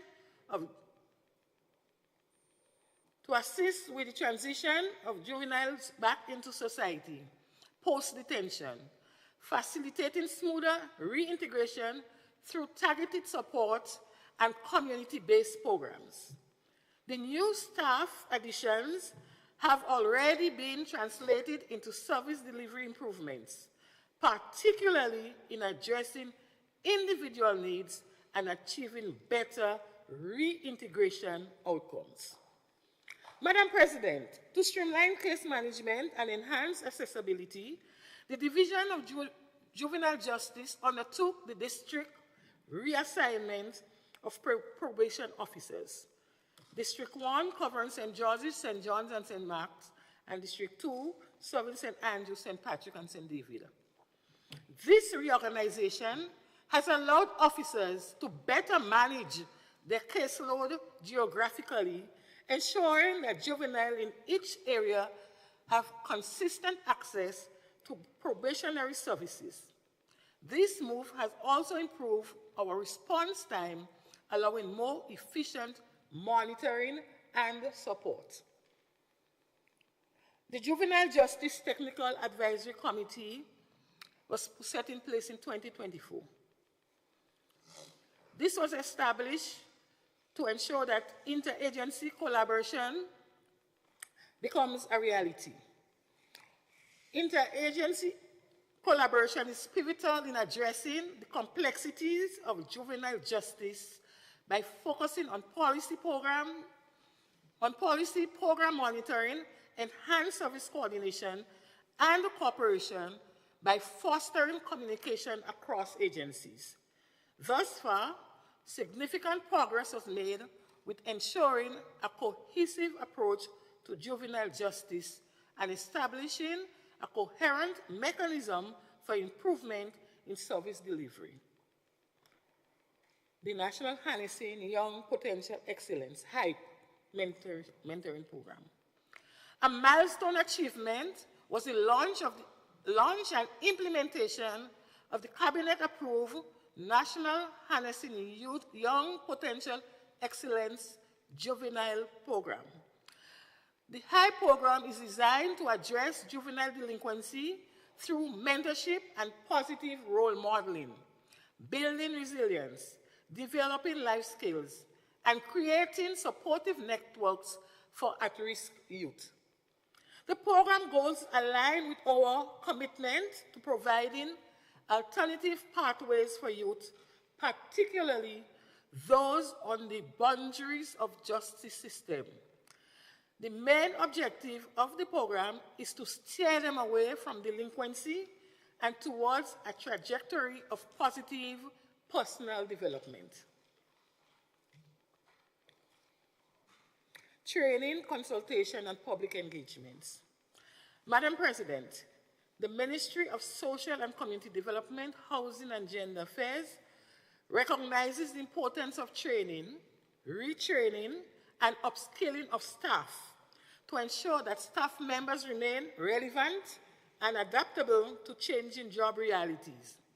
And so, Madam President, a number of training consultations and public engagements were undertaken. This, Madam President, is the essence of our efficient service delivery at the ministry.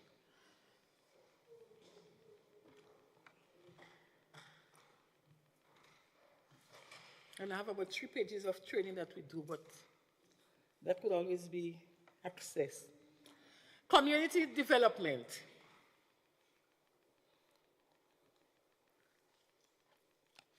Madam President, in 2024, the Department of Community Development sought to revamp community development to reflect a lessening of focus on concrete projects and an increased focus on softer aspects of community development, for example, soft skills and vocational training.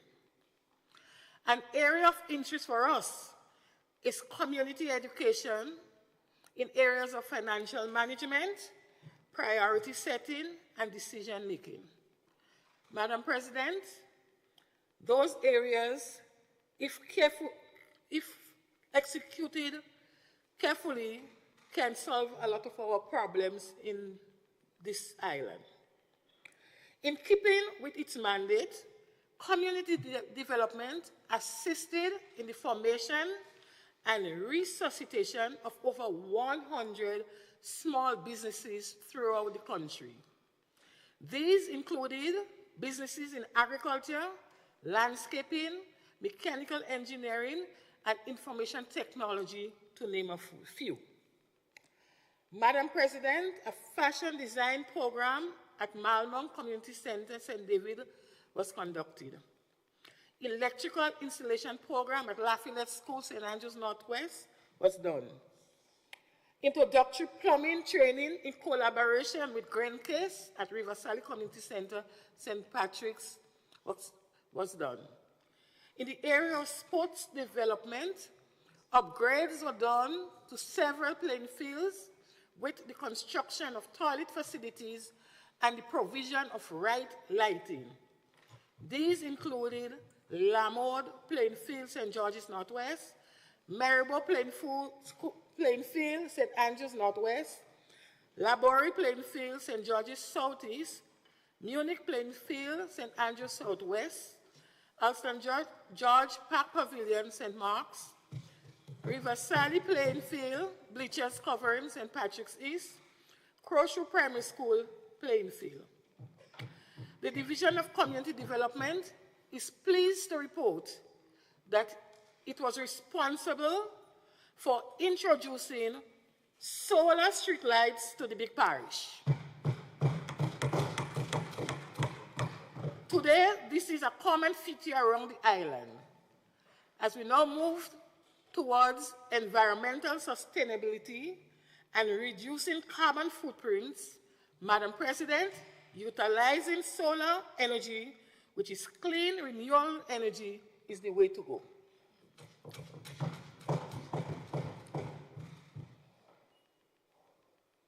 Madam President, for many years, our community centers, which are at the heart of community development, have been neglected and have fallen into a state of disrepair. Madam President, hear this. In some cases, these vital spaces were repurposed for uses far removed from their intended purpose, including as private residence, businesses, churches, and even storage facilities. As the then government failed to provide housing facilities for persons needing same. Madam President, we therefore must address this anomaly so that community centers can be of benefit for the entire community and not just for one individual and their family. The Ministry of Community Development has been committed to restoring these community centers to their rightful role within our communities. To this end, in 2024, significant renovation works have been undertaken at many of the centers across the island. Furthermore, Madam President, we have established management committees to oversee the operation of these centers, ensuring that they function independently of the ministry, with local leadership guiding their activities. To make these centers easily identifiable and to create a sense of unity, all refurbished centers have been painted in a distinctive standard blue color. No green, no yellow. Madam President, this initiative is part of our broader vision to reinstate community centers as hubs for social, cultural, educational, and recreational activities. Some of the community centers which were renovated included Corinth, Vincent, Beirut, Old Wester Hall, and Belay Community Center in St. David's. La Poterie and Upper St. John Community Center, River Sally Community Center. Electrical works was done on the Union Community Center in St. Mark's, Mama Cairns and Crowshoe Community Centers, Shantymill Community Center, Happy Hill Community Center, SAB Wellness and Resource Community Center with ongoing works.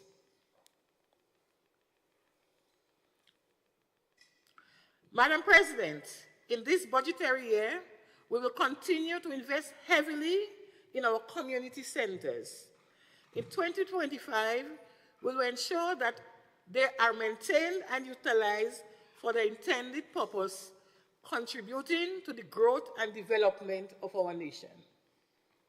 In the area of community self-help, the ministry funded and implemented approximately 100 small projects throughout Grenada.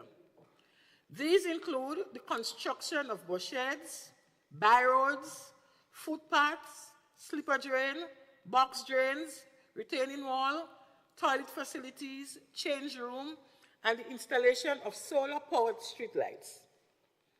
Madam President, in line with the government's ongoing commitment to modernizing our public service, the Ministry of Community Development is taking significant strides towards digitizing its operation.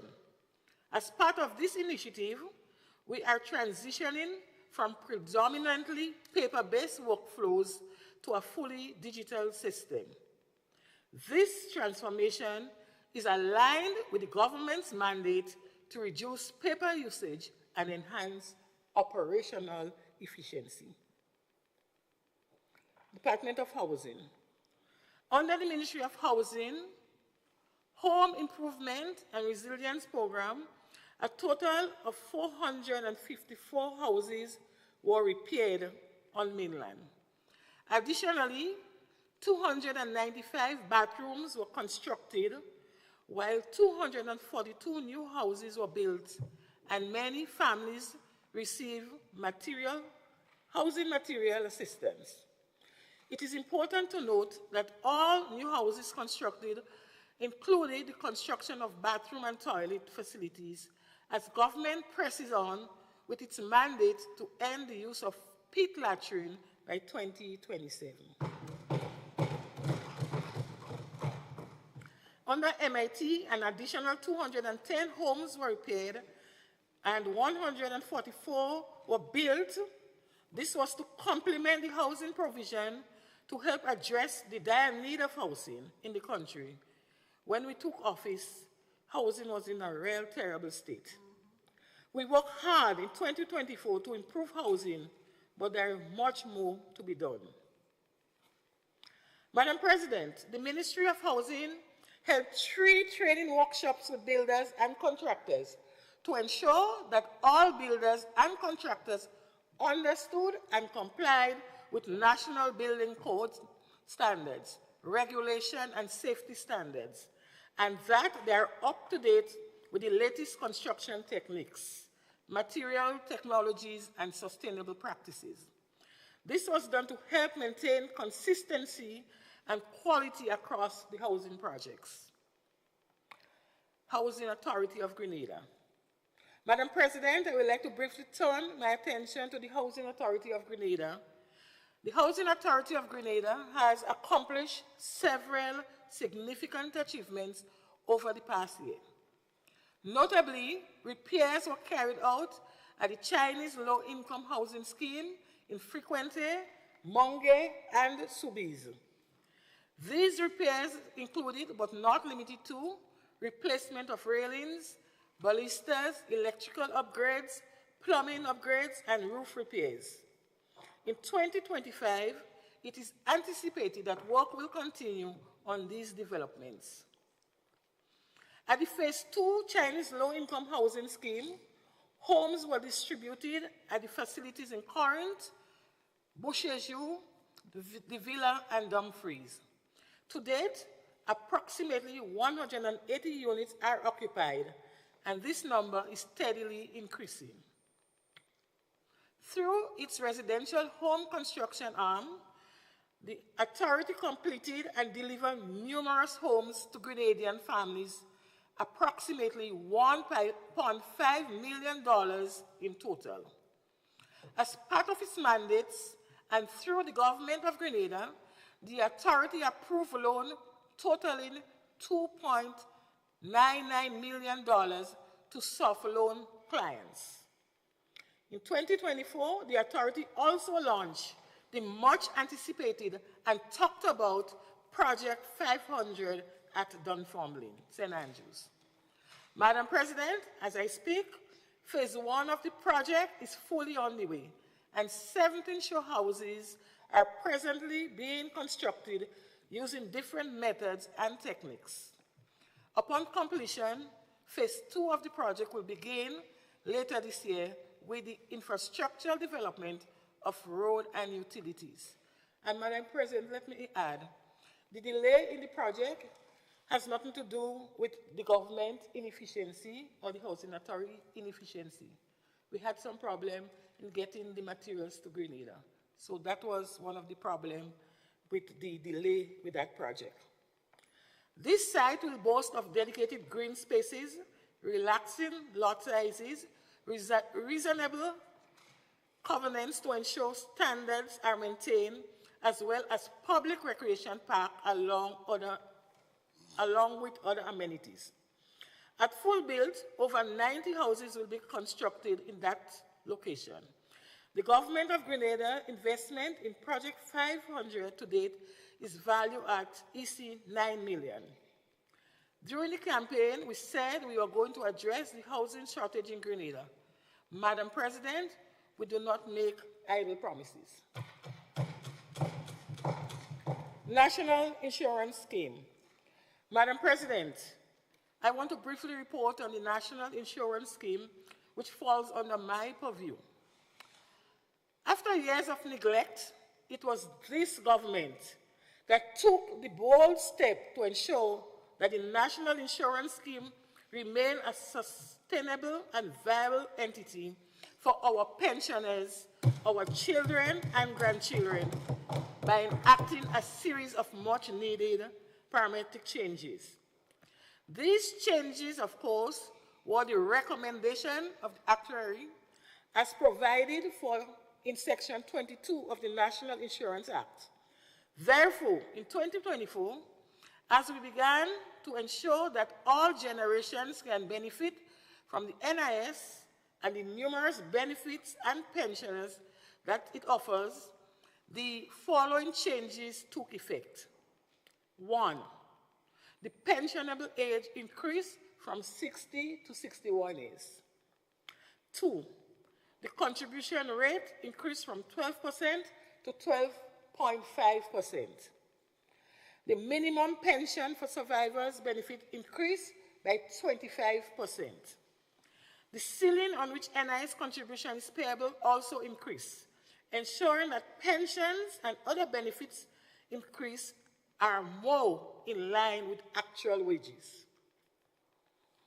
Madam President, you may recall that in 2023, Grenada became the third country in the English-speaking Caribbean to offer unemployment benefit to its citizens.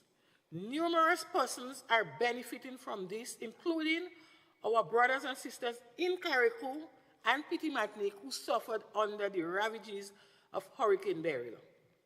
In this instance, the government did not have to go begging the NIS to see how it could assist the people of Carriacou and Petit Martinique. Instead, they were entitled. And these benefits which they received was much more in compensation compared to when assistance was simply requested. I call this visionary leadership. Madam President, the financial performance of the NIS underscores the organization's dedication to prudent management towards forward-thinking and fiscal sustainability. As of December 31st, 2024, the National Insurance Scheme reserve total reserves stood at $1 billion Caribbean dollars. In 2024, the NIS paid out a total of $125 million in benefits to the people of Grenada, Carriacou, and Petit Martinique.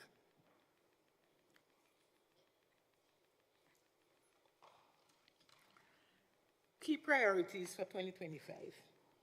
Madam President,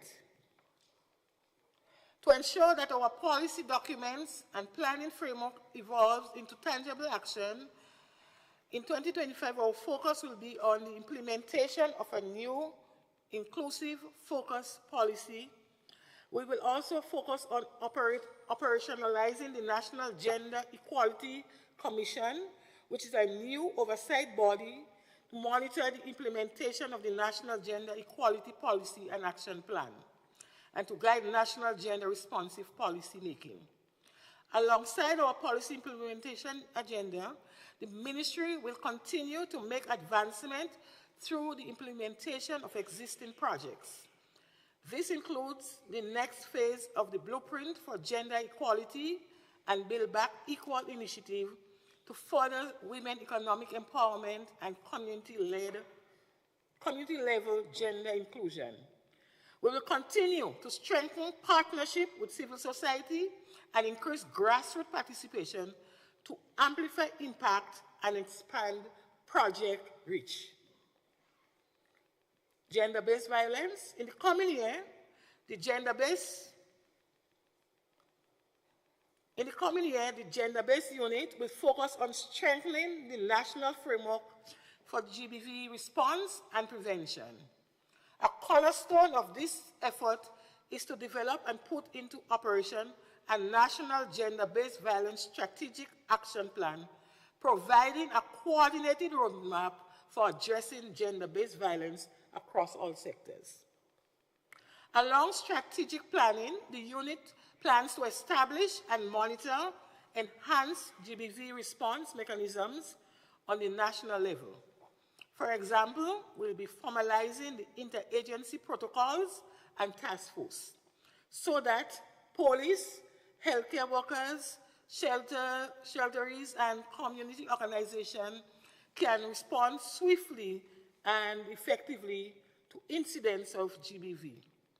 The unit will also continue to grow its empowerment and support program for gender-based violence survivors, offering resources like counseling, economic empowerment initiatives, and emergency assistance to help survivors rebuild their lives. Public education and prevention will also remain central, with plans to scale up community-based education programs to address root causes of violence. By the end of 2025, the GBV unit aims to have a stronger national strategy in place. We're also hoping to have a more robust coordination among stakeholders and enhanced support system for those affected by GBV. Men programming. In 2025, the Men's Bureau plans to expand its outreach by programming for male engagement. Building on the Boys to Men initiative, it will introduce a broader program in more communities and address a wider range of issues affecting men, including topics like mental health and economic participation, to holistically promote positive masculinity. The aim is to reach more diverse group of men, youth in school, fathers in community, men in workplaces, and involve them in initiatives that foster respectful attitude and constructive life skills. Another priority is to evaluate and refine the impact of these programs. The Bureau intends to conduct systematic impact assessment and follow up with participants to measure long-term outcomes, such as changes in attitudes or behaviors, and use this feedback to improve program design. This will facilitate the scaling up of the activities and ensure that they are evidence-based. The Men's Bureau will contribute to a more inclusive national dialogue on gender and help solidify gains in men's support for gender equality in the 2025 and beyond. Gender focal points. In 2025, capacity building will also continue. More training is slated for gender focal points across ministries and for community partners, ensuring that a wide range of stakeholders have the skills to apply gender analysis and support to support the ministry's mission. Additionally, the ministry will seek to broaden its partnership network in 2025, engaging not only international agencies, but also local civil society and private sector actors in joint initiatives. These partnerships can bring in additional resources and innovative approaches, whether it's business supporting women, entrepreneurship for NGOs, facilitating outreach in remote areas, and such like. Parenting. Building on its 2024 momentum, the parenting unit aims to scale up the parenting program to reach even more families nationwide, including those in rural or underserved areas. This will involve broadening SPICY initiative to ensure wider engagement of parents and caregivers. Madam President, the ministry plans to work towards support group of parents, for parents where their successes in parenting can be shared, as well as their challenges to provide encouragement and hope to each other. Madam President, another priority is to advocate for stronger family-friendly policies, such as improving family leave provision and social protection measures to create a more supportive environment for parents and children. By reinforcing the policy framework and expanding program reach, that will further strengthen family networks and positive parenting practices in 2025. Madam President, we will continue to expand the reach of the program because I am cognizant of the fact that this program plays a vital role in equipping parents with knowledge and resources, therefore contributing to promoting healthier, more resilient families, communities, and by extension, a better Grenada. Adult probation.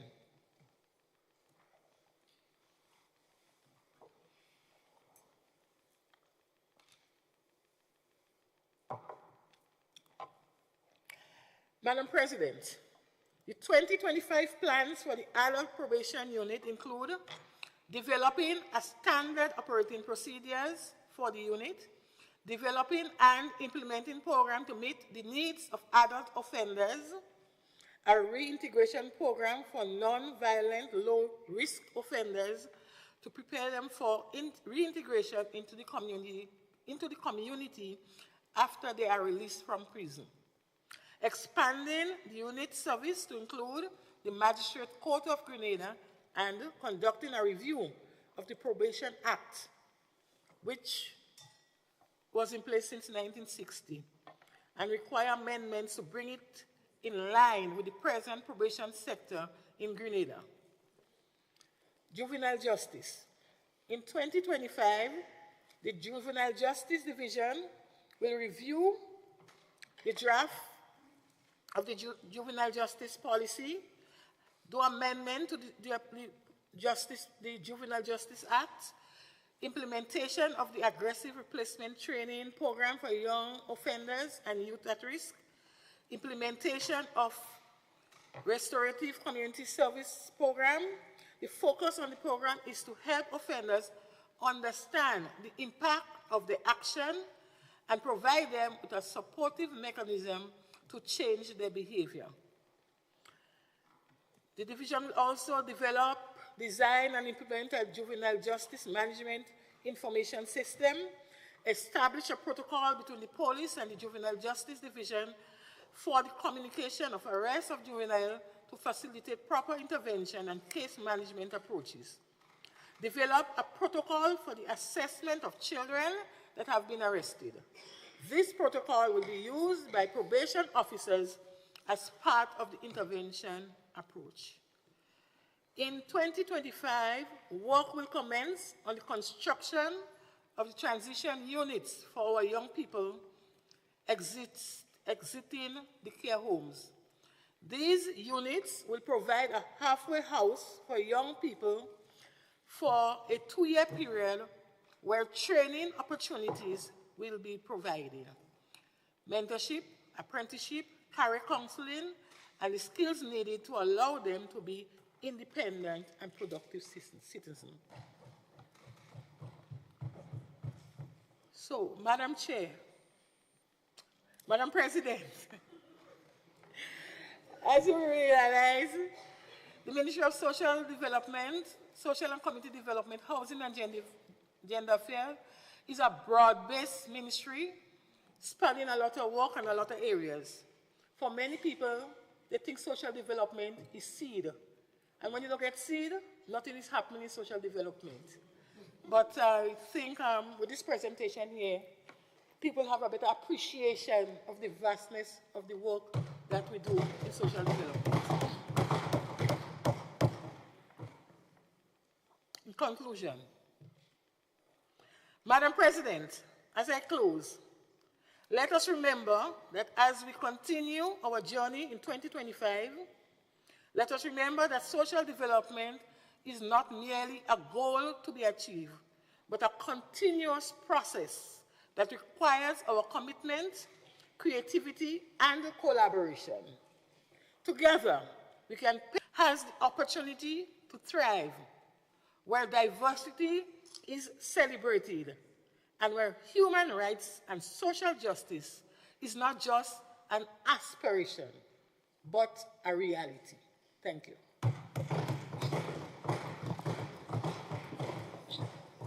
Thank you, Senator Thomas. It's been a genuine tour across the ministry with quite a number of activities for 24 and a vision for 25. And I notice, if I read the budget proposal correctly, including infrastructure and other capital investment, as well as recurrent expenditure, you've got over $110 million in your hands to give to the people of Grenada for their productive, resilient, sustainable social development. So wish you good luck in having the budget passed and in implementing that. Thank you for your presentation. I offer the floor to the other side, and with pleasure, Thank you, Madam President. Thank you, all those who are leaving. Thank you for having been with us in social development. Continue your good work. Thank you. I notice it's lots and lots of women in social development. Keep up the good work and keep supporting your minister. Thank you. Senator Salim Rahman, the representative in the Senate for the business sector. Thank you, sir. Thank you, Madam President. Pleasant good afternoon to you, my fellow colleagues, staff of Parliament, guests here today, businessmen and businesswomen, fellow Grenadians listening at home and abroad. I begin in the name of God Almighty, the Beneficent, the Merciful. Whoever God Almighty guides aright, there is none who can misguide. And whoever God Almighty leaves to stray, there is none who can guide him aright. It is His will that must come to pass. It is His will that we have seen consistent economic growth over the years. And it is His will that we have this government holding the reins at this point in time.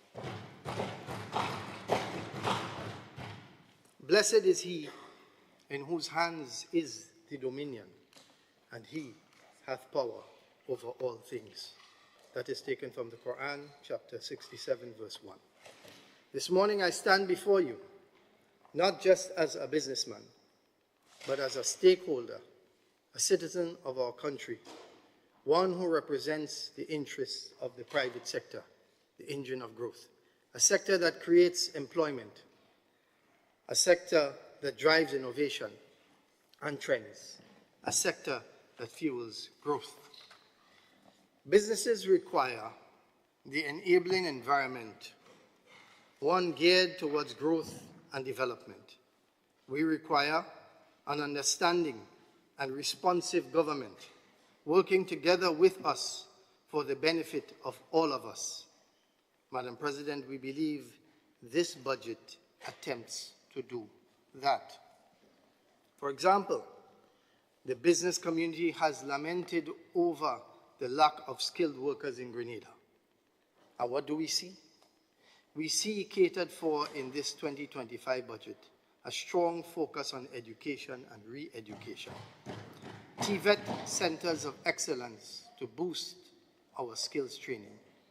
It is so desperately needed.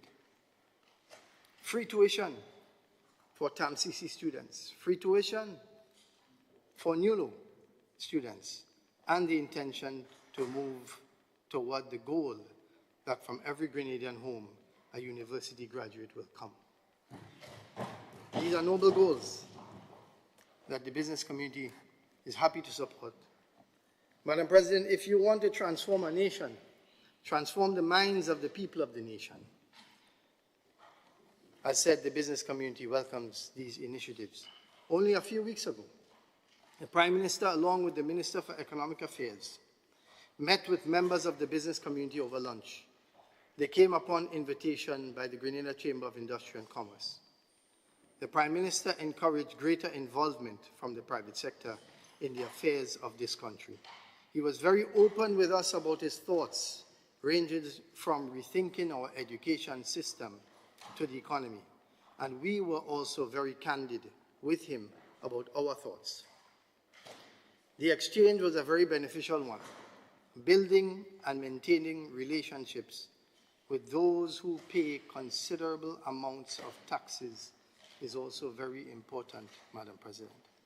A commitment was given by the Prime Minister to meet with the business community more often to ensure that we all have an opportunity to contribute adequately to our nation's development.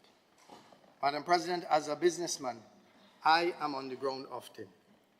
Last week, and I can't make this up even if I tried. There's a small contractor who is a customer of mine. In chatting with him, he said, and I had to laugh because it caught me off guard, he said, under this government, all dog, cat, goat, and sheep getting a chance to work. He said road work not only happening close to Carnival and Christmas, it is going on right through the year, end quote. Madam President, I've known this guy's contractor for about 10 years. He's a good builder, but he only registered his business last year. And you know why? He didn't understand the system, and he didn't know how it could be a benefit to him. So he came and told me when he registered his business, he hoped he did a good thing. Some months ago, he attended a workshop held for contractors, and that was all he needed to get his business going. Madam President, I say this to say that opportunity is reaching some people in a way that it never reached before. Madam President, the recently presented budget for 2025 reflects a commendable effort by the government to provide liquidity that the nation needs at this time to continue to grow the economy and to navigate post-burial in an ever-changing and challenging global environment. Let's get some of the numbers to assess the budget from a business perspective, looking at areas of strength and those of concern to us. Revenue generation. Despite, as we know, the impact of Hurricane Beryl, 16% of GDP in July of 2024, the Grenadian economy demonstrated significant resilience, and we have ended up at the end of 2024 with a growth rate of 3.7%, and that is commendable. This budget projects a total revenue of 1.193 billion for 2025. Now, that is about 27% less revenue than government took in 2024. The truth is that government underestimated what it would take in 2024. And due to stronger than expected CBI receipts, the government reported total revenue and grants of $1.647 billion for that period. This means that the government collected more than it thought it would collect, resulting in a current account surplus. As we understand it, some of this surplus in the consolidated fund is what government will reinvest to finance the 2025 budget. While we are happy to see the increase in inflows from CBI, we must remind ourselves that this non-tax revenue, and as such, it is more volatile, hence the estimated 27% projected decrease for 2025, as CBI receipts return to a more normalized level. In 2024, government's tax revenue also grew by, so we were talking about CBI as non-tax, government's tax revenue now in 2024 grew by 4.3% to $891 million. Businesses brought in more goods and materials to supply the Grenadian economy and also for the rebuilding of Carriacou. In addition to this, according to the figures from the Inland Revenue Department, following the amnesty, which should have brought mostly everyone current with their taxes, more corporate income tax was collected in 2024, and more of us are paying our land taxes than before. Madam President, we need to pay for what is ours. Inland Revenue has also stepped up their game. You can file your personal income tax online. You can file your PAYE online. You can file your VAT submissions online, making reporting easier for taxpayers and business people, Madam President. The 4.3% increase is reflective of those efficiency gains and proves two things. One, that we do not need any new taxes. We just need a better collection on the existing ones. And two, most citizens will actually pay their taxes, providing that they know it is due and they could see where their money is going. We want value for money, Madam President. Value for money. Madam President, speaking about Inland Revenue Department, I've mentioned it before, and I will take the opportunity to mention it again. We would like government to review the heavy interest-based system used by IRD to amplify the amount a taxpayer owes in very short order. Keep or even enhance your penalties to encourage compliance, but get rid of the heavy compounding per month, because that only encourages defaults down the road and tax amnesties every 10 years or so. I'm reminded of this because I spoke to a taxpayer only about 3 weeks ago, a manufacturer actually, and we don't have much of them around in Grenada, unfortunately. And that business owner owes more than $500,000 in taxes due to this compounding over a period of months. We don't want businesses to fold, especially manufacturers. With the trade imbalance that we have now, the increasing trade deficit, we don't want this. So let's have a conversation about this issue and find a workable solution going forward.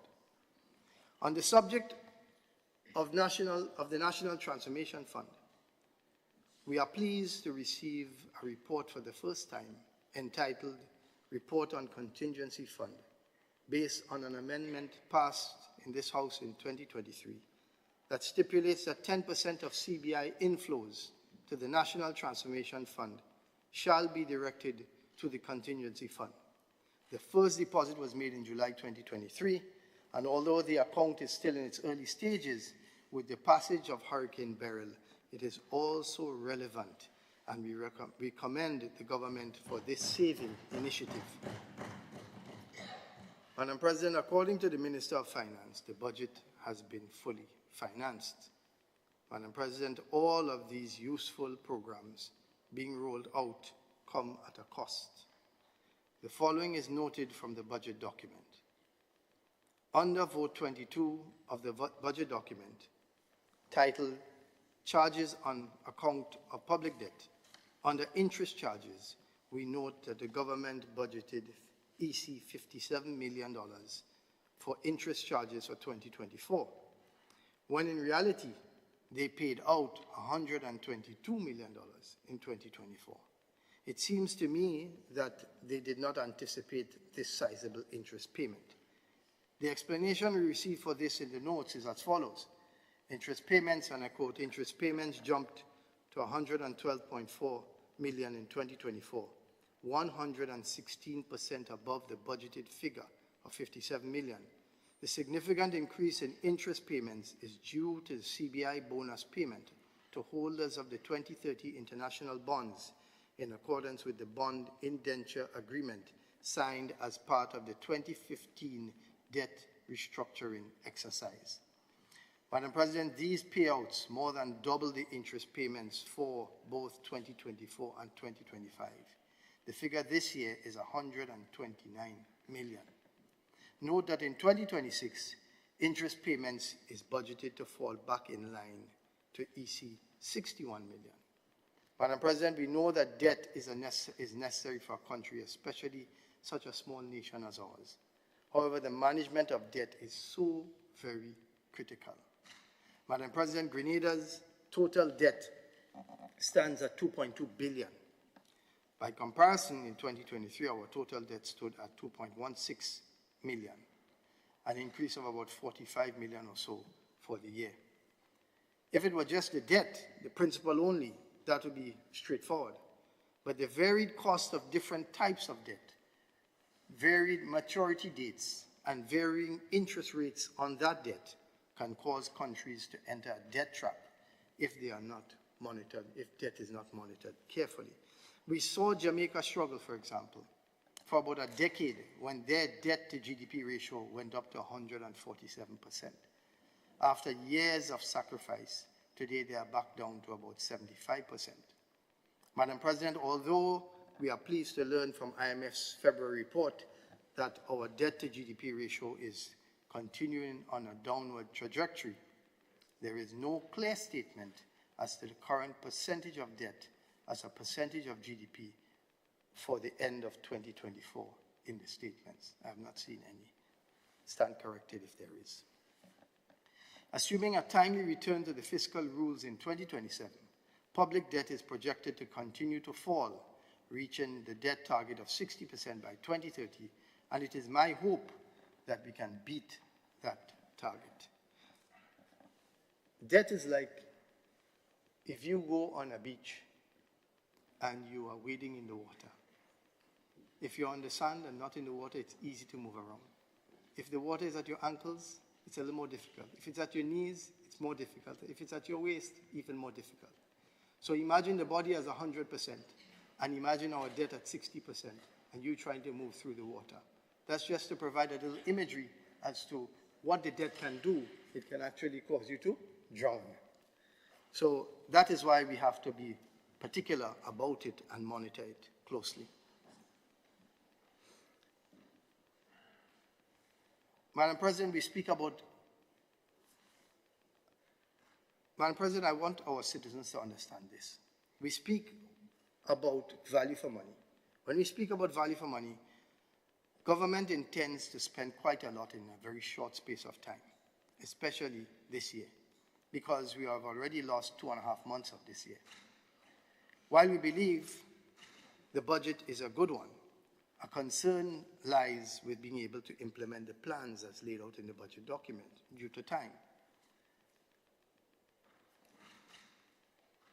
What none of us want is for government to pay and don't get good quality work.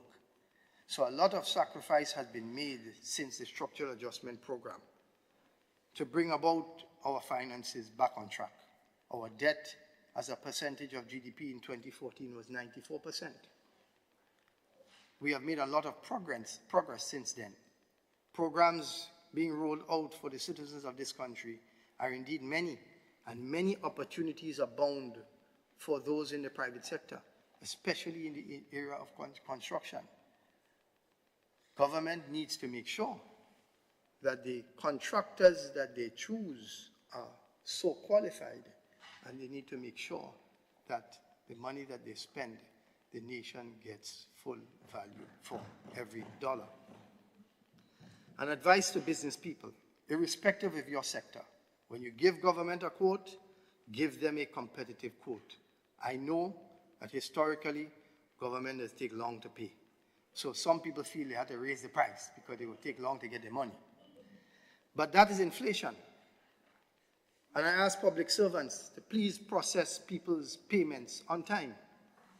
If the government can pay you, the public servant, twice a month, then the government can pay the business once per month. The budget is fully financed. Therefore, let us not create inflationary pressures within our economy unnecessarily. Government needs to monitor more carefully the quality of work they pay for, especially this year and the time frame in which it is done. Madam President, there is an issue that needs to be addressed. This issue puts local businesses at a disadvantage as compared to businesses outside of Grenada. Madam President, with the boom in construction, there are many projects that attract concessions. Most companies do not have duty-free bonds because they are too expensive to maintain. If a company who sells appliances, for example, wants to sell those appliances to an apartment project that has concessions, that company has to discount them by removing the duties already paid at the port and then make a claim to customs with the relevant documentation to get back their duties. Madam President, this takes months on end in most cases for businesses to get back their duties, tying up much needed cash flow and thereby reducing competitiveness and profitability of the local business. And this has always been so. This has always been so as far back as I can remember. If I make a legitimate claim based on a concessionary sale, why does it take months on end to get back my money from government? We are asking for a 30-day turnaround time on this, at most. Madam President, someone in the other place said that he came to unblock pipes. And perhaps we may have to call him to unblock this one. Madam President, the budgeted concession to the busman, I think in the amount of $12 million for 2025 is a good step. We know that there is a Spice Bus program pilot program being rolled out currently. And we commend the government for planning to improve safe access to education for our children. That's important. In speaking to an experienced bus operator last week, we spoke about, this guy has been operating a bus for over 25 years, I've known him. We spoke about how government can best assist bus owners and operators. There are some things that busmen purchase regularly. Perhaps those things can be added to government's list of VAT-free items. This way, they can get a break on their main consumables, such as oil, brakes, and tires. But the specific grade of oil, the specific model of brake, and the specific sizes of tires are to be specified so that there can't be any abuse of the offering. If government considers to add certain items to the VAT-free list, know that the margins of these competitive items are already small, and therefore movement of the price downward will be limited. We also spoke about gasoline rebates, where a busman will buy his gas and bring in the bill for a refund to government. This is tricky and can be abused because someone can fill up their car also and put the bus number on the bill. So this one needs a little more thought, but gasoline and diesel remains the #1 consumable of a bus. Finally, whether it is electric buses or otherwise, bus owners should be entitled to a concession in the same way that taxi operators are. You can give 100% for the electric bus, as is given, and perhaps you can have 50% for the gasoline or diesel. This is probably the easiest way of giving them the concession upfront. And government does not have to worry about monitoring VAT or gasoline rebates, extra work, something for them to consider. perhaps it may be of benefit. Madam President, 25 million in support for businesses, for business reactivation in Carriacou was timely, was necessary, and is appreciated. Madam President, the business community also wishes to recognize the importance of raising the salaries of the members of the Royal Grenada Police Force. Having a committed police force is akin to investing in a safer Grenada. Madam President, we are also pleased to see that local developers can have the opportunity to benefit from CBI-funded projects by reducing fees for locally approved projects by 70%. Madam President, the money supply in our economy grew by 6.2%, with increases in currency circulation, and cash at commercial banks, indicating a stronger banking sector and higher cash transactions. People have more money in their accounts. Private sector savings deposits increased by 7.7%. Private sector foreign currency deposits increased by 12%, pointing towards a growing preference for holding foreign currency with which they could trade, buy goods abroad, and expand their business. Madam President, private businesses don't go about saying that they made this sales target or that sales target in public. Only Inland Revenue and the banks know that information. Madam President, an engine does not boast about its power, but you will know if the engine is not working properly. Madam President, to our bankers, we need more up-to-date forms of transacting payments. When I travel, I can pay with my mobile phone using multiple apps, Alipay, Apple Pay, and so forth. When I come back home, I have to pull out the cash or the card to enter my PIN to pay a bill. We need to keep up, and banks have the liquidity to keep up. Let's see some more up-to-date options for businesses and the general public. Madam President, as the projected growth continues for a fourth year in a row, by the mercy and permission of God Almighty, real GDP is expected to accelerate in 2025, reaching 4.1%, driven by continued strong tourism demand and reconstruction activities. Madam President, year on year, tourism provides the largest single contribution to our GDP. Tourism was and is still everybody's business. By virtue of that fact, tourism remains a priority sector and needs to continue to be treated as such. And more, we need to leverage this sector to support other sectors. A perfect example of this is the recent partnership between the GHTA and the Solid Waste Management Authority. The GHTA has a fund called the TEF, Tourism Enhancement Fund. Several hotels put $1 or $2 into this fund for every guest that stay at their resort. Recently, the GHTA donated a heavy-duty glass crusher system to the Grenada Solid Waste Management Authority at a value of $486,000. Not only will this reduce the space these bottles take up in the landfill, the crushed glass can be recycled, exported, used in sidewalks, sandblasting, etc. These types of partnerships are commendable, and I thank the GHTA for their insight and outreach. Madam President, if I was in the hotel business, I would have my hand in the agriculture business as well. There is more motivation to do so now more than ever, and here's why. There is an elevated risk of reversal of inflation gains. Consumer prices, although projected to be moderate in the near future, could see unwanted increases due to some external effects and pressures, such as the emerging trade conflict between the US and Canada, the US and China, the US and Mexico, etc. Did you know that Canada is America's largest supplier of crude oil? So if gas prices go up in the US, many goods that we import from the US, especially food, will also go up.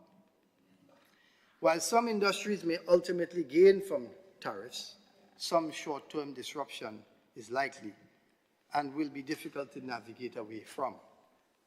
While it may be relatively easy to find alternative source markets, the challenge is getting it here. The vast majority of our trade is north-south trade. Our import bill is still very high, and we have a huge trade deficit of over $300 million. Sadly, year upon year, this has not significantly improved. This means that we are more and more dependent on food grown outside of Grenada to live the life that we currently live. We are ever more sensitive to external shocks and imported inflation. Therefore, while we maintain our north-south trade and wait to see if and what impact comes our way, it is in our interest to increase south-south trade. And important that businesses within the same industry think about how they can source together from new southern markets. We all have to do what we can to keep inflation down. An example of a close southern market that we already have very good relations with is Guyana. And they have a strong agriculture industry. And perhaps those in the importation of food can look at to bolster their imports at a cheaper rate. Apart from the emerging trade conflicts, there is a regulatory shipping agency by the name of IMO, International Maritime Organization. They do a lot of good work in ensuring that standards are maintained in the global shipping industry and so on. However, they have recently come up with an environmental standard for ships all over the world based on greenhouse gas emissions that rates these ships according to their efficiency, and penalizes them for their inefficiencies. It sounds good, but listen to how it affects us. I've been told by shipping experts that the way they calculate their efficiency gains favors vessels that travel longer distances. Think of it this way. A car that travels on the highway burns less fuel as compared to one that stops and goes in rural traffic. The freight liners that call on the Caribbean islands travel shorter distances and stop very often. As a result, they seem more inefficient due to our geography. Tropical Shipping, for example, has one of the newest fleets in the region. Many of their ships are about 6 years old.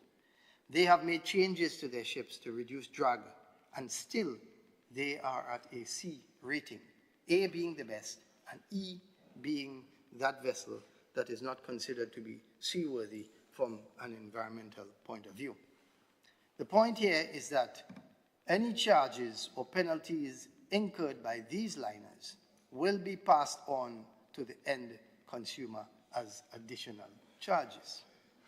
Compounding this is the time the vessel has to spend docked to offload its cargo. Remember, the vessel is still burning fuel while it is docked. So the faster we can offload that ship and reload it with the empties so it can go on its way, the lower the operating costs and the lower freight rates can be. Madam President, with economic growth, increased cargo volumes are flowing into our port faster than before, creating new challenges. Since September of last year, our main port has been congested. We are not typically in a busy season at this time, but the port is still congested at this time. Madam President, when a ship docks, from the time the container lands on the ground, the clock starts. The container is then cleared within 5 free days, either on site or, as in the case of many businesses, off-site. When it returns empty and is back on the port When it returns empty, it goes back on the port waiting for pickup. The shipping company is given 12 days before rent starts on their empty boxes. As goods come in, due to space constraints, these containers are stacked 3 to 4 high. We see them on the port when we pass every day. Vessels that come in from Miami once a week, after that week, they request their empties that are nearing the 12-day mark in order to avoid paying rent for those containers.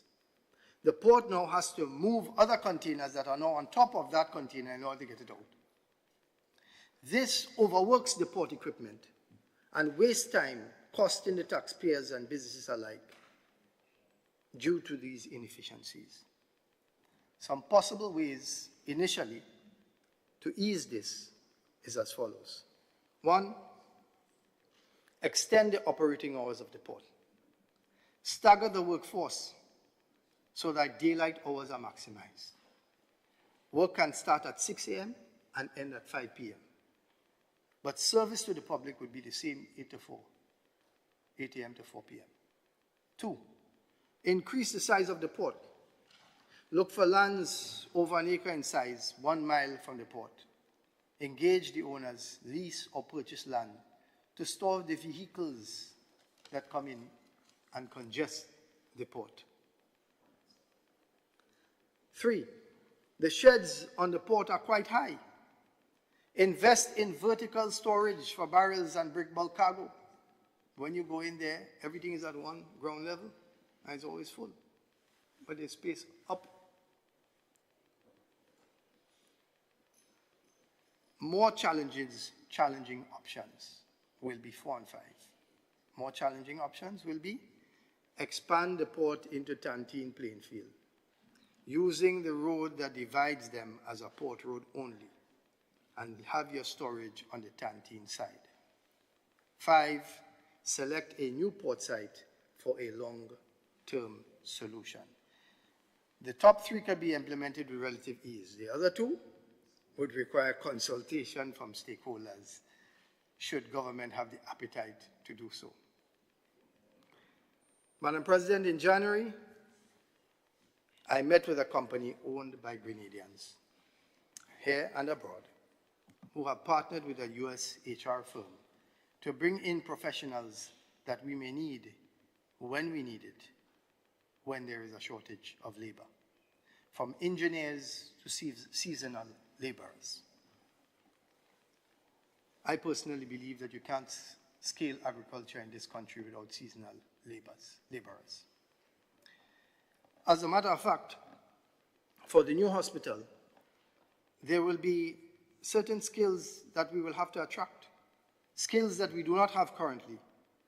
And if there are professionals that Grenada needs, and those skills or qualifications are a priority for us, we need to consider a pathway to citizenship for those who have that skill. Maybe certain types of engineers, for example, if we find out that we have oil in commercial quantities, such that it is a viable industry to pursue, there are certain professionals that we will have to attract. This is why citizenship by invitation is a good idea, and the business community supports this.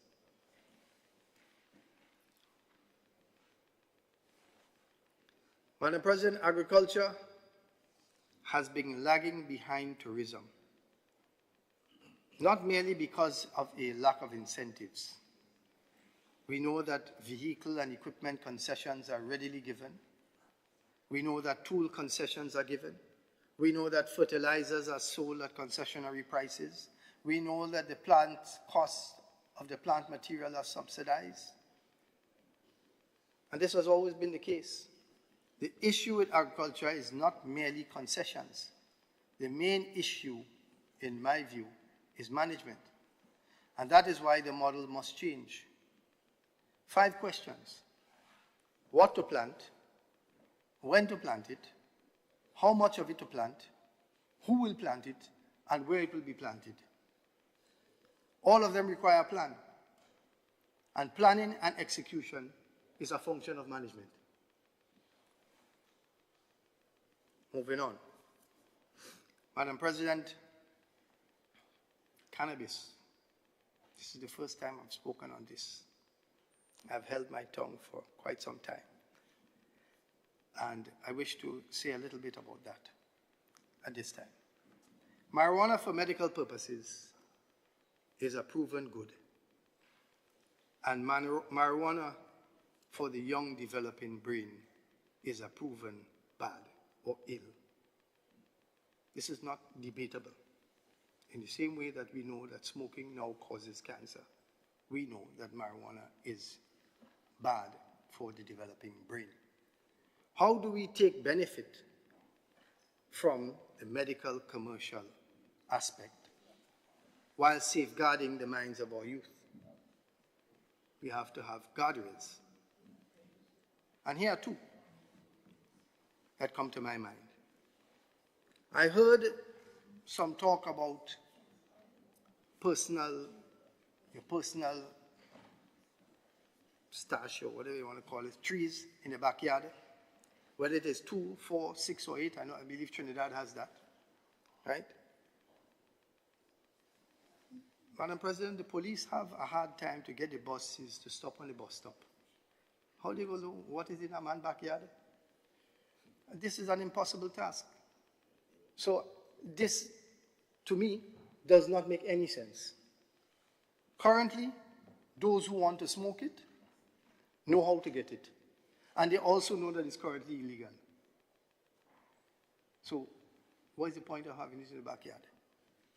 Not everyone can produce alcohol, but almost anyone can grow a plant. So the risk with marijuana is much greater. Madam President, some employees actually smoke before they go to work. And you can only imagine what that does for productivity in the workplace. I've had my fair share of them, so I know. Marijuana is a door towards other brain-damaging drugs. It is a door towards other brain-damaging drugs.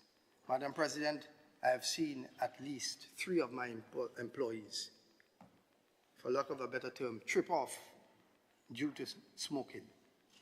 The substance abuse has destroyed their livelihood. It has destroyed it. I'm not saying marijuana did it. I'm saying that marijuana is a door to other substances.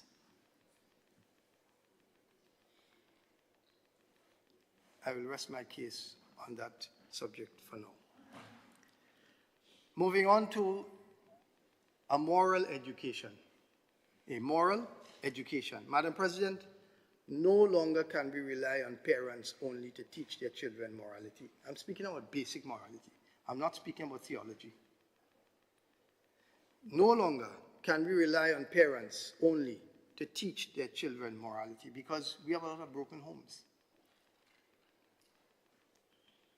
To teach respect for elders, to teach respect for authority, and the difference between what is good and what is vice. I strongly recommend a non-denominational morality enrichment program through the Ministry of Education or Social Affairs. We can call it MORE, Moral Outreach Education, MORE. Let's get more out of life than money and worldly success. Madam President, the nation and the people of Sodom did not fail because they were poor. They failed because they were immoral, bent on disobedience to the Most High. So morality has an aspect in society, a very important aspect in society. Madam President, I commit to volunteer some time to ensure that we build out this idea together, if it is acceptable to government. We want a balanced society, a society with wealth and good moral fiber. A moral education is beneficial and must not be overlooked. It can help to avoid some of the pitfalls and traps of worldly life. And Madam President, finally on this There is a reason why God Almighty is mentioned twice in our national anthem.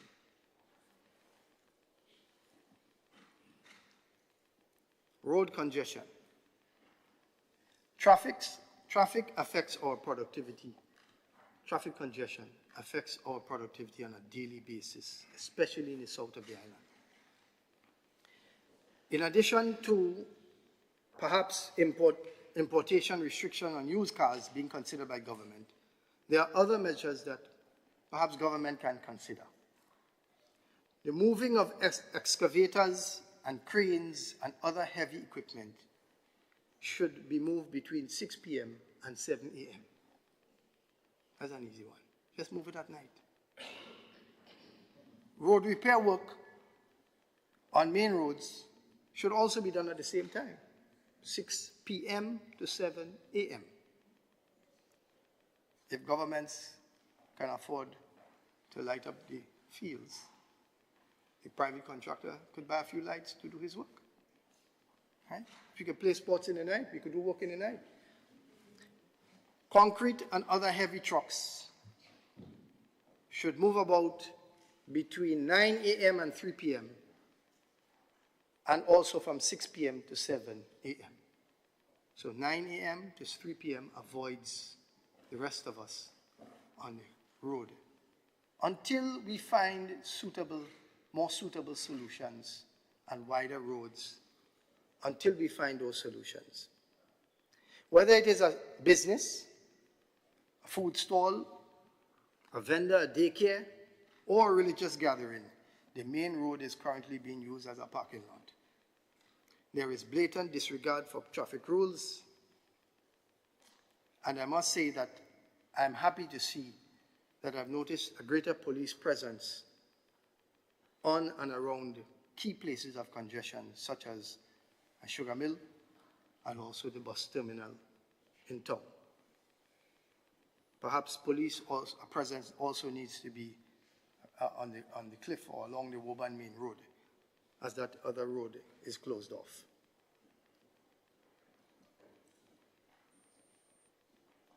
Madam President,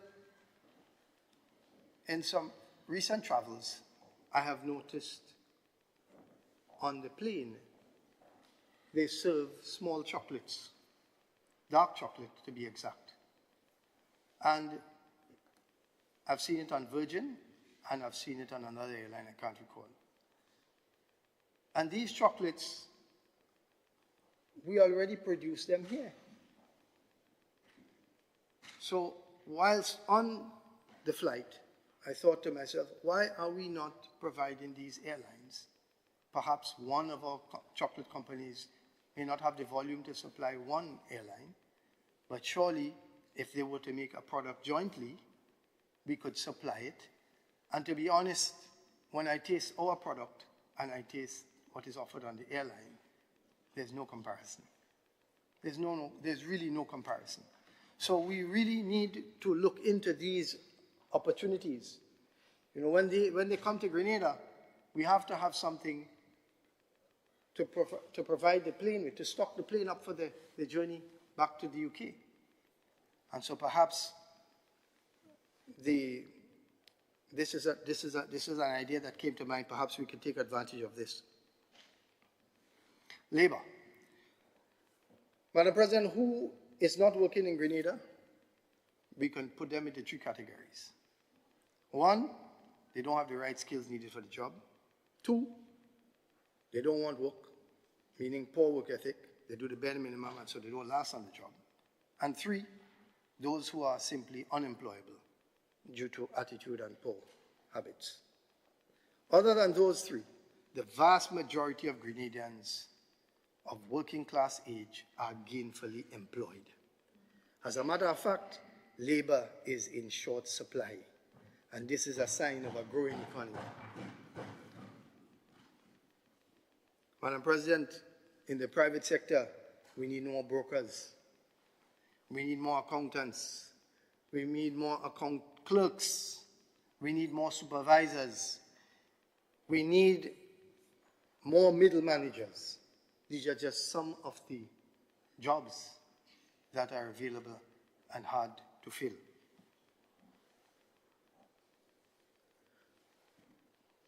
Recently, we have seen the implementation of the ETA program through the UK.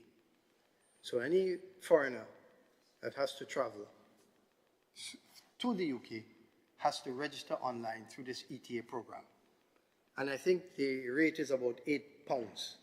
So the UK government is collecting from everybody internationally £8 to pass through, just to pass through, even if they're in transit, to pass through their country.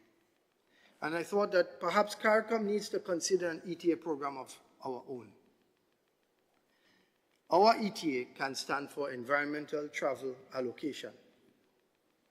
We are not immune to hurricanes throughout the region.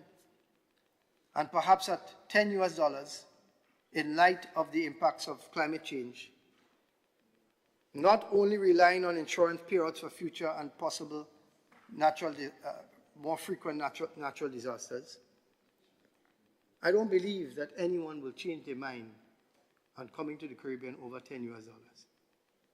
And so if we at CARICOM level are able to implement such a system for all of the foreigners that come into the region, we will be able to establish a fund through CARICOM that will be able to help our brother and sister in the event of a hurricane and not have to reach out to people abroad, outside of CARICOM. We'll be more self-reliant.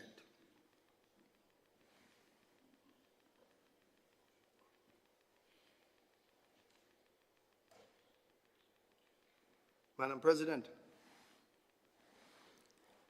when we think about oil and gas, as I've said, if we have it in commercial quantities, let us not reinvent the wheel. We have a very good relationship with Guyana to the south, and they have already trod the path to developing their oil industry. They can guide us so that we don't make mistakes that perhaps they would have made.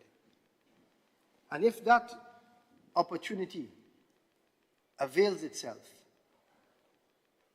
wouldn't it be wise to say to our neighbors, help us to develop this industry?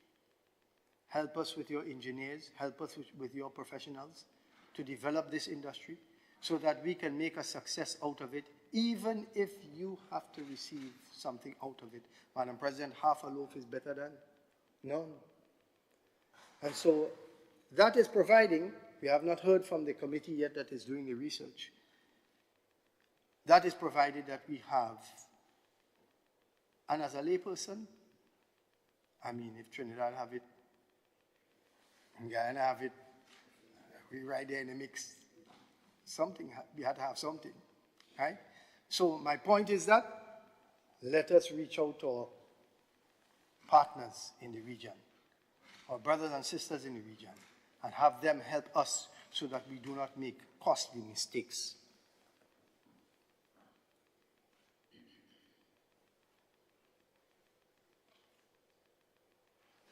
As I begin to wrap up my presentation, as I want to stick to the hour, I don't want to ask for extra time.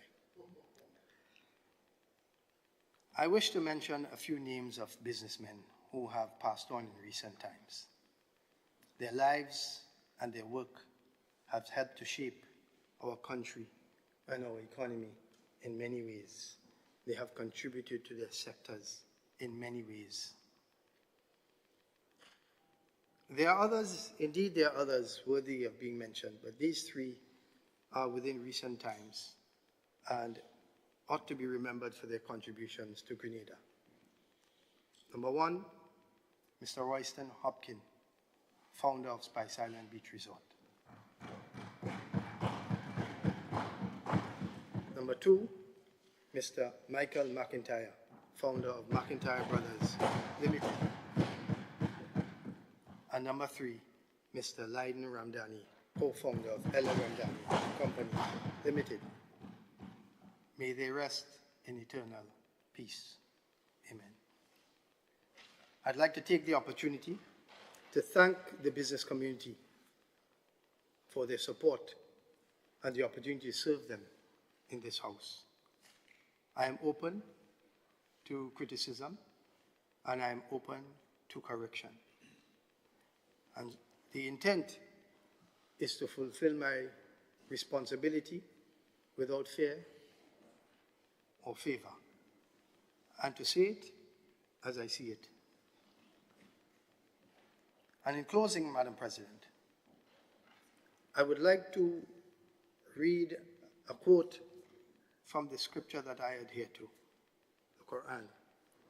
And it reads, "Undoubtedly, a moment in time has passed by man when he was not even something worth mentioning." Meaning, he was not in existence. He was not created. Undoubtedly, a moment in time has passed by man when he was not even something worth mentioning. Indeed, we have created man from a mixed seed to test him, and we have made him a hearing and seeing being. We have guided him to the path of righteousness through many prophets that came over time to mankind. So, he is either grateful by following or ungrateful by rejecting. May God Almighty guide us in this house. May God Almighty guide us as a nation. May God Almighty bless us and bless this land now and forever. Amen. I thank you.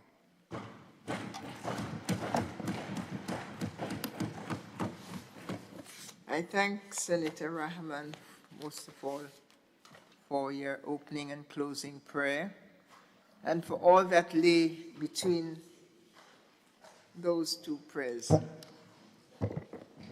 And thank you for paying tribute to your fellow business persons, businessmen.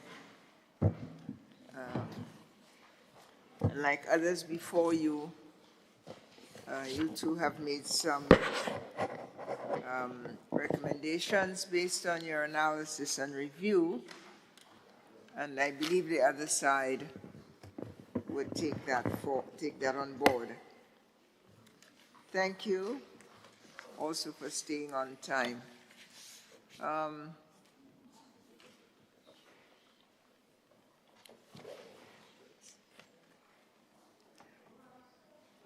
Let me now offer the floor to Senator Quince Britton to make his contribution.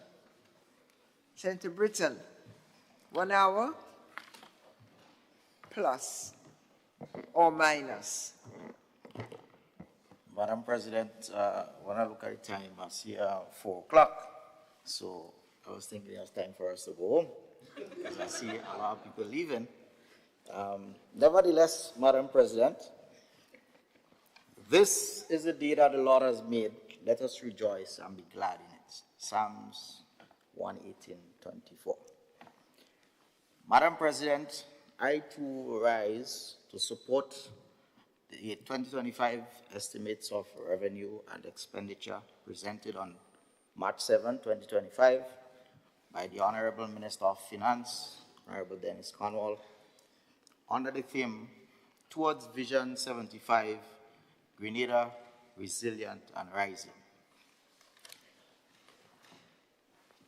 Madam President, through my thorough review of Budget 2025, as well as review from the past 12 months, permit me to delve into some key takeaways from the budget document, Madam President. If we look closely at the budget document, we would see and we will recognize that it's a transformative budget and it's aimed at improving the lives of the ordinary citizen, the ordinary Grenadians, not just for now, but for years to come. I've noticed the realignment of some of the ministries, Madam President, which I'm very excited with the new changes that it would bring to benefit all of our citizens throughout the Tri-Island state, in particular the citizens of St. Mark. And I say St. Mark because that's where I'm from, Madam President, and, you know, I would have a bit of biasness when it comes to recognizing some of the achievements and so on.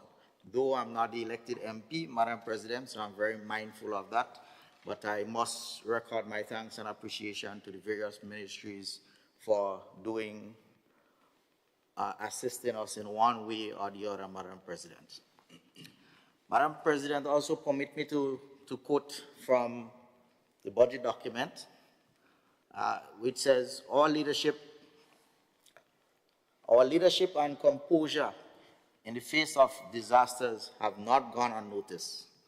Reputable regional and international organizations such as the IMF, as the International Monetary Fund, and the Caribbean Development Bank, CDB, have lauded our prudent approach in preparing and in navigating the relief and recovery from Hurricane Beryl thus far. Madam President, $630 million, or 16% of our gross domestic product, or GDP, particularly affecting Carriacou, Petite Martinique, the northern parishes of the mainland, namely St. Patrick, St. Andrew, and St. Mark, which has gotten its fair share of the ravages of Hurricane Beryl. In St. Mark, in particular, Madam President, over 60 homes or households were impacted, with 8 being completely destroyed. Madam President, in that regard, we must place our thanks and appreciation to the following ministry: the Ministry of MIT, the Ministry of Social Development, Community Development and Housing, and Gender Affairs, or there, my colleague and her team for the excellent work. Also, Madam President, I see in the gallery I have my housing assistant coordinator. They work tirelessly, providing assistance in the immediate aftermath, and some of the people as well in the gallery, I'm very, very happy to see them take a bow. Madam President, thus far, for our quick response, one way or the other, from the Ministry of Social Development, Gender Affairs, MIT, Build Back Better Housing project is ongoing in that regard, Madam President, as well as the BRISC program as mentioned earlier. The effectiveness of that, people in St. Mark is very grateful for that assistance. As we go on, Madam President, in the budget, I also see we have agriculture and food security, Madam President. An investment in agriculture and fisheries, or the new name for that ministry that involves fisheries is the Blue Economy and Marine Affairs. Madam President, 4,862 farmers, as well as 279 fisher folks, receive cash grant or other form of direct support. That is commendable. In the area of food security, Madam President, a new breed of livestock was brought in, Madam President, totaling amount of EC $4 million.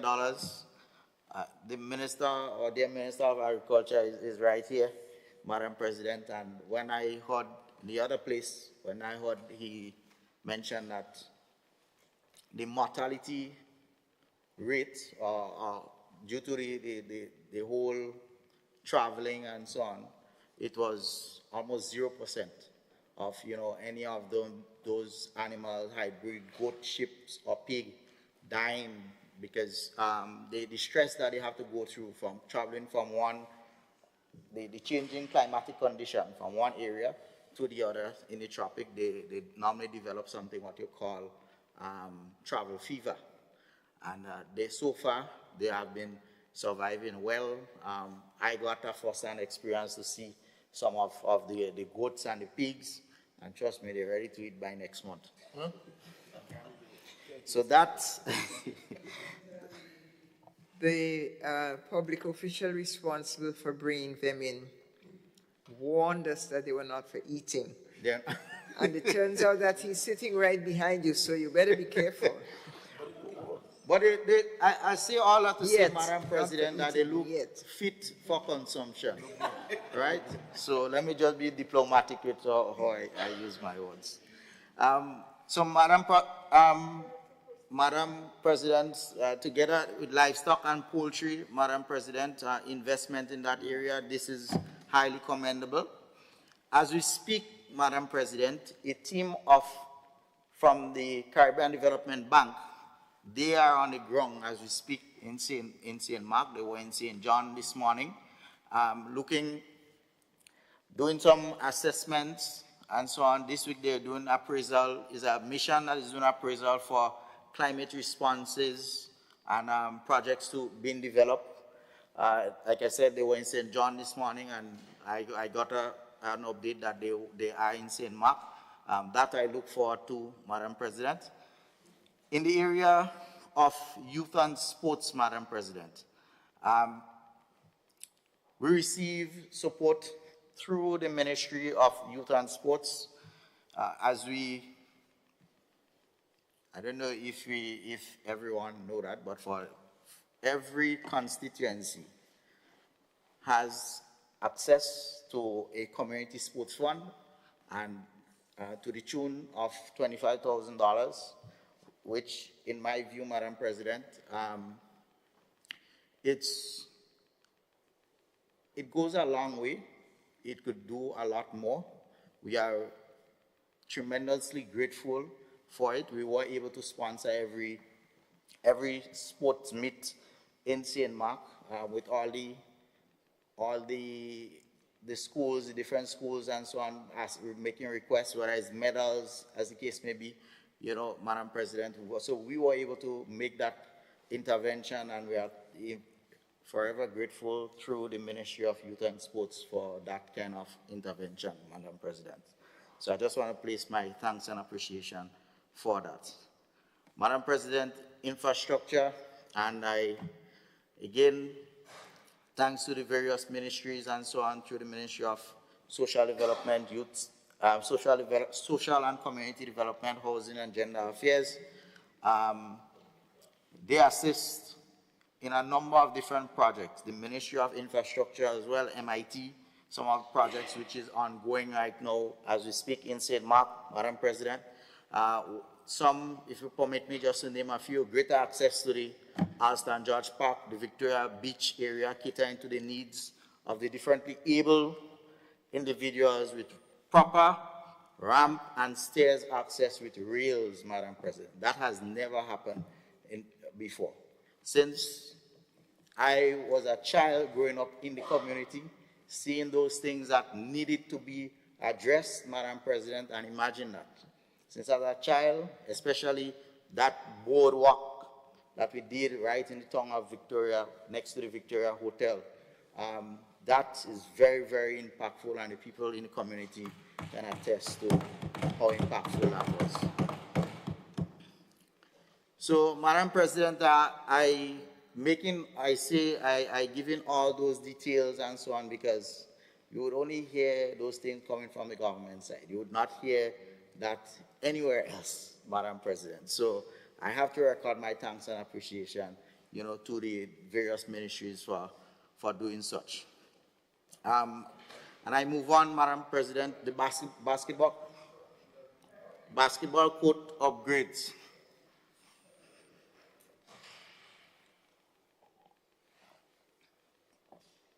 Basketball court upgrade, Madam President. One, it's about 90% completed in Waltham in St. Mark. Actually, it's right in the compound or the vicinity of the St. Mark Secondary School, which has over 400 students enrolled there. And this basketball court has been in a state of disrepair for one reason or the other, since I was going to school there 20 years ago. So we only saw it fitting, Madam President, that if we talk about investing in our young people and so on, that we make sure we create the enabling environment so that they can do different sporting disciplines and so on. As well as we thankful to the Ministry of Sports who continue to provide maintenance of a playing field that is right next to the basketball court, what used to be many, many years ago, during our African descent, it used to be a slave pen. So it's now a playing field, and so the students utilize that, and the principal and staff are very grateful for that kind of intervention. We are ensuring that, you know, we take care of the facilities, because it's not just used by the students, but by the community as well, Madam President. Project Stop and Think. Under the Ministry of Social and Community Development, we embarked upon a project called Project Stop and Think through the kind courtesies of Dr. Niels Chaitan, and I must record my thanks and appreciation to him when we recognized that many of our youths are misguided and they needed some form of intervention. So he came up with this behavioral modification program where he did that almost every day of the week in 7 different communities, Madam President, throughout the length and breadth of Grenada. And at the end, they got a certificate. We had in St. Mark's, we had over 50 of them registering and participating in that project. So that, Madam President, is highly commendable. I have to place on record. We continue our work, Madam President, with community centers upgrade, some of which my colleague mentioned earlier. Union Community Center, Non-Peril, Maran Community Center, Madam President, some of which is ongoing, and we also install a management committee to manage the affairs of those community centers, Madam President. Toilet and bathroom facility upgrade. We did one in the town of Victoria in an area called the Villa, and another in Coast Guard, Madam President, and as my colleague mentioned, those facilities that we do upgrade on, we paint them in the color, the standard color that is from the Ministry of Social Development in blue. When you see it, you know that's a project that was done under the Ministry of Social Development. Housing, Madam President, we are tremendously grateful, Madam President.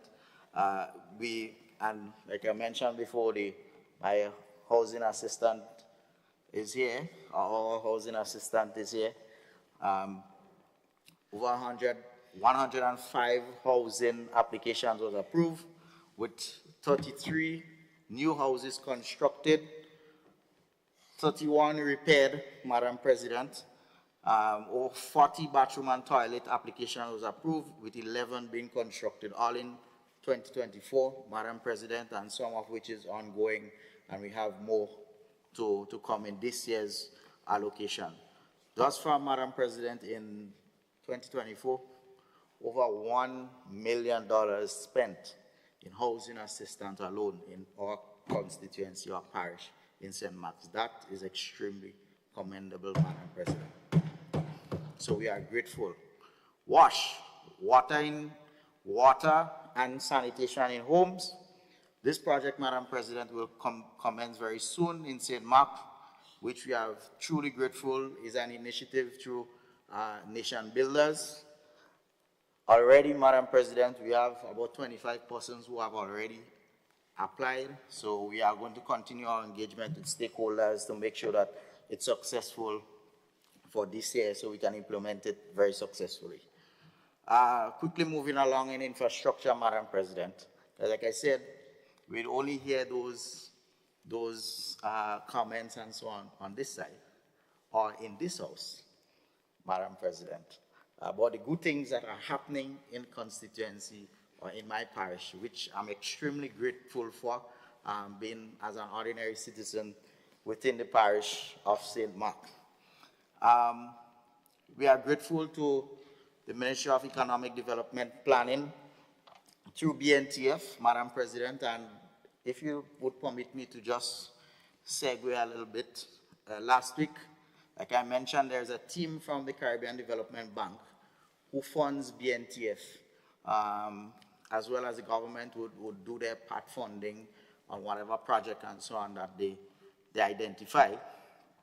They had a visitation of a team last week, and I was invited from, through BNTF, they had invited me to come and take a look at a project that is ongoing, two projects that is ongoing in Bonnet. One is the Bonnet Bridge, which is 85% completed, and the other is the Victoria School for Special Education, which is at the foundation level still. That is because of, they had some delay in the redesigning and so on of that school. So when I was introduced, one of the gentlemen official from CDB, when the lady from BNTF had introduced me, he asked me, he said, "You're the senator that posted the video?" I said, "Which video?" He said, "Yes, some years ago you posted a video on the bridge." And my posting or my creation of that video, Madam President, was no way, shape, or form to make the ruling administration at the time, and that was in thereabout 2019 thereabout. And that was no way, like I said, to make the MP or the ruling party, or the ruling administration, sorry, look bad in any way, shape, or form, but just calling on them to intervene on the deterioration of the bridge, asking for some maintenance to be done on the bridge. Surely my voice or the video didn't go unnoticed. They closed it for a period of time. They did some remedial work on it, which was really, Madam President, was just putting a window dressing on an injury. So it therefore called for more attention to be placed, and thankfully my video made it on social media. Well, I did it on social media, I did it live, and the people from the Caribbean Development Bank was able to see and have a better appreciation. So thankfully I had some kind of influence, I should say. Well, at the time, the government could have let it fall on deaf ears, so I must place my record and appreciation to them. Sorry, they're not here to receive the credits, to recognize that this is very important to the people who commute there on a daily basis. You have three schools in which that bridge served in the area: Bonnet Government School, the Victoria Preschool, and the Victoria School for Special Education, Madam President. So this is something that is very commendable. Upon we assuming office, this administration, every consultation that was there together with the BNTF, and I was invited, I make sure that I showed up as part of additional works. When the original bridge was demolished, or before it demolished, we had to ensure that we put a temporary structure in place so that the villagers can commute without any interruption whilst the new bridge is being constructed. So like I say, Madam President, it's 85% complete. That I would really, really like to place my thanks and appreciation to the, but it's not by coincidence that the line minister is here for that. So thank you very much to you and your team for a job well done. Madam President, if you permit me, Madam President, to delve in a bit, the ministry in which I represent, the Ministry of Tourism, Creative Economy and Culture, we have a number of statutory bodies and so on, or division that is part of our ministry, Madam President. And if you would permit me, I would just like to give brief updates on some of those ministries, Madam President. Sorry, some of those divisions. Excuse me again, Senator, are these updates in relation to the 2025 budget? Yes, Madam President. Please ensure that. Yes. Thank you. Starting with, Madam President, the Grenada Cultural Foundation. So, Grenada Cultural Foundation, Madam President, as they falls directly under our ministry, Madam President, and they get a subvention to operate on an annual basis. Cultural Foundation, they facilitated and formed the Traditional Mass Band Association. The acronym for that is TIMBA. And it's for the first time they brought all the traditional mass bands in Grenada, whether it's Veco, Shockney, Wild Indian, etc. They brought them under one umbrella. So they are the ones that is responsible for that. Kudos must be given to them for that. Also, for the first time, you saw Timba participating in Rainbow City as a band parading through the streets of Grenville last year, Madam President. That I must commend again. They also had done some documentation or recordings, Madam President, of folk Calypsonian as part of a Calypso series in which brings a greater spotlight onto the art of Calypso. Grenada Cultural Foundation also supports other parish organizations, namely in activities like Carriacou Carnival, La Poterie Saraka or Salaka. You have St. Mark's Organization for Development and St. Patrick's Organization for Development, SMOR and SPOR. Assistance is also given to River Sally Saraka, Carrier, Bashelika, Carriacou Maroon and String Band Festival, Virgin Parish Celebration, Pity Matnik with St. Tides Regatta, Fisherman Body, and Indian Arrival Day, Madam President, just to name a few.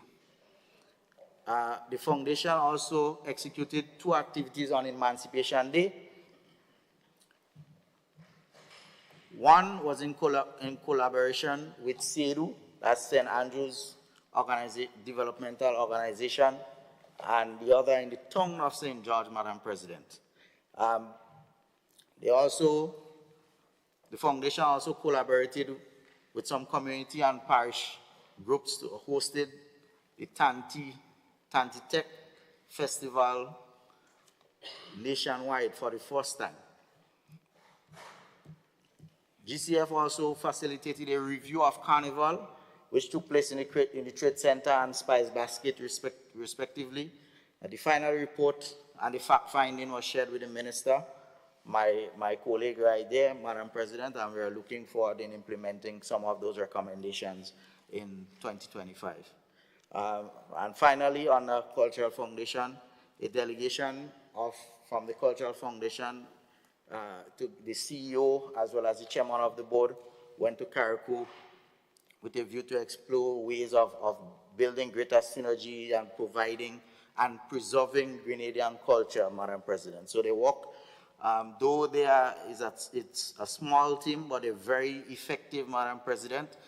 They are looking to reform the team, the whole organization in terms of rebranding and so on and so on, and add out so that they can have a new logo and, just make sure that they stay within the goals and the mission, the objectives of the Cultural Foundation, Madam President. I know plenty. Madam President, you can also permit me to go on to Spice Mass Corporation, who is also a body, a subsidiary body that falls directly under the Ministry of Tourism, Creative Economy and Culture. To date, a lot of staff development training was done, Madam President. The product review, like I mentioned, of Carnival, that was done. And presently, they are working on implementing those recommendations, as I mentioned.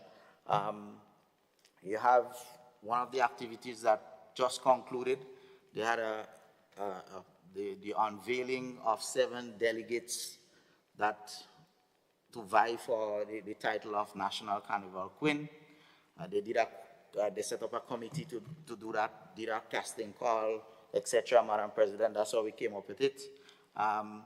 We also, they are engaging right now some ongoing meeting and engagement with stakeholders for traditional mass, fancy mass, etc.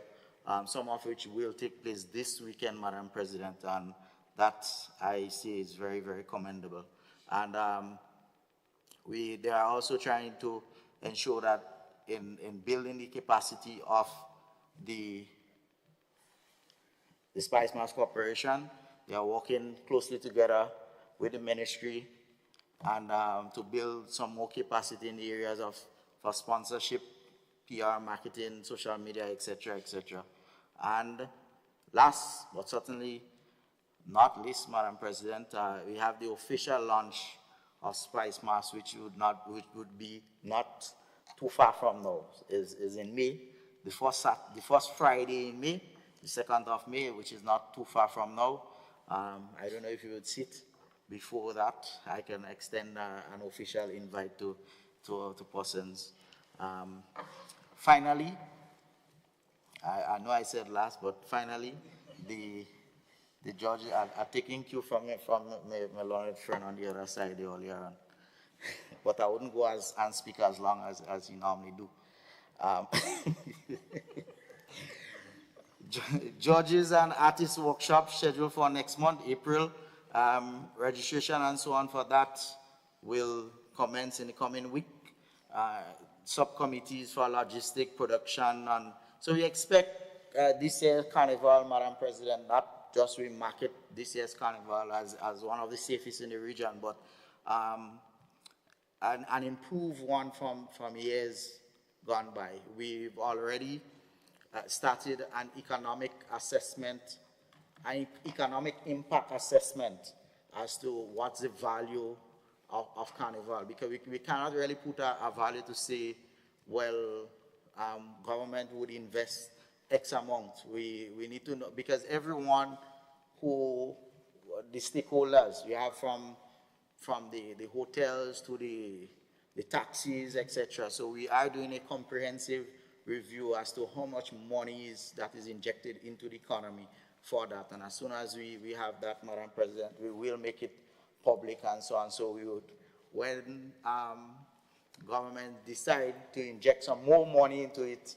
people wouldn't say or feel that we are wasting money or we are spending badly, because we can't really put a value to that.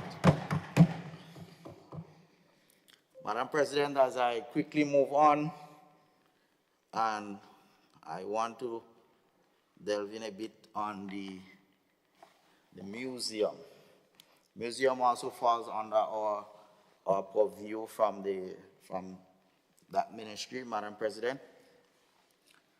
The museum in 2024, it was a pivotal year for the Grenada National Museum, marked by significant strides towards aligning our operation with the transformative vision outlined in the 2025 to 2029 strategic plan. The museum has taken deliberate steps to strengthen its governance, enhance visitor engagement, and build capacity to deliver on its mission and preserving and promoting Grenada's rich cultural heritage, Madam President.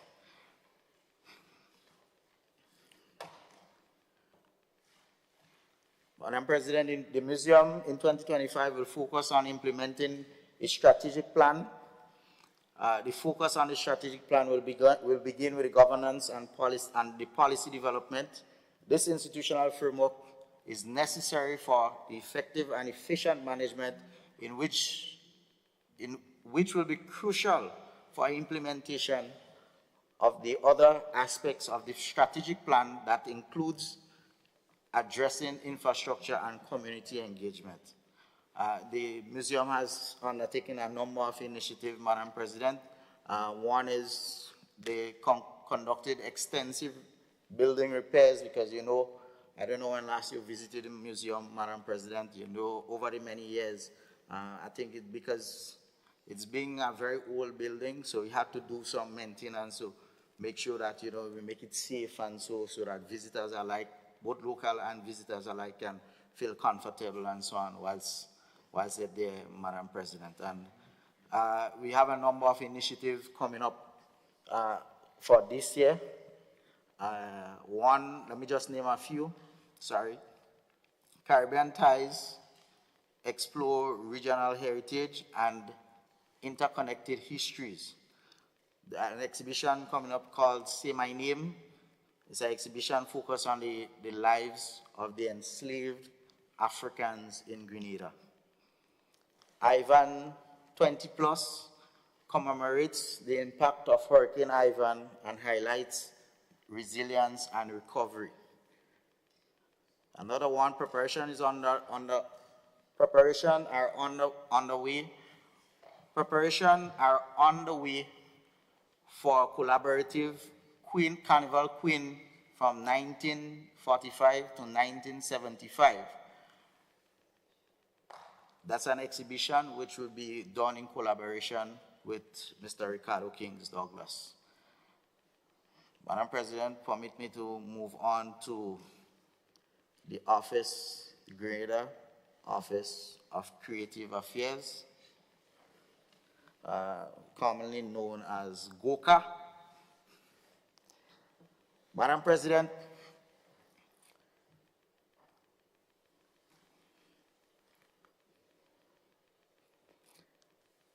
we would like to celebrate remarkable achievements that we have accomplished together in the creative sector.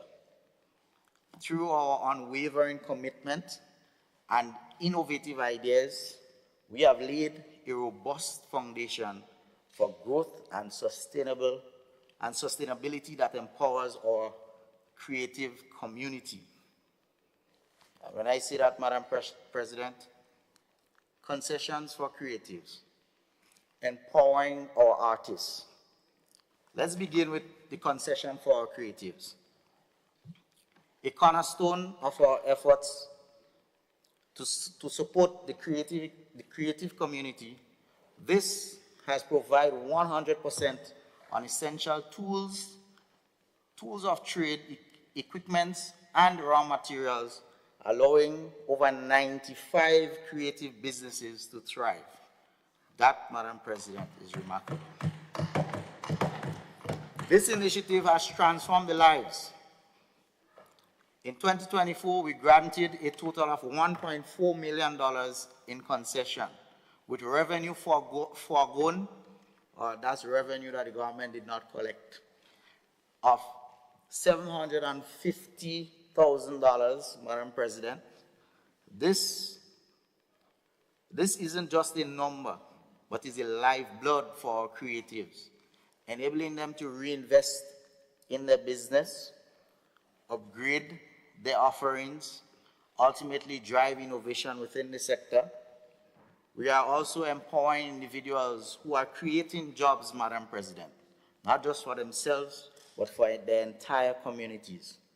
Madam President, TAMCC collaboration, investing in education for our creatives. This is a very bold initiative, Madam President, because as in 2023, we took a bold leap, Madam President, a bold leap forward through our educational collaboration with the T.A. Marisho Community College, and my dear friend and Minister of Education, we'd like to thank you all for accommodating us in that regard. We awarded 139 scholarships valued at EC $91,740, Madam President, enabling our creatives to access specialized courses tailored to the cultural and creative industries. The result speaks volumes, Madam President, with 87 successful passes that individuals are equipped with vital skills now needed for the businesses to thrive, Madam President. Most importantly, the credits earned from these courses will seamlessly transition into TAMCC's upcoming associate degree program in creative and cultural industries, launching in September of 2025. This is remarkable. For the first time, we have an associate degree offered at TAMCC, Madam President. And because before we only used to look at creatives as just mere talents. We have a little talent, we could sing, we could draw, we can dance, and that's it. Your parent might want you to go into the traditional jobs of being a doctor, a lawyer, but why not follow your passion? I give you a little example, Madam President. When I was growing up, every time my mother get a report card, she wanted to ring me as simply because great student, but he talks too much. But Madam President, if I was not talking, where would I be today? I'd come here and make sign language. So I'm making the point, Madam President, to encourage, to let our parents and guardians encourage their children as well as their loved ones into, exploring their talents and their passion, Madam President. We are creating pathways for our future leaders in the creative sector, nurturing talents like they never did before. The Cultural and Creative Industry Business Development Fund, or BDF. Madam President, let us not overlook the monumental impact of the cultural industry, the Cultural and Creative Industries Business Development Fund, launched in December of 2023. With an initial allocation, Madam President, of $2 million, we marked a turning point in the financial landscape for our creative entrepreneurs. Our creative enterprises. By January of this year, January 2025, we had successfully disbursed nearly $1.5 million to 91 recipients. We provided loans to 28 recipients totaling $808,000. Grant awards awarded to 28 recipients totaling $491,000, and vouchers for the receipt totaling $158,000. This fund has been a dispensable tool alleviating financial burden and fueling the growth of the creative enterprise throughout Grenada. Building institutional capacity. From vision to reality.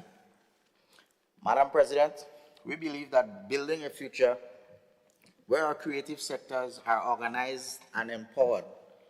That is why we initiated a project to facilitate the establishment of association for 5 major subsectors. 1, music, visual arts and craft, 2, festival, performing arts and celebration, audiovisual and interactive media, and gastronomy. We have already funded and facilitated the formation of the Association for Music Producers and Performers, with the other 4 associations expected to be formally established in April. Through expert guidance, we are equipping creative with the necessary tools for effective governance and sustainable operations. We are igniting a new era of creativity where collaboration is at the forefront. Music studios and elevating our producers. Madam President, thanks to the Business Development Fund in 2024, we have funded the refurbishment of 4 music studios with another 6 upgrades currently in progress, and is expected to be completed by May of this year, Madam President.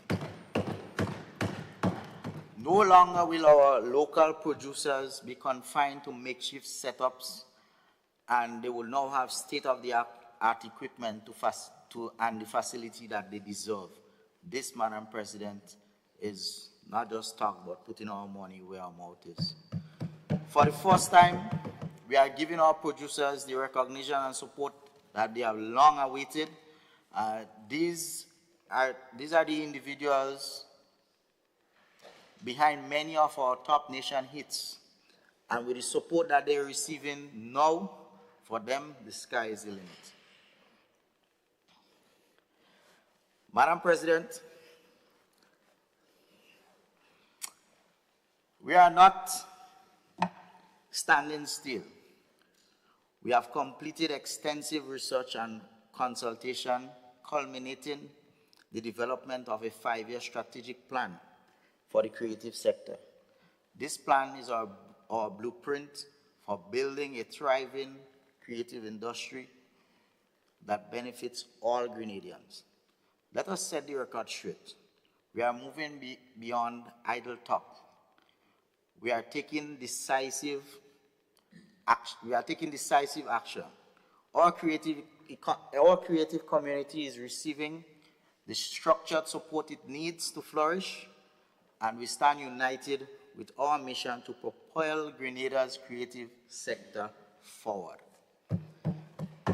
Madam President, as I close on the Office of Creative Affairs, or GOCA, Madam President, this achievement exemplifies our commitment to nurturing creativity and innovation within Grenada.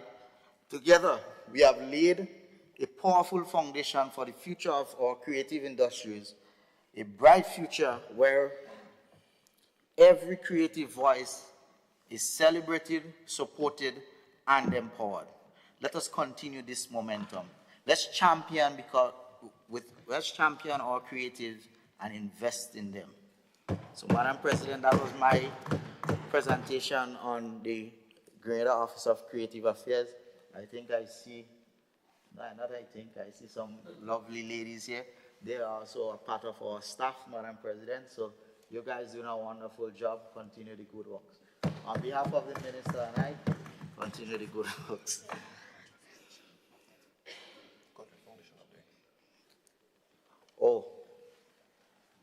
Oh, I have to look on this side, Madam President. Right, just to my extreme right, Madam President, we have the staff, or the chairman and the CEO of the Grenada Cultural Foundation. Thank you for coming. I hope I share some light on some of the achievements and so on that you all have. And last but certainly not least, Madam President, I don't think I would need more than 15 more minutes. That's within the time. I'm sticking within the time.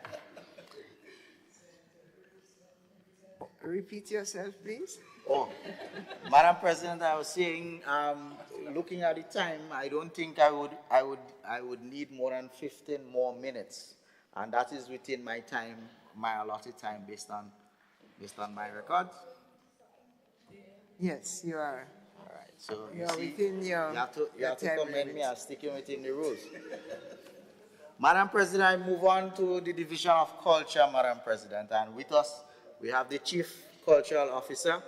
He's sitting right there in the gallery. 2024, Madam President, marked a transformative year for the Division of Culture with impactful initiatives. The division played a critical role in the 50th Independence celebration, showcasing Grenada's rich cultural heritage. Some other accomplishments include supporting various cultural programs, reintroducing the Grenada Arts Festival, and signing of significant bilateral agreements to strengthen international cultural cooperation. First, the 50th celebration.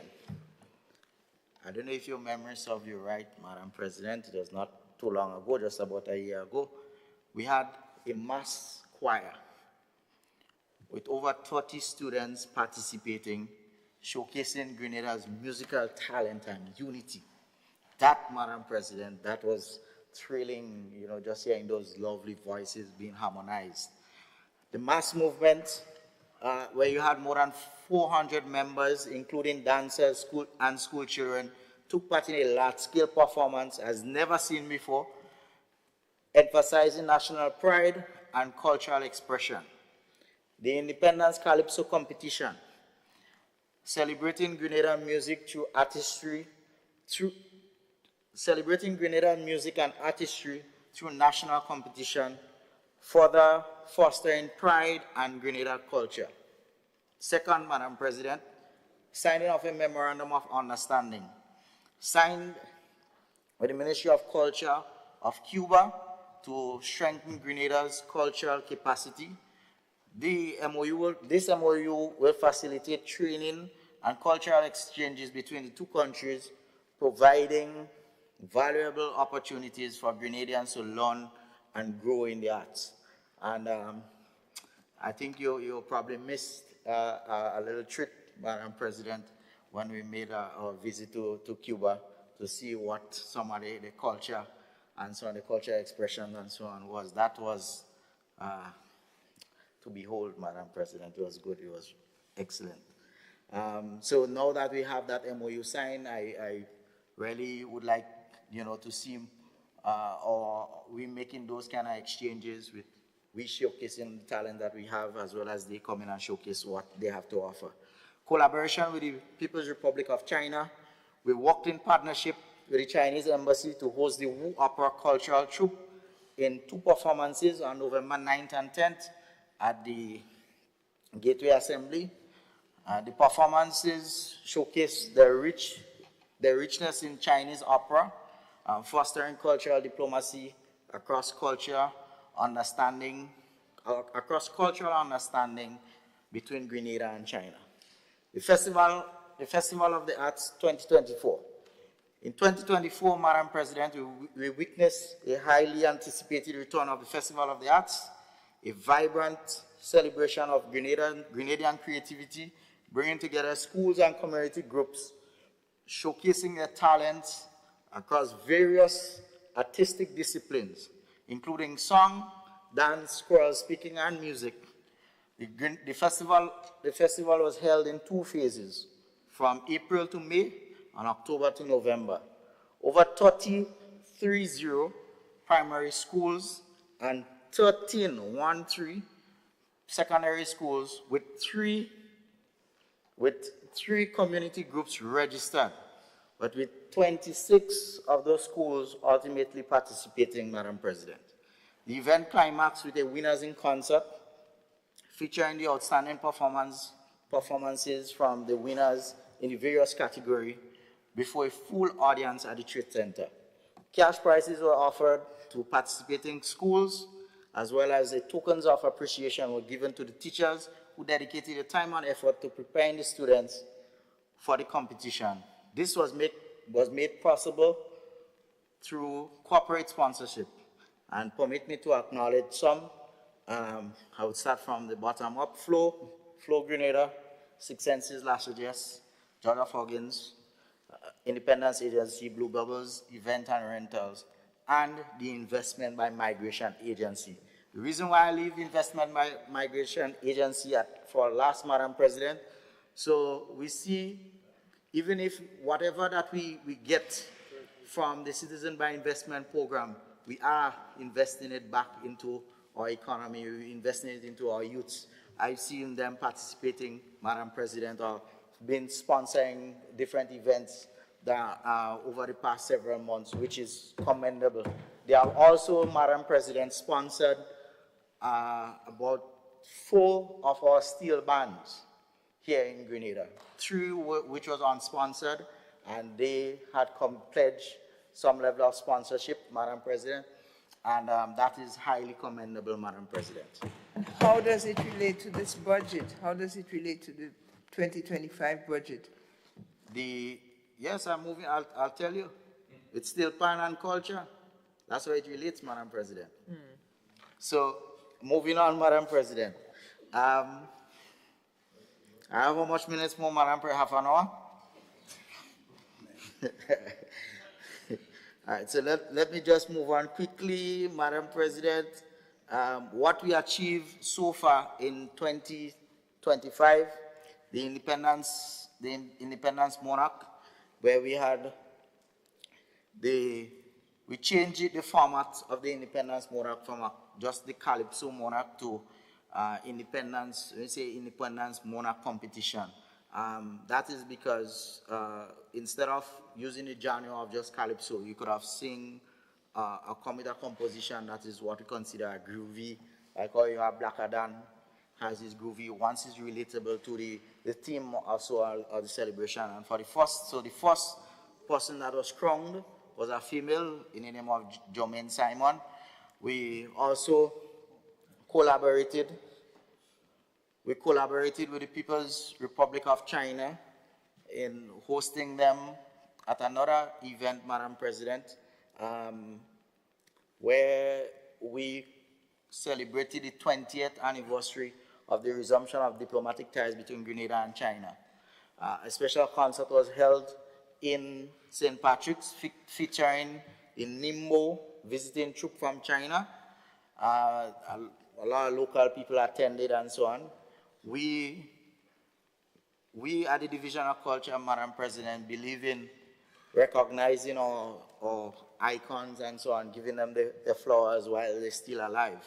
So we had a tribute concert to Mrs. Shirley Robinson. The division hosted a tribute concert called Iconic Moves and Melody. That was very amazing, Madam President. In collaboration with the National Folk Group, we honor Mrs. Shirley Robinson. She was a former Chief Cultural Officer and founder of the National Folk Group, Madam President.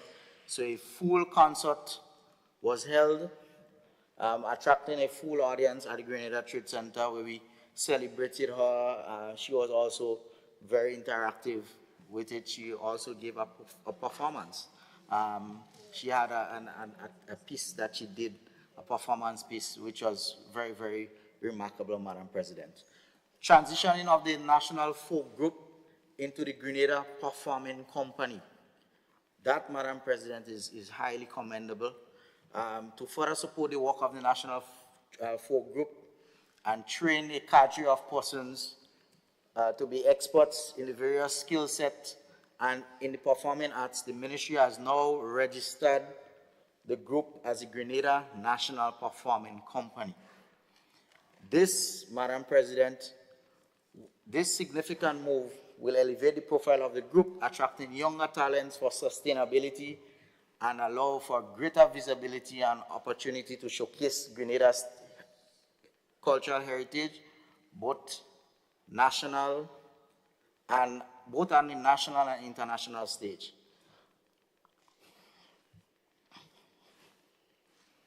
Madam President, let me just quickly move on.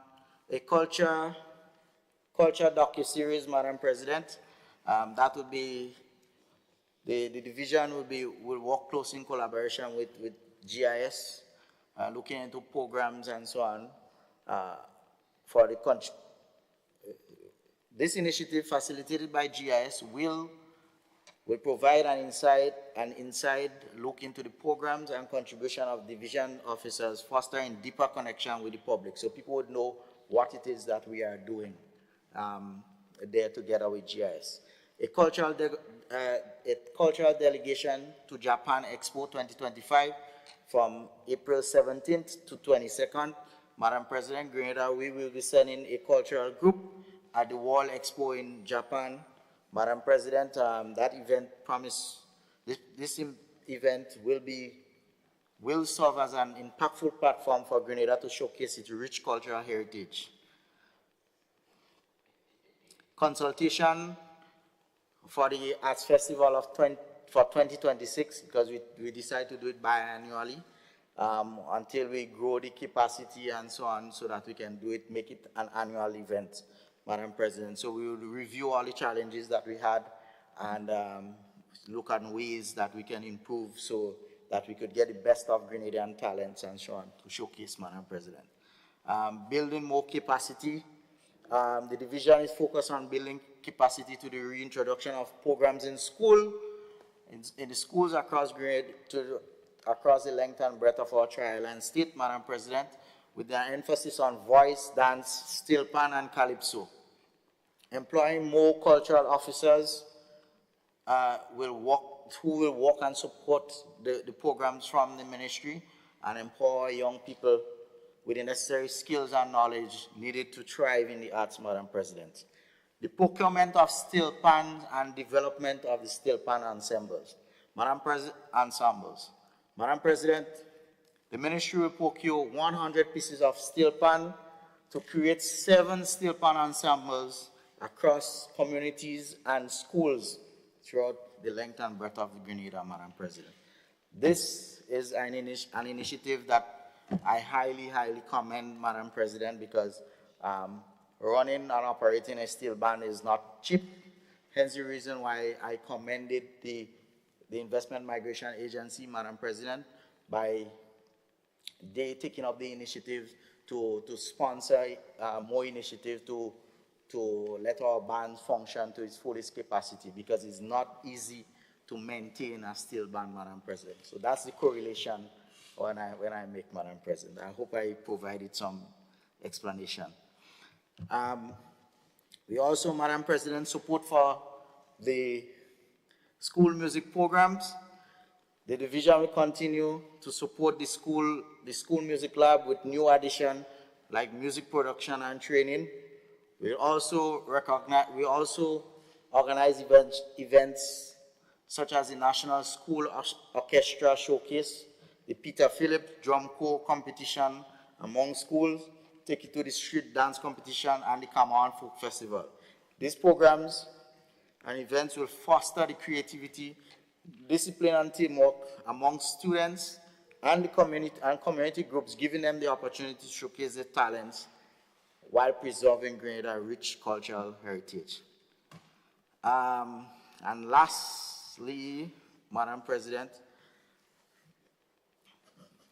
we have preserving our cultural heritage, Madam President. It's an effort where we look at our rich cultural history as part of our treasured history and so on, Madam President, our traditions, recognizing, preserving for future generations to come, Madam President. We will undertake in 2025 some bold initiatives. One, the establishment of the National Heroes Park. 2, the establishment of the PRA Monument, the establishment of Fort George as a National Heritage Site, rationalize Grenada's national holidays, harmonize legislative framework for preservation and management of Grenada cultural heritage, naming and renaming of public streets and buildings, development of Grenada's national identity and values, and create a database for tangible and intangible cultural assets. Madam President, as I wrap up, as I realize time is on me, I just want to record my unequivocal support, Madam President, for the estimate of revenue and expenditure, and thank the staff from the ministry, as well as all the statutory bodies, and some of who are present that I recognize, my family, my friends, my lovely constituents. Thank you very much for coming. And to you, the staff, Madam President, I wish that I had more time. I could have delved in a lot more on the police. I recognize the important role in protecting and serve us. Thank you very much for your contribution. And finally, the police in Victoria, at Victoria Police Station, Madam President, they are working under some extreme conditions, some of which we met, and we are moving steadfastly to address that situation. We have already identified a building in the Victoria Hotel where we are going to retrofit and so on to accommodate them. So thank you very much, Madam President. I didn't expect I would have stayed such long time, so please forgive me for the extra minute or two that I spent. So thank you very much. Thank you, Senator Britton. Thank you very much. Your passion for St. Mark's doesn't fade you. I want to congratulate your ministry for all that you have reported and your outlook for the future. I want to thank the Minister of Economic Development and Creative Arts as he exits our chamber. Thank him for the work he's done last year and for what is to come this year. Thanks to your constituents, the ordinary people of our country, St. Mark's, for coming down, and to thank all the public workers in the ministry. Thank you, ladies, for spending your day with us. I think I saw you during the lunch hour. Thanks to the chair of the Grenada Cultural Foundation, Mr. Christopher de Riggs, and forgive me for starting to call names because I don't know the person next to you. Can't recall, but thank you both for being here and for guiding cultural understanding and activities in the country over the past year. We want a more rigorous program coming up. 25-26 was touched on even for the Festival of the Arts. We look forward to that. Thank you all very much. Thank you. And I think we have 1 hour to spend listening to the spokesperson representative for the farmers and fishers of this country. He's a man who hails from St. Andrews. Maybe he has the same experience as Senator Britton. He was bright but talked too much. but look at where it brought him. So you have the floor, sir, for your presentation. Delighted to have you. Thank you, Senator St. Clair. Thank you, Madam President. Well, I don't know, maybe it's a blessing, I don't know. So thank you very much, Madam President, for having me take the floor this time. And of course, I stand in the name of the farmers and the fisher folks of this country in whose interests I speak on in this House. I rise, Madam President, to speak towards the 2025 budget. And of course, it's an estimate of revenues and expenditure, and they would estimate. But of course, as I always say, it's more than just the numbers. It is the activities which would cause the numbers to be involved, whether it's an expense or whether it's a revenue or income. Well, revenue in this case. So I rise to speak on that, and the theme, of course, that was presented to us, the nation, by the Minister for Finance a few weeks ago, says towards Vision 75, Grenada resilient and rising. And of course, you can understand the resilience of this country having gone through many different things, whether it's climatic issues, whether it's social issues, whether it's political issues. In all cases, Grenada is still there. You know, the people are still present. The institutions are there. New people are coming, and we're growing. So this is important, and as that happens, we say we're rising. So at the end of the day, the theme itself in context is an aspiring theme, and it's one to work towards. And that's the thing about themes and mission and visions. And it's simple and clear. Sometimes we get those long, unwinded one that we forget it. We have to read it again. So I say this to lay context for the record in my presentation. Of course, the details of the budget and all those things were presented by the minister, and of course, in various ways by the other place, and of course, here, our senators on the government side would explain. My job is to do a critical review and observations, suggestions, recommendations, commendations. But at the same time, if I spend too much time commending, then I don't get extra minutes. So I leave this to the presenter of the bill and the presenters to do such, right? So, because I wouldn't get bonus time for that. So I'm negotiating. Okay, so that's the opening. I want to start, Madam President, with just a few minutes, sort of making some brief comments on some of the presentations from this morning. I think it's important. So, for example, the most important presentation by the leader of government business, I wanted to just make a few comments pertaining to that.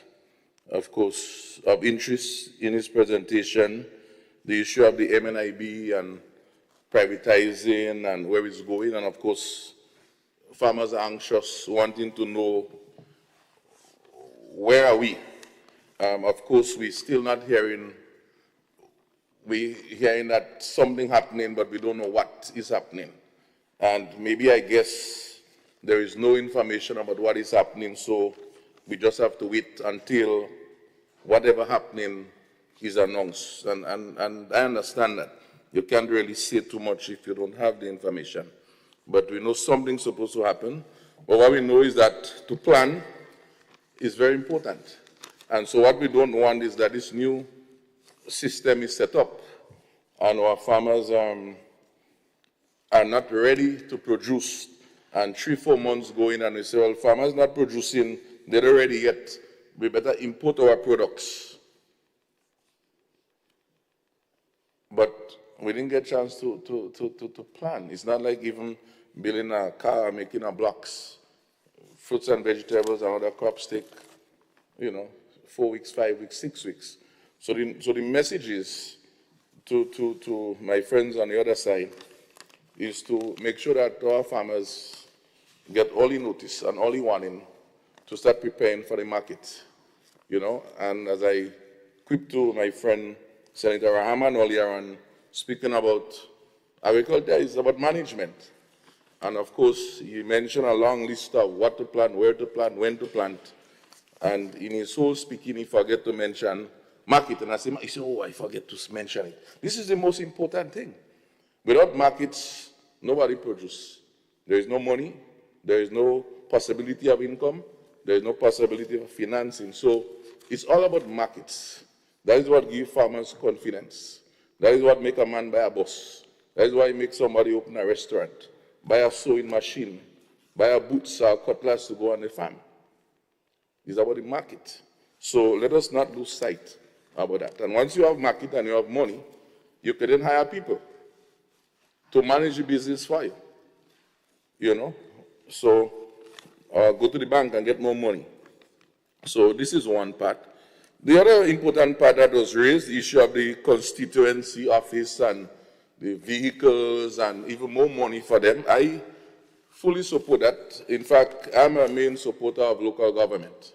And I trust that the constituency office don't segue into a loss of emphasis on the issue of local government.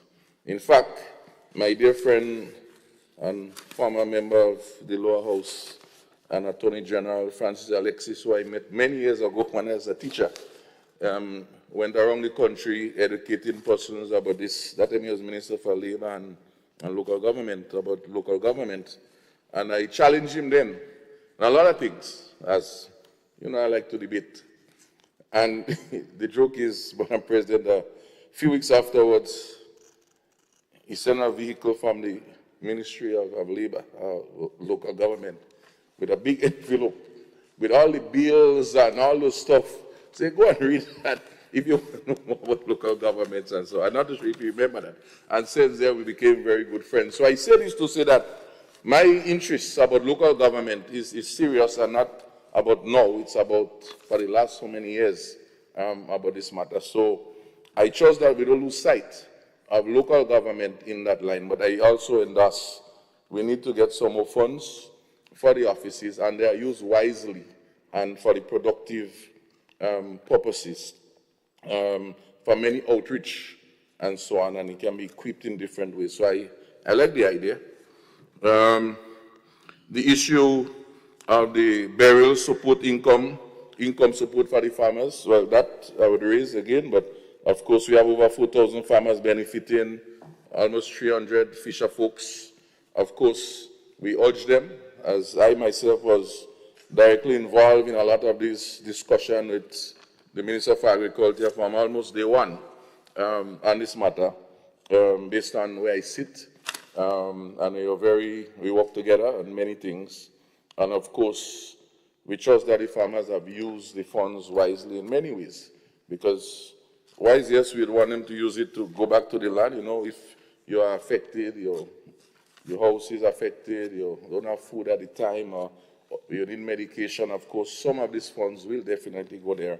But we know that farmers know how to run a business, they know how to run their homes, they buy big vehicles, they build big houses, they send their children to school, and they make decisions. So we would see the result of their efforts over the next, I would say, year, because as we say, you have to produce. We'll speak more about that in terms of how they may have used the money and the results, if there are any impediments. But we continue to be grateful. And of course, I don't think I've heard that anyway, but of course, we also farm the cocoa nutmeg sector in particular. Want to not only thank the government for the previous contribution towards the crop insurance, but the pledge for 2025 season is also covered, and we urge our farmers, not only cocoa nutmeg, but they can also purchase as much as possible the insurance for the coverage.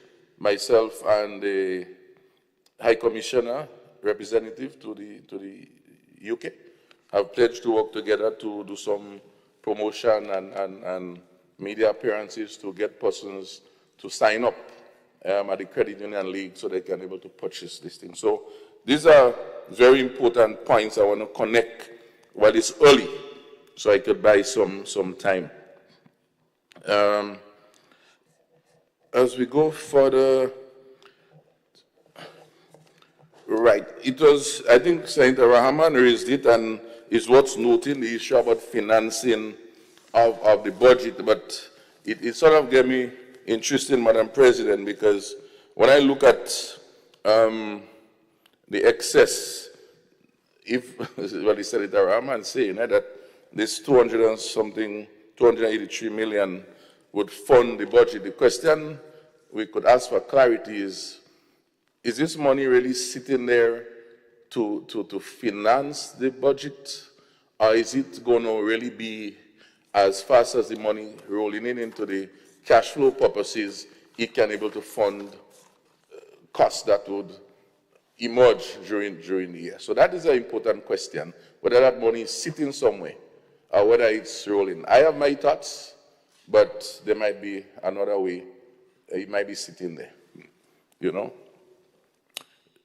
Takes me to the issue of the hospital was raised and this partnership with the the Mount Sinai and so on. All of those things are important, because there are many different cries in different ways about our services in the hospital, the equipment and so on, notwithstanding the efforts of everyone.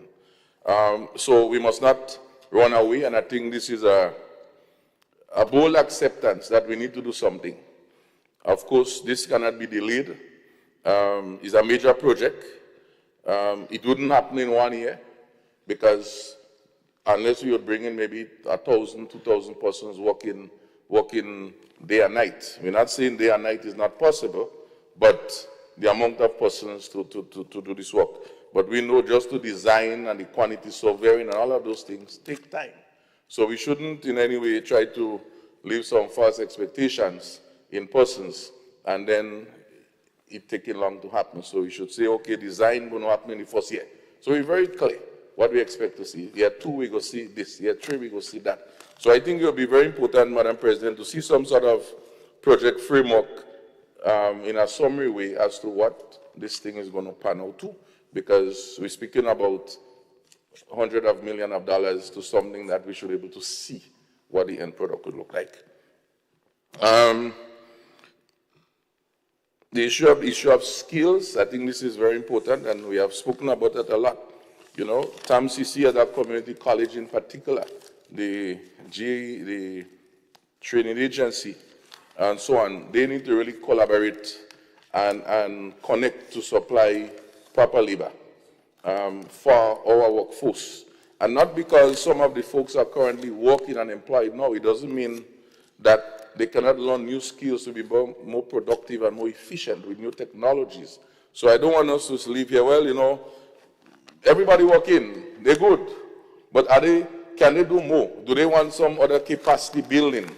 Is there new technologies, new type of material that the importers and the business people may want to bring in, but you know, guys, those workers down in Grenada, they don't know how to use this type of tires, they don't know how to set up this type of equipment. So then, all that's supposed to be good, we don't maximize the benefits. So the issue of retooling and retraining and upgrading is very important.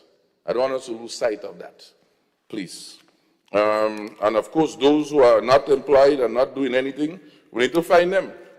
We passed a bill here some years ago, about last year, saying that you have to be 17 and 18 years, I think 21 years, you have to be in school still.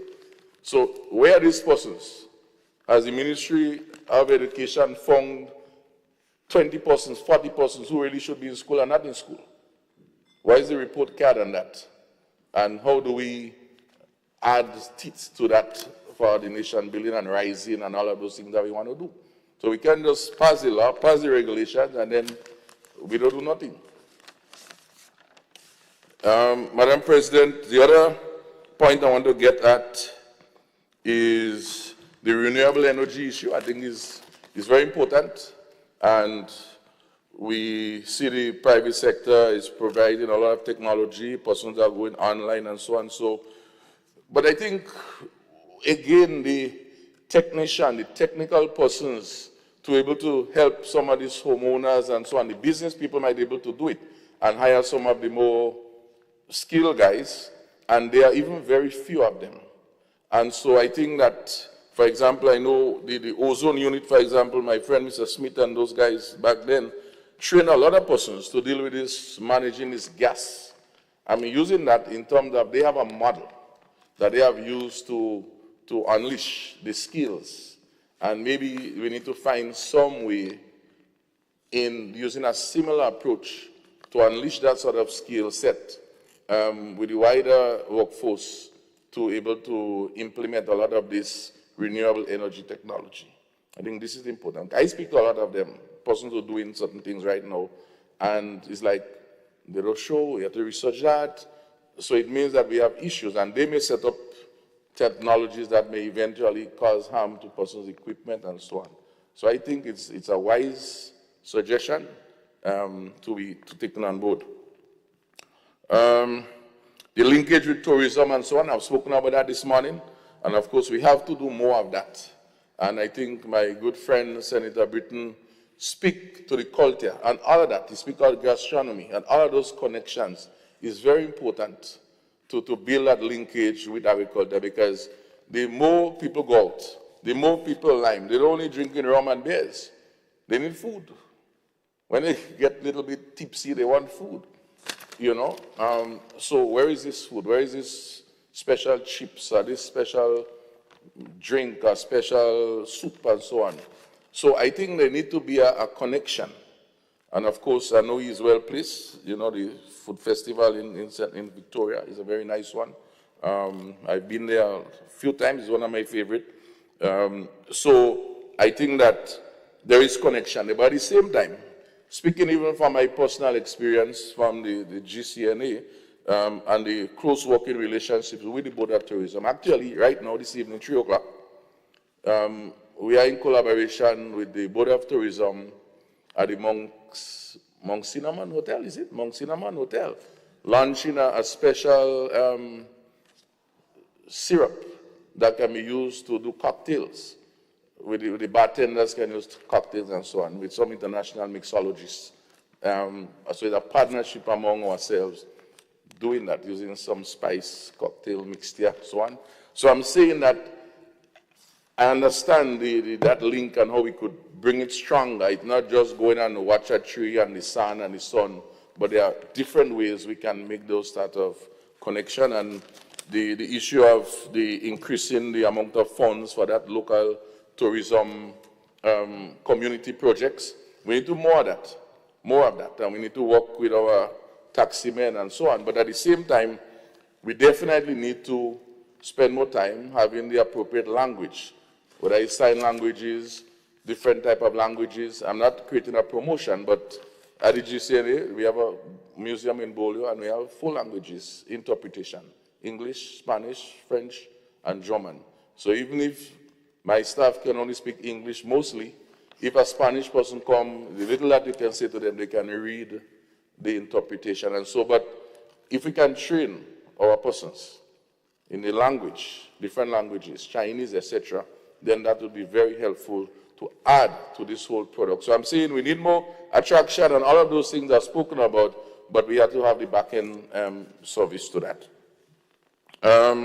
As we go down, the issue of CCC cameras, that was mentioned. Of course, we welcome that, because that we know would help us greatly with the issue of pre-delasing. In fact, a few months ago, we had some situation up in my area, and we were able to intervene with the commissioner, and of course, they did what they have to do with certain technologies. And of course, we know that we can do that in a broader space, not only by the bus stop and in sports place and so on, but we know where they could go, so that at least you could see something and monitor certain practices. Interestingly, Madam President, the issue of the minimum wage bill was raised. Of course, when I say it was raised, not hiked, but it was mentioned that this needs to be revisited more regularly. In fact, the leader of government business says it should be made up every 5 years. And I say, well, hold on. That's a nice suggestion, but the crop compensation, which we're asking to put a time frame for review, that hasn't been reviewed since in 1995, we seem to be mute on that one. And it begs the question, whether or not, I heard Senator Cox was saying, I'm looking up in my glasses, only looking like we had the wrong glasses on. Because that is a clear one that needs some action. But we seem to be happy that we need to do it 5 years again, because we just do it. And then my good friend, Senator Thomas, which I like her. I like her presentation all the time, because the topics that she raised is so in the fabric of the country. You know, it's very in the fabric. But she mentioned about the Probation Act, which was reviewed sometime in 1960. And I'm saying to myself, I say to him, I say, good luck. Because if 1995 can get touched, I don't know how 1960 would get touched. So, Madam, my friend, I trust that you can bargain for 2 of us when you're getting through. Because it's an important point that the Senator is making, but at the same time, what's happening for the farmers? We seem to be mute on that legislative agenda there. So I don't know if I could check it or I could exit. One of them had to take place. In school, put an X when it's wrong, tick when it's correct. The issue of the procurement and disposal of the vehicles, but I think what was raised by leader of government business was specifically the issue of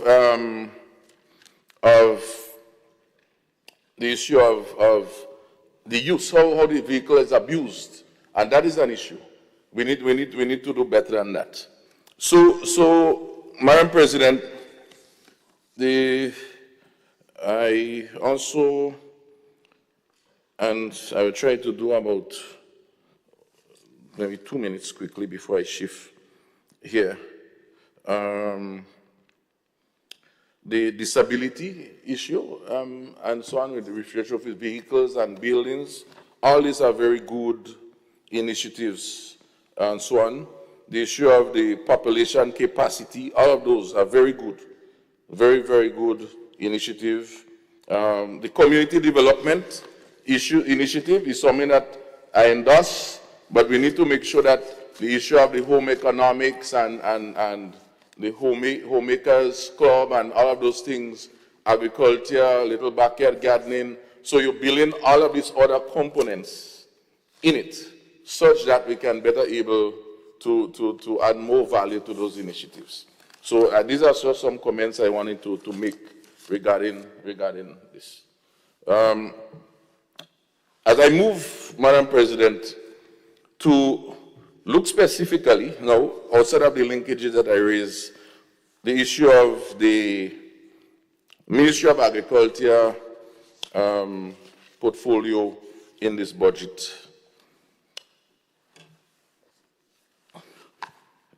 See, it's a good thing I don't use technology. My computer is saying, it's cleaning something.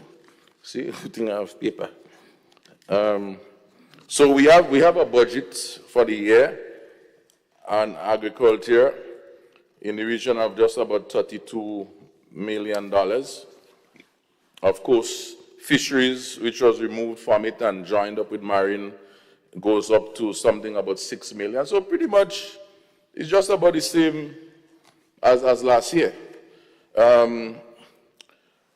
Structurally, with the fisheries component, if I may say, Madam President, fisheries and the marine resources, by and large, most of the activities that are highlighted to be completed in 2025 are basically the list of activities from 2024 that really, nothing was really done. When you look at it, for example, and some of it's Senator Cox raised, the Sagasom, there was zero money spent. And I say it could be an error because sometimes when you're doing these documents, sometimes certain things get missed out. So I say maybe it's an error. But nothing has happened with Sagasom, and even just with the fisheries marine part. I was surprised that just about, I think it's about 500,000 was to go for the upgrade of the fish markets, and only about 99,000 was spent. When I look at the capital budget on the fish markets. So that I found was, we could have done more. I mean, my good friend in Victoria, we know the issues with the Victoria fish market, we know the issue of ice and so on. That had me a little bit worried. Of course, I know some of the maintenance issues of the MPA management. I see those are better included and catered for in this marine resource component of the budget. That wasn't really there before. And so the management of the marine protected areas was basically a problem because there was nobody, even if they had a boat. Nothing really was going on, particularly with those in the Grenada. I think the one in Carriacou is a model management approach, but the one here had some issues. So if I just look at that quickly, Madam President, so I could get this part out of the way with the marine affairs. So the Sagasom, the fish market, the marine protected areas, those are areas we have $300,000 is for this year. I hope that we can spend everything. Marine protected area, 1.3 million. The Sagasom, 350,000. And the blue economy, 100,000. And I take the blue economy to mean, when I look at the mandate, is to sort of raise project funds and so on, such that we can able to find better opportunities and look at the whole issue of linking back with tourism and other type of benefits. So that is okay, you know, that's not a problem. But those that we are supposed to do the last time, you know, we hurting and we need to have some action, and you cannot put money aside. You have excess to go over into the next year, and of course it's not done. The question is, do you have the amount of people to get it done? And when you look, Madam President, at some of the issues, you're seeing like 10 vacancies, 11 vacancies in some of those ministries. And then I can recall seeing advertisements. At least if we want to say there are nobody for the jobs, but where are the ads? It's not costing us much to put an ad out. You could put it on Facebook, put it on WhatsApp, Instagram, GIS. Where are the ads? Really advertising those positions. And if nobody apply, then nobody apply. But the issue of putting the jobs out, the vacancies. So for example, in the Ministry of Agriculture alone, we have about 129 vacancies. Out of that, you have about 40-something in extension, about 16 in agronomy. When you add it up between agronomy, extension, and I think it's forestry or one of them, you end up with almost about 60. And these are like the nuts and bolts of the Ministry of Agriculture to service the farmers. So let us take a look closer of this thing, Madam President. Let's take a look. Let's take a look. The Ministry of Agriculture for this year says to us that the mission, that's what we want to accomplish. Very instructive as we want to rise and become resilient. To facilitate food and nutrition security, to increase economic returns from the agriculture sector by promoting sustainable use of natural resources and providing quality services. So if we stick on the issue of food security, which is the real issue, the question arises, what are you doing? How are you equipped to give food security? And then I go and I look at the capital component. And if you look at the recurrent expenditure, we already have a problem because we have a series of vacancies that we're not filling. So the services must be shut. If you shut 3 persons, 4 persons, 5 persons, then you're doubling up. So some persons will be missed in the service that you want to give. Not that you don't want to give it, but you're just not set up to give. So I think a major effort of the ministry is to find these people. The issue is not the budget, because it's well allocated for in terms of the estimates. It's just that we need to find the persons. So that's the first part, right? The second part relates to the capital component. And if you take a quick look, and I capture some of it, we speak about the multi-purpose agro-processing plant, and this is good. I have always speak about something like that because our agro-processors do need some facility to prepare the products. While some of them might do it at the home and the kitchen might be clean and all of those things, if it can be done in a central place where you have proper equipment, proper tools, proper persons to prepare the products. My good friend, for example, Senator Rahman, he could have a formula to make something, and he just present it to them, and they charge him a fee to package it and prepare it, label it, and all he do, he pay them and he collects some money when he sells it.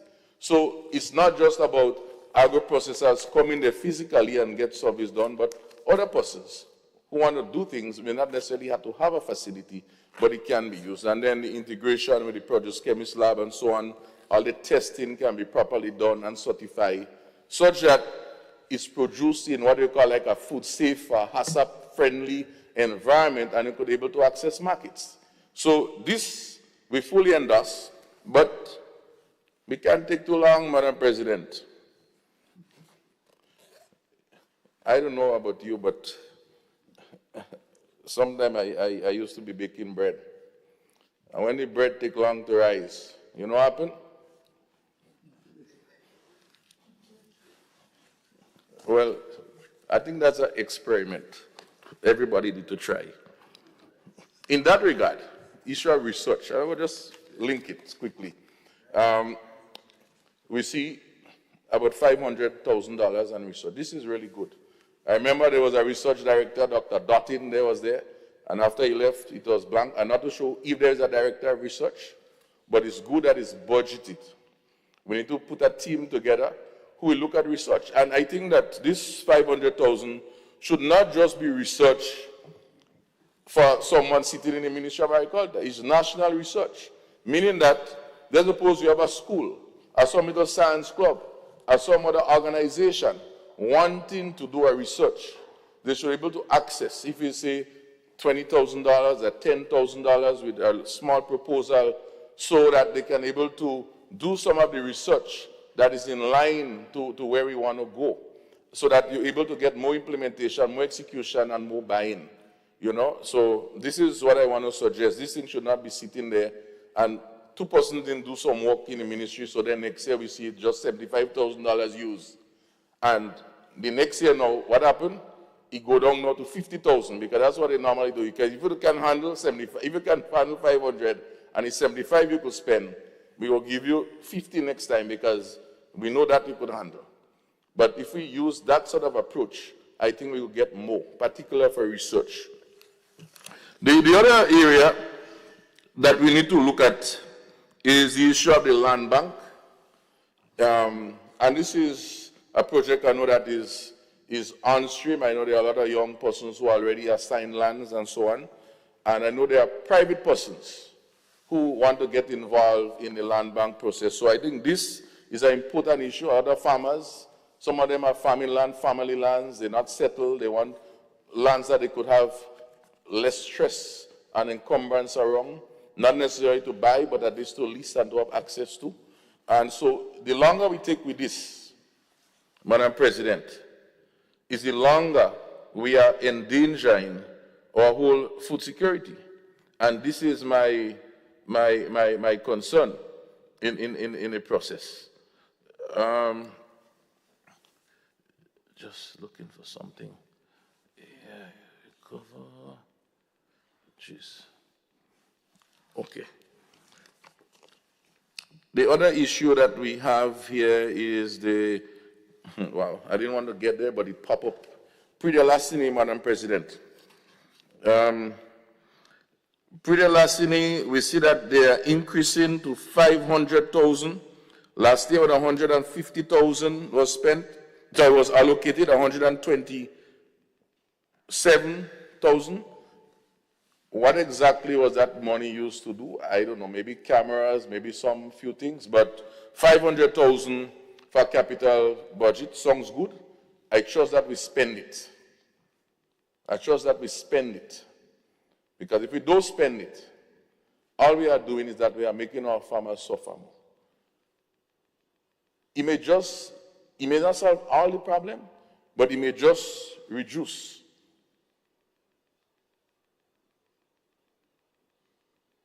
the whole problem by a certain percentage. And so, I know Inspector Daniel very well. We have a good connection of discussion, and I trust that he get active to be able to use this money. In fact, Madam President, I want to appeal to my friends on the other side that unless the cabinet conclusion was rescinded sometime back in around 2010, 2009, there was a pre-larceny advisory committee which was intersectorial and provided oversight support to the whole issue of efforts for pre-larceny. That someone go back and look and see if the cabinet conclusion was rescinded. And if it was rescinded, the question is, in the whole issue of transformation, what was not transforming, transform it, and let's get that back going. Because when that was working, pre-larceny efforts was good. I'm not saying that for saying it's sake, because I happened at the time to be the chair of that committee for several years. The commissioner, police, all of them was involved. The last meeting was held sometime around 2019 with Deputy Commissioner, I'm not sure if he's still there, Prince, and so on. So they know very well about all of these things. You have the supermarkets involved, cocoa, nutmeg, other farmers, the ministry was involved. And if you look at the Pre-De La Sini Act, it caters for all of those committees. But this advisory body now was stakeholders, providing more support and oversight.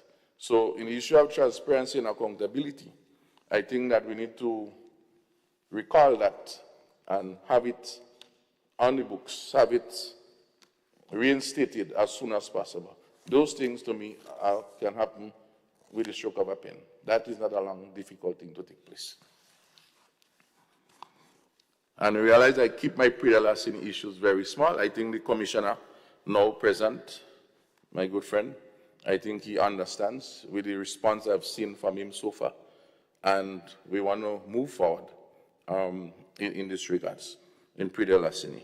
Of course, the legislation leaves for the registration of vendors and farmers. I see in the work plan the issue about registration of farmers and vendors.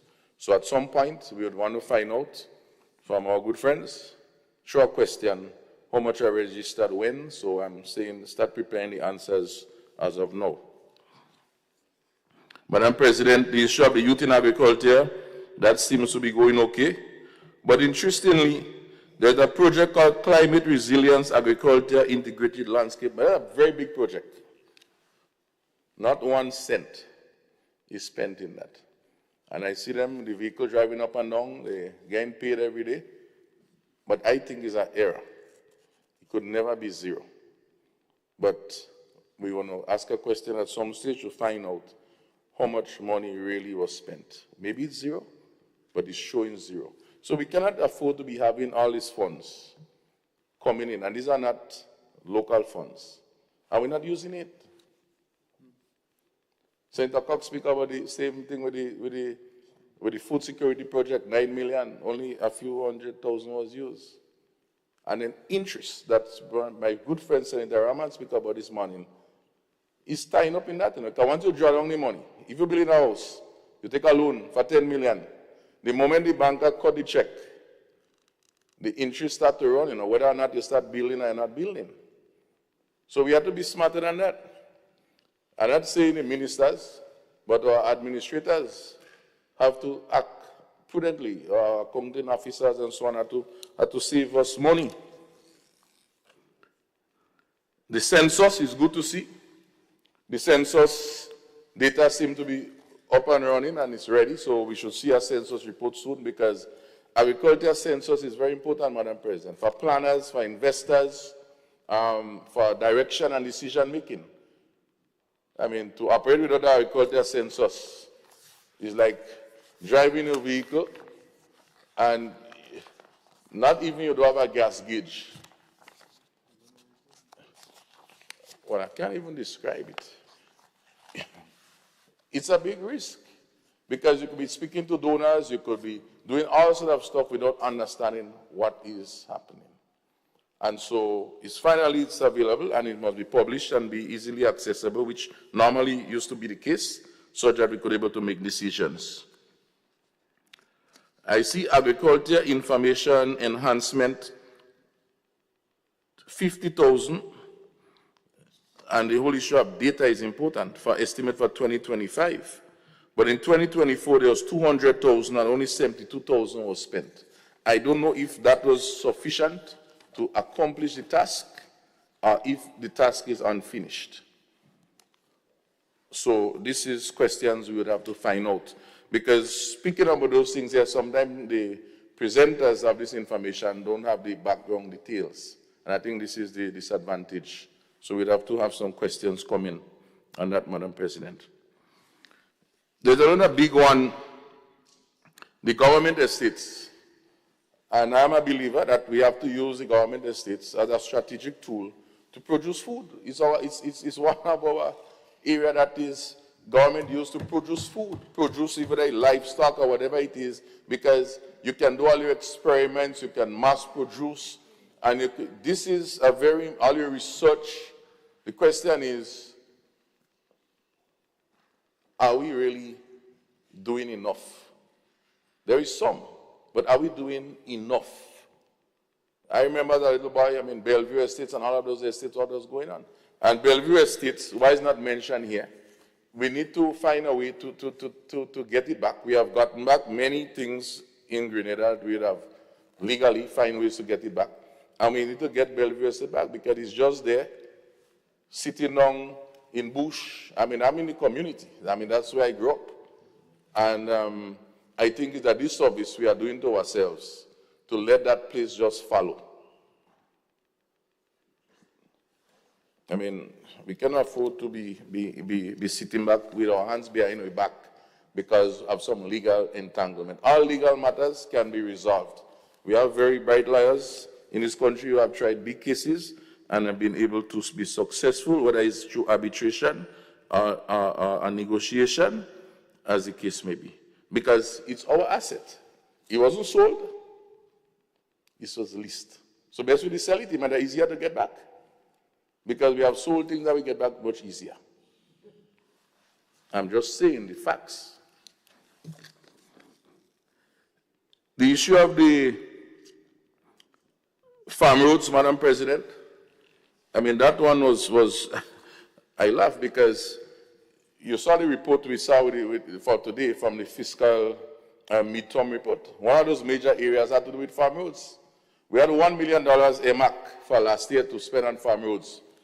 Only $312,000 was spent. We would like to know which roads. I don't want to know the cost of each road, but which roads are really fixed. I mean, not talking about pitching and concreting roads, talking about just grading the roads so that the farmers could have access. We only spend 300 and something thousand. Is it we don't have capacity? Or is it we don't know the roads to go and fix, so we didn't really fix the roads? We would like to get some explanation on that because that's one of the biggest issues for us. In fact, the biggest three issues for us in agriculture from a crop standpoint is roads, labor, pre-larceny. I'm not even dealing with the cost of goods, the cost of material. That's a different discussion. And if this number one is not touched, I am wondering. And then, you know, what is interesting, Madam President? When I look at the extension activity, measure I call the extension division, it mentions that farm roads is a key activity for 2025. So I smile and I say, great. But you don't have to read. So I then go over to the capital expenditure area. And I realize for the next 3 years, 2025, 2026, 2027, again, I think is an error. 0, 0, 0. I think there is an error. It could never be. Because I didn't spend all. And that's why I conclude maybe they don't know which roads need to fix. So look, if I don't know which roads, best, well, don't put nothing in to be safe because we don't know which road. But we know the roads. A lot of roads. If we're on the ground with the farmers in the community, we know those roads. So I'm saying to us, we need to put back the $1 million and we can work together and share the roads with you. In fact, Madam President, if I may go there, because sometimes he doesn't want to go there, but I'm going to go in their side. If I may go there, the GCNA, because of all of this frustration, has recently engaged some of the heavy equipment operators, like the Kenny Chucky and the Claudius Spear, the Harry and others, to provide what they call a sort of pro bono service with some intervention from us and some collaboration from the petrol companies to be able to address some of these roads. In fact, they have already pledged, in all cases, to do 2 roads, which are already identified, which will help to do the grading, backfilling, and so that farmers could be able to get to the nutmeg and cocoa land. This we have to do. And that, I'm sure, wouldn't cost us, even if we had to put a little money, $50,000. So what have we done with the $375,000? And what have we done with the remaining 700 and something thousand? So that's what I'm saying. Let's put it back. And let's work together. And let's do more roads. This is not a difficult ask.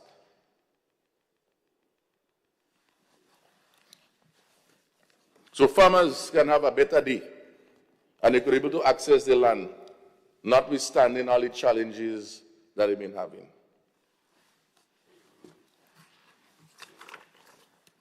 Madam President, as I go further down, I see that the issue of the soil lab and all of those things are coming back, and so on, the tissue culture lab. Those are important support that the farmers need. But when you look at the poultry industry, you know, I recognize $2 million was allocated last year, and that was from the same food security World Bank project. You had just about $800,000 was spent, and you had, you know, the rest remaining. And I see $1 million in 2025. But my appeal on the poultry issue, the feed is a big issue, and that was raised when you look at all the presentations in the past on poultry. And like agriculture, where you have some intervention with the fertilizer, you have the buses getting some concessions. I believe that government need to find, as was said by the leader of government business in last year's presentation, we need to look and find a way to find out what is that price at which we can get our local consumers to buy the local meat and provide them with some sort of offset on the price of the feed, such that in partnership with the supermarkets and so on, for the main commercial producers, we can be able to do something, because poultry import is about $50–60 million, out of this $300 and something thousand in the food import bill. So even if you spend $5 million and you could save $20 million, this to me, Senator Rahman will tell you, is a good return on investment. And it's a good moral boost for all of us. I don't think this is a very difficult one. We have very bright persons in the Ministry of Finance who could work out some modalities and find a way around that. This, I think, would make a big dent for us in this thing. The issue of labor, Madam President, is a big concern. And when I look at the Ministry of Foreign Affairs and Export, the whole issue of free movement of persons, they have made some progress. It's not finalized in terms of the movement of agricultural workers. I know Senator Rahman speak about some person he met who can intervene in terms of providing labor, seasonal labor. But our thing in Grenada is not seasonal labor, because agriculture going on year-round. We are a tropical climate. And so we need to find a way to move towards that, because there are a lot of persons who are interested, and we should find a modality to, whether we need to have a consultation on the matter with the farming community, with the Ministry of Labor, and find out and create some education in terms of that. The issue on Carriacou, Madam President, I see a lot on the paper that what is happening, and some is unfinished, some is to be doing. I'm not on the ground. I wouldn't say I know what finished, what not finished, but it's good activities. Maybe as Senator Cox says, some might be political, some might not be political, but for us in the sector, a farmer is a farmer. And so once they are benefiting to start with, then we go look and see if there's any injustices along the way. But so far, there seems to be doing some work in that regard. The issue on the agronomy division in the Ministry of Agriculture, Alice Niels and her team, they have a long list of things that they want to do. The propagation of the different plants and so on, specific work with propagating more nutmeg and cocoa and using the marketing technologies and so on. Those are very encouraging and promising.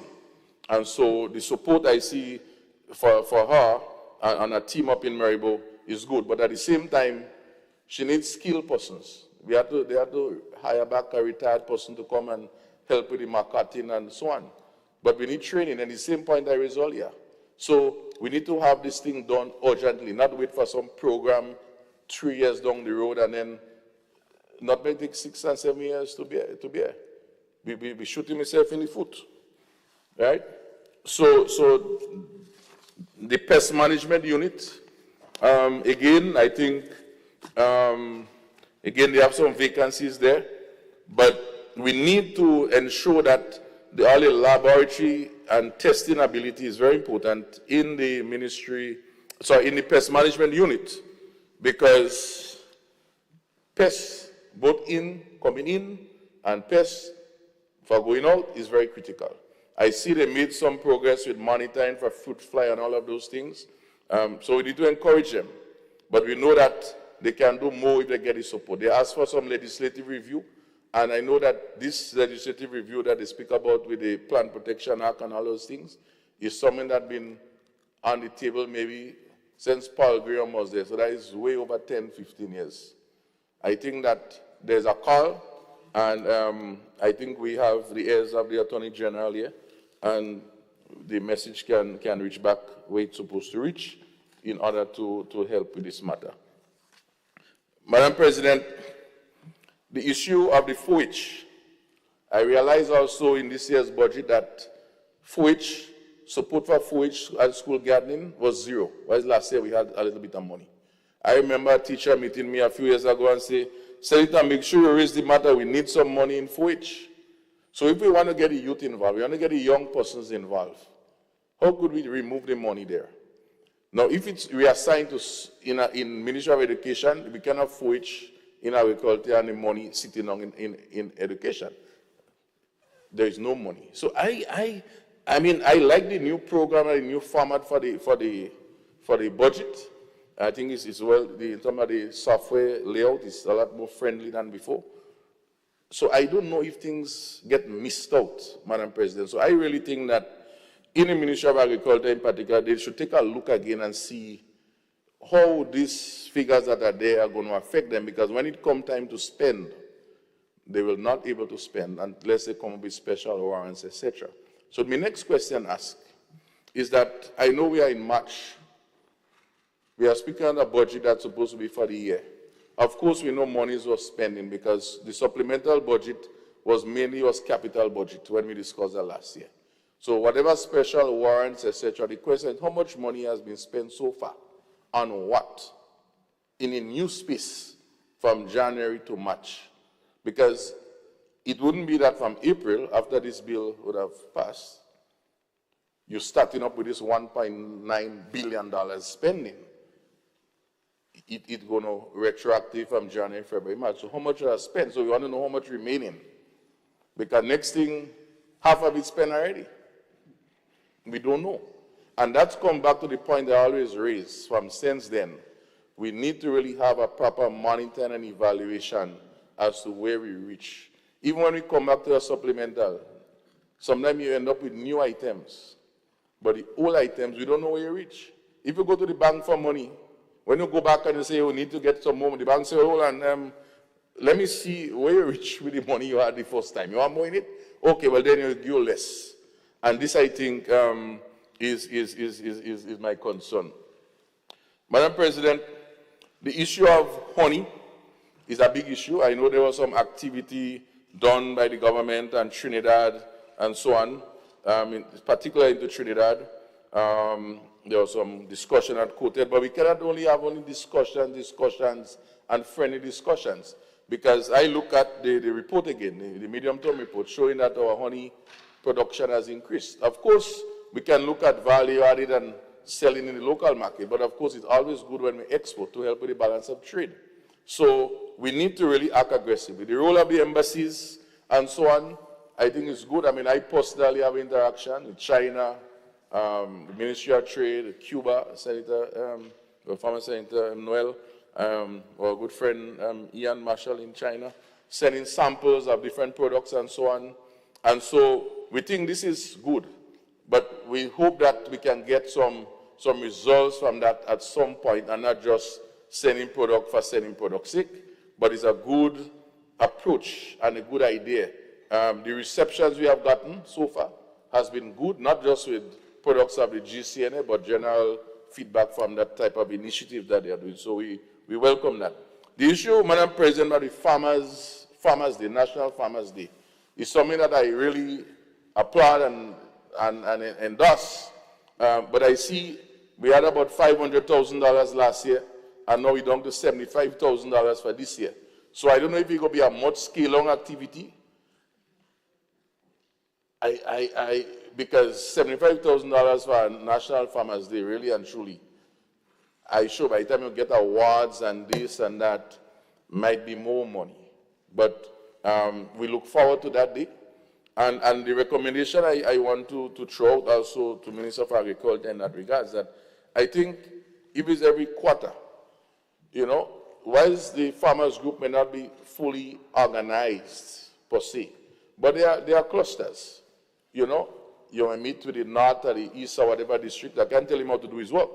But at the same time, if it's every quarter, you meet with one sector, one section of the country, to get a lot of feedback, so that, because all of this feedback on them would help to engineer the process. And so, for example, when persons tell you who have worked with Minister then George Brizan, Minister of Agriculture, his constant monitoring and project planning approach with his team on a constant basis, able to keep them abreast as to where are we with this, where are we with that, where are we with this.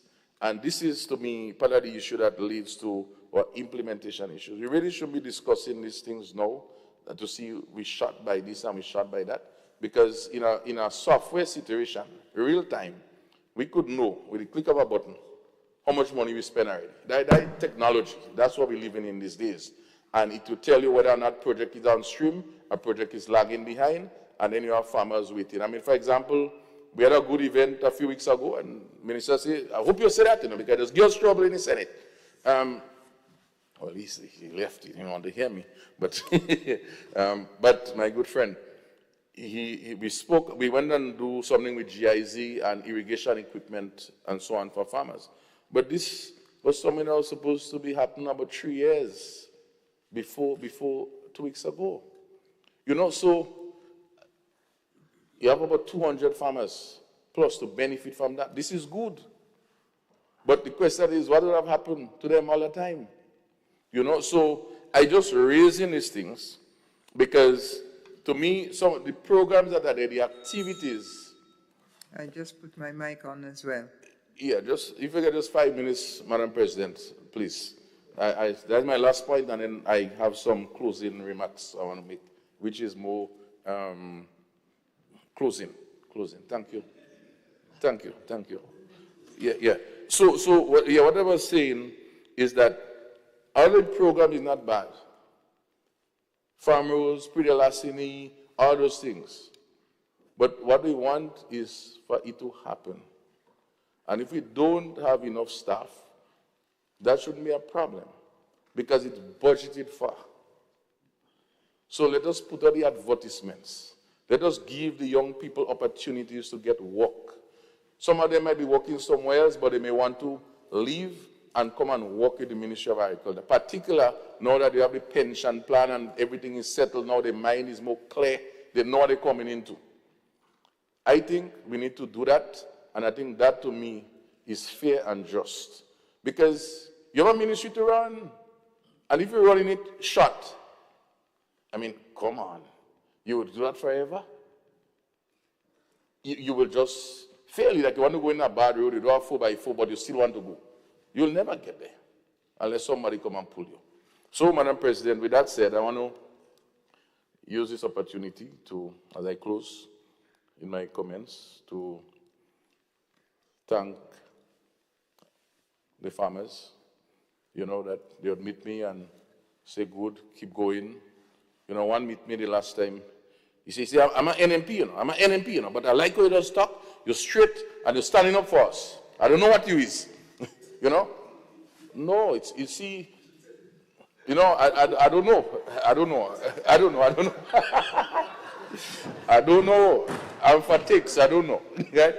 But the point is that they keep going after me. I sit here today and one say, look, I see they remove the budget for poultry last year was $2 million. They are informed.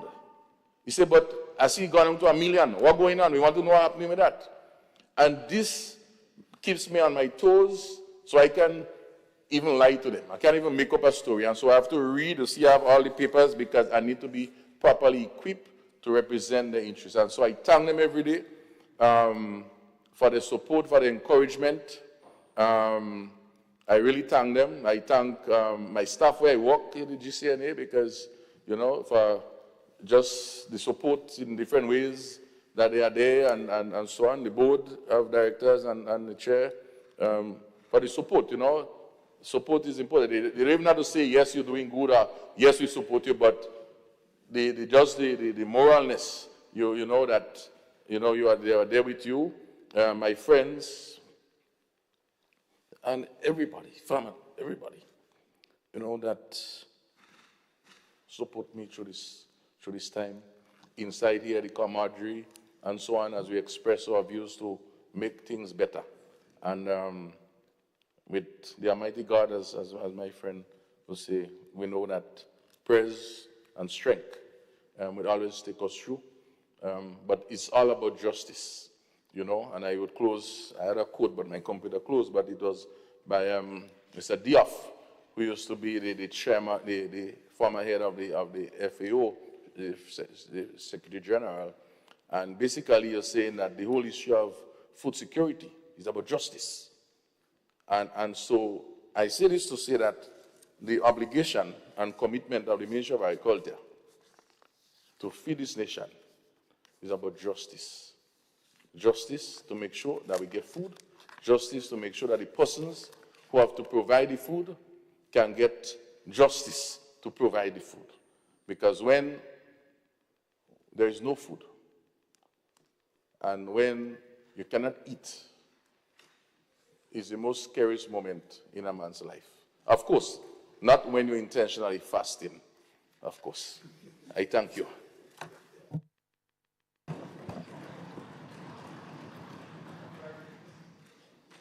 I thank the senator representing fishers and farmers in the Senate of Grenada for his presentation, which included a number of recommendations, suggestions, and at least one offer of partnership. So I think we're on track for collective implementation of the budget, having heard all the speakers today. Review and critique, but willingness. It's always late. I must say that Livingston Nelson, I just recognize that's you there. CEO of the Grenada Cultural Foundation, thank you for joining us. And all those who are here today and have now left, thank you for coming. All senators, you know who you are to speak on Thursday. I want to thank the leader of government business in the Senate for kicking off today, Senator Adrian Thomas, and to stimulate such a response from the leader of the opposition business in the Senate, Senator Nolan Cox, and all others who spoke. As of now, the Senate is adjourned and we resume on Thursday.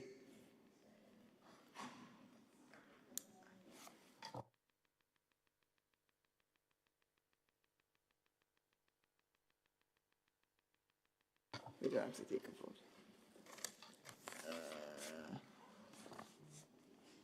Yes, supper is provided. That's the big news of the moment. Supper is provided. All those in favor of our adjournment say aye. Those opposed say nay. We are adjourned and all our visitors are invited to join us for supper upstairs. Thank you.